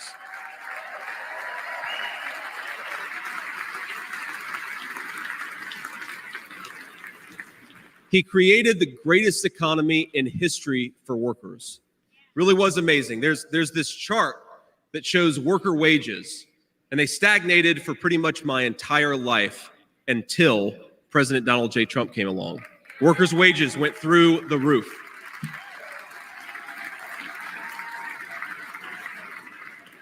And just imagine what he's going to do when we give him 4 more years.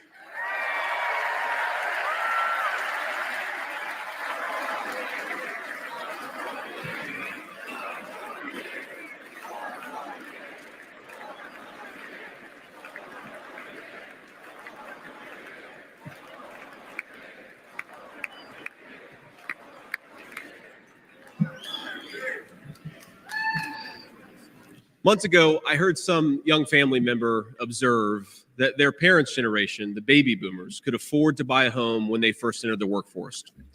but I don't know, this person observed, if I'll ever be able to afford a home.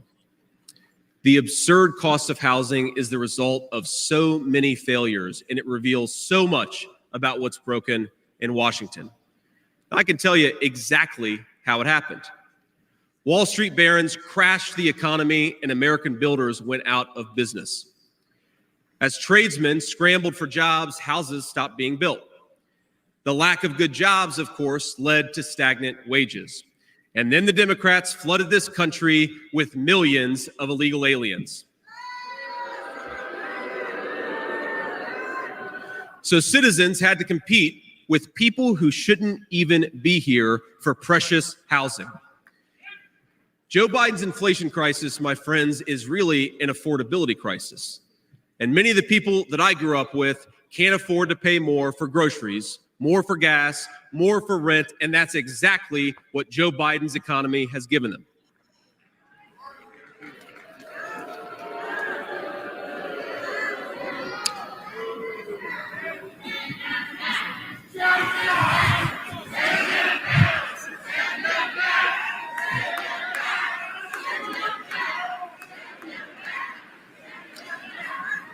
So prices soared, dreams were shattered, and China and the cartels sent fentanyl across the border, adding addiction to the heartache.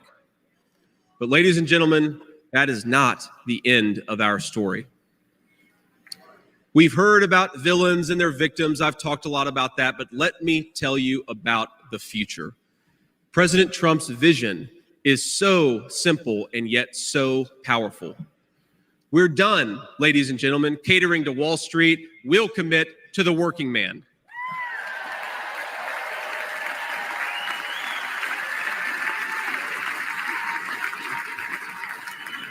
We're done importing foreign labor. We're going to fight for American citizens and their good jobs and their good wages.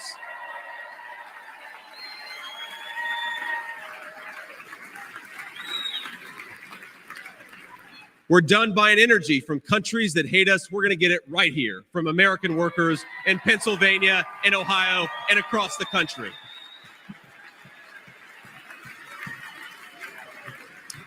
We're done sacrificing supply chains to unlimited global trade, and we're going to stamp more and more products with that beautiful label, Made in the USA.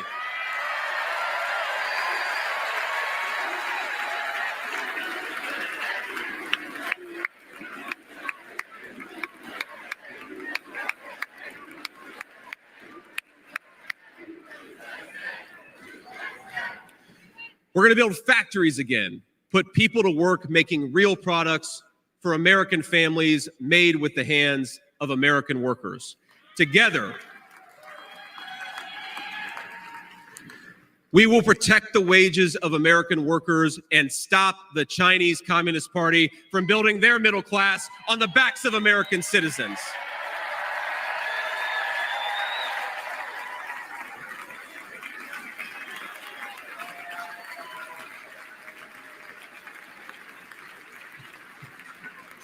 Together, we will make sure our allies share in the burden of securing world peace. No more free rides for nations that betray the generosity of the American taxpayer.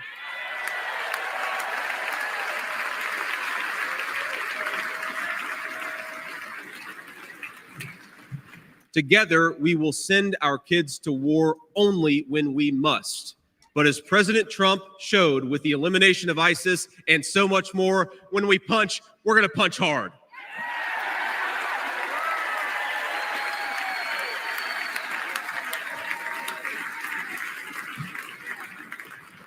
Together, we will put the citizens of America first, whatever the color of their skin. We will, in short, make America great again.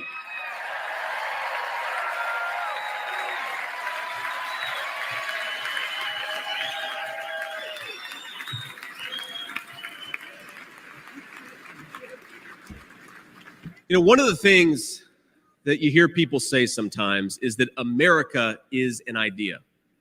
And to be clear, America was indeed founded on brilliant ideas like the rule of law and religious liberty, things written into the fabric of our Constitution and our nation. But America is not just an idea. It is a group of people with a shared history and a common future. It is, in short, a nation. Now, it is part of that tradition, of course, that we welcome newcomers. But when we allow newcomers into our American family, we allow them on our terms.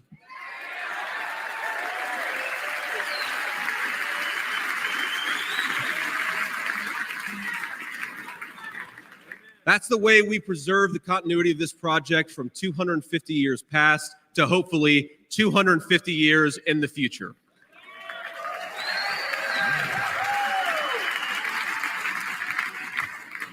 And let me illustrate this with a story, if I may. I'm, of course, married to the daughter of South Asian immigrants to this country. Incredible people, people who genuinely have enriched this country in so many ways. And of course, I'm biased because I love my wife and her family, but it's true. Now, when I proposed to my wife, we were in law school, and I said, honey, I come with $120,000 worth of law school debt and a cemetery plot on a mountainside in eastern Kentucky.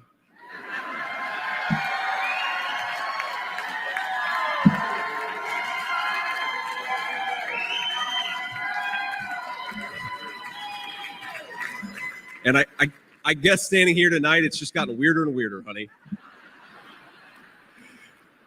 But that's what she was getting. Now, that cemetery plot in eastern Kentucky is near my family's ancestral home. And like a lot of people, we came from the mountains of Appalachia into the factories of Ohio, Pennsylvania, Michigan, and Wisconsin.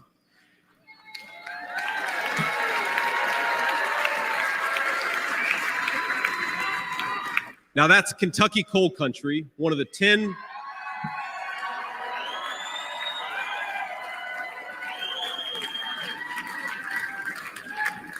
Now, it's one of the 10 poorest counties in the entire United States of America. They are very hardworking people, and they're very good people. They're the kind of people who would give you the shirt off their back even if they can't afford enough to eat. And our media calls them privileged and looks down on them. But they love this country, not only because it's a good idea, but because in their bones they know that this is their home. And it will be their children's home, and they would die fighting to protect it.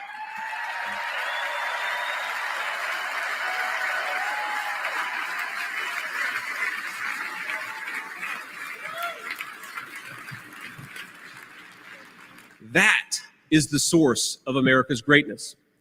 As a United States Senator, I get to represent millions of people in the great state of Ohio with similar stories, and it is the great honor of my life. Now, in that cemetery, there are people who were born around the time of the Civil War.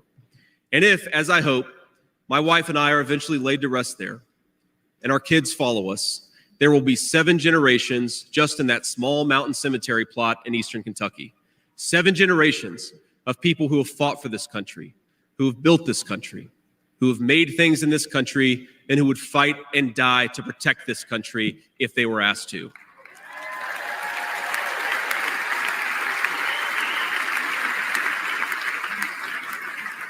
Now, that's not just an idea, my friends. That's not just a set of principles. Even though the ideas and the principles are great, that is a homeland. That is our homeland.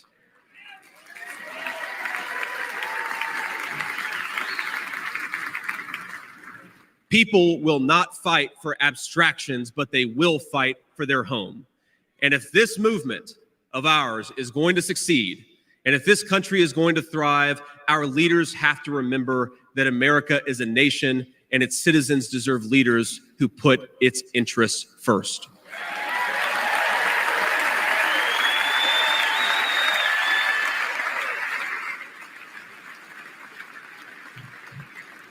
Now, we won't agree on every issue, of course, not even in this room.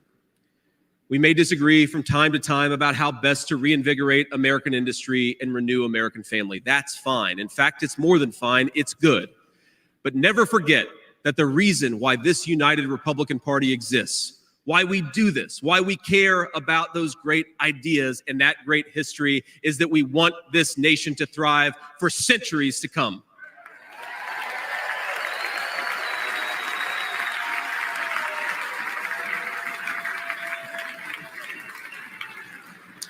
Now, eventually in that mountain cemetery, my children will lay me to rest.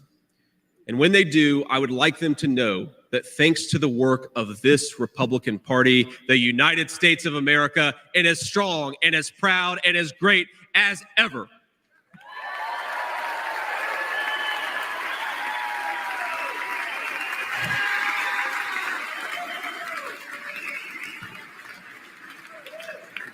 That is who we serve, my friends. That is who we fight for. And the only thing that we need to do right now, the most important thing that we can do for those people, for that American nation that we all love, is to re-elect Donald J. Trump, President of the United States.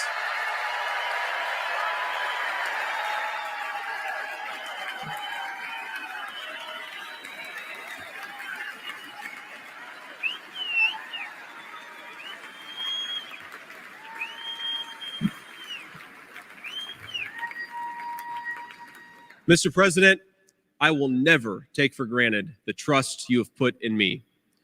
And what an honor it is to help achieve the extraordinary vision that you have for this country. Now, I pledge to every American, no matter your party, I will give you everything I have to serve you and to make this country a place where every dream you have for yourself, your family, and your country will be possible once again.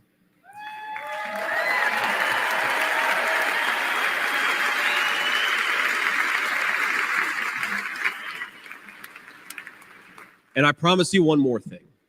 To the people of Middletown, Ohio, and all the forgotten communities in Michigan, Wisconsin, Pennsylvania, and Ohio, and every corner of our nation, I promise you this: I will be a vice president who never forgets where he came from.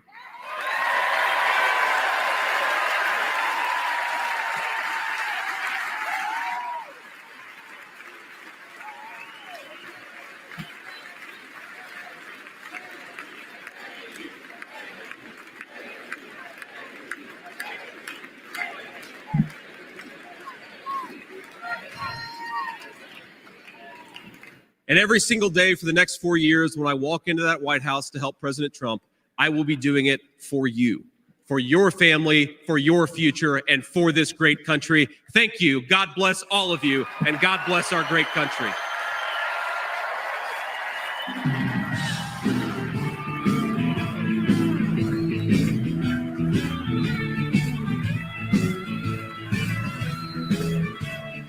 That, ladies and gentlemen, is the coming out speech of Republican Vice Presidential Candidate J.D. Vance. And I've got a couple of pages worth of notes. I'm pretty sure Ruben does too. We're going to start dropping the volume on the sound, leave the picture up there, and just get some reaction. Ruben, you've heard the speech.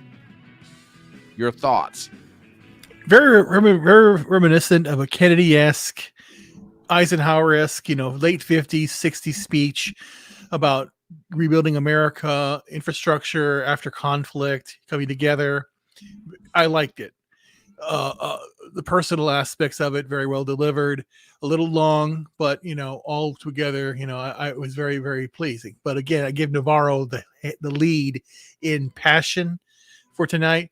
But his wife is a good lead too. It was very, very good. Yeah, I'll agree with these comments as well. Definitely needs a better. I agree. The speech was a little bit too long on Vance's part. I can't disagree with that at all.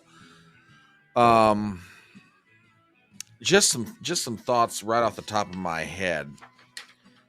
And the one phrase that I jotted down is the Trump-Pence ticket was a marriage. Trump-Vance is a partnership. Now, I might get proven wrong down the line, but if what's about to set up is what I think is about to set up, it's this. And that is, with Trump and Pence, you felt like it was a marriage. In other words, here is this bull in a china shop politician in Donald Trump coming in talking about, tearing up NAFTA, and we're going to start, taking care of our own stuff at home, et cetera, so on and what have you. And the marriage was to a, shall we say, bit of an unwilling establishment wing of the Republican Party, represented by Mike Pence. And but it was done in part because you felt like, we've got to marry these two wings of the party together. Well, you couldn't even call Trump back then a wing of the party, as much as the establishment looked upon him as an interloper. Okay. Trump Vance, on the other hand, feels like, at least on the basis of Vance's speech, this feels like a partnership. Correct. They're going to be fighting together for all of the things in his agenda. Yeah, and again, assuming that Vance doesn't wind up putting the knife in his back, which, again, I recognize the possibility of that happening. Okay, and I see Bass. Believe me, I'm seeing your comments, and I'm not ignoring them. I'm not. You might wind up being absolutely right about the guy. But the other thing about Vance, and this might make him potentially the most dangerous political opponent that the Democrats are going to deal with in the coming years, again, assuming he does not betray Trump or principle, is Trump gives you the idea, Vance gives you the detail. And that was one thing that kept coming through tonight, at least to me anyway, is that, I mean, for example, on the question of, why do we have strong borders? Why do we have control on immigration? And Vance is explaining, well, there's a reason why you do it, and it's this, and it's this, and it's this, and it's this. So, that's something else. The other thing is, I will freely admit that Vance is not exactly an evangelical styled speaker. It's not like you're going to get necessarily a stem winder of a speech, from him. Maybe that changes with the passing of time. Right. This is introduction. This is introduction. Yeah, and I'm not trying per se to defend his speech tonight so much, but the one thing he is an evangelist of economic populism, and you kept hearing that theme coming on his speech: the forgotten man of America, the factory worker that got betrayed when our jobs went overseas, over and over and over. That you just hear that just seeping through the speech, and the other thing that I found very interesting is just the personal touches. I mean, when he was describing his grandmother, he and I share the same term. That's what I call my grandma, Mima. But the story about her having 19 guns around the house in various places, that cracked me up. That was just funny as all get out. I thought he came across as real. I thought he came across as personable. I mean, the touches between, hey, I went to the Ohio State. Hey, you Michigan fan, don't you be getting upset over that? I had to get that in. I can't tell you the number of Ohio State fans I know who live on the other side of the river. That's that sort of comment, you hear it all the time. I thought the line about, and to tell you something else, I thought the line about when I was in fourth grade, Joe Biden supported NAFTA. When I was a sophomore, he gave China most favored nation trading status. When I was a senior, he voted for the Iraq War. That's a pretty bad indictment of Joe Biden. It really is. When this young man, who's 39 years old, has lived long enough, for as long as Joe Biden's been involved in American politics, that was a pretty convincing part of his speech. Or at least I thought so anyway. And yeah, don't disagree with this at all, Robert. Not at all. So we'll see. I mean, we will absolutely see. Any other thoughts, sir? No, that was basically it. It was a very, very good night. Very, very energetic, upbeat, and it went off very well, I think. Yeah, and the one other factor, I was just going through my notes real fast. The elites checks, my community paid the price. Constantly, he's coming back to the theme of community. He's coming back to the theme of the forgotten man. He's coming back to the theme of the American worker who has the basic, decent dignity instilled into them because of who they are and the pride in their work.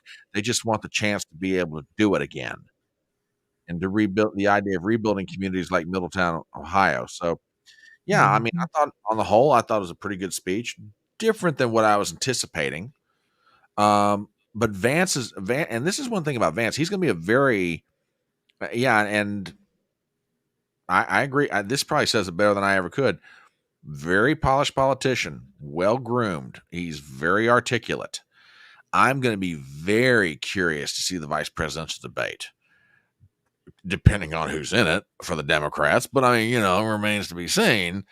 I do remember very specifically, and I think this has been mentioned by a lot of people in our chat, that I think it was Kamala Harris's former communications director made the statement that she worried about Kamala going up against J.D. Vance. She thought J.D. Vance would present Kamala Harris the most problems in the vice presidential debate. Now, at the time, I thought, well, maybe she's just throwing that out there for, bait, for the Republicans or whatever. But if she was genuinely serious, we'll see. We shall see. Yeah. But yeah, this concludes night number 3 of our coverage of the GOP convention. Ruben, any closing thoughts as we get ready to sign it off for the night? No, this is exciting, and it gives me hope. The last 3 days have been exciting in the realm of what we've been listening to. The idea that tonight you had Navarro, you had the Gold Star families, you had Kai Trump, you had J.D. Vance, his wife.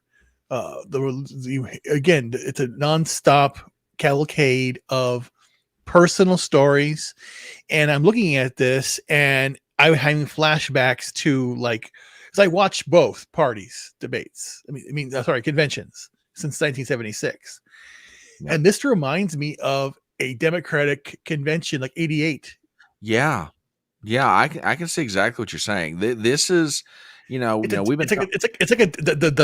themes are all of the Democratic themes. Help the worker, get good jobs, good pay, bring jobs back here.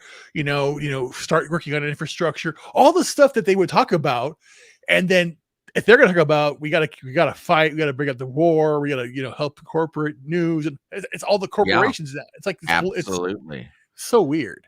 Yeah, I mean, the first night you have the president of the International Teamsters delivering a speech that would otherwise you would find it at a Democrat national convention. Yeah, and Aubrey Rose spoke to, and then and again you got some Republicans and conservatives are being kind of hinky when it comes to the Hindu prayers being given, or the fact that anybody is not a Christian or not a Judeo-Christian or whatever, and I'm going, just get over that, guys.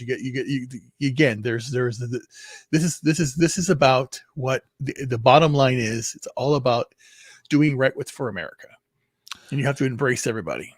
Yeah, I mean, we've been talking about it over the past few days. What you're seeing is the transformation of the Republican Party. Now, whether or not it lasts long term, yet to be determined. But who is it? Melanie Max getting backlash. Who else is it? Matt Walsh is getting backlash, and even to a certain point of late, Libs of TikTok seeing a little backlash internally, because Libs of TikTok is now going on the path of anybody who posted anything anywhere about, damn, they missed Trump. They're now reporting them to their employers saying, do you want to stand for this? So a lot of people are saying, don't do that. Some people are saying it's fair game because they did this. And of course they did go after Shia. And that's her, Shia Rednick. That was her name. And she's the Libs of TikTok girl. And they destroyed her life. So again, it's a little retribution in a way, maybe, but per se. But again, the idea that it's not even a joke, because you had a lot of people that were actually doing video of how they were angry that Trump did not die. Video, not. So then you saw the absolute hatred for somebody based upon just what they've been told, which makes no sense. Trump never did anything to you. Trump never talked to you personally, said anything to you at all. You just to hate somebody without even have them living rent free in your head. I have no idea why.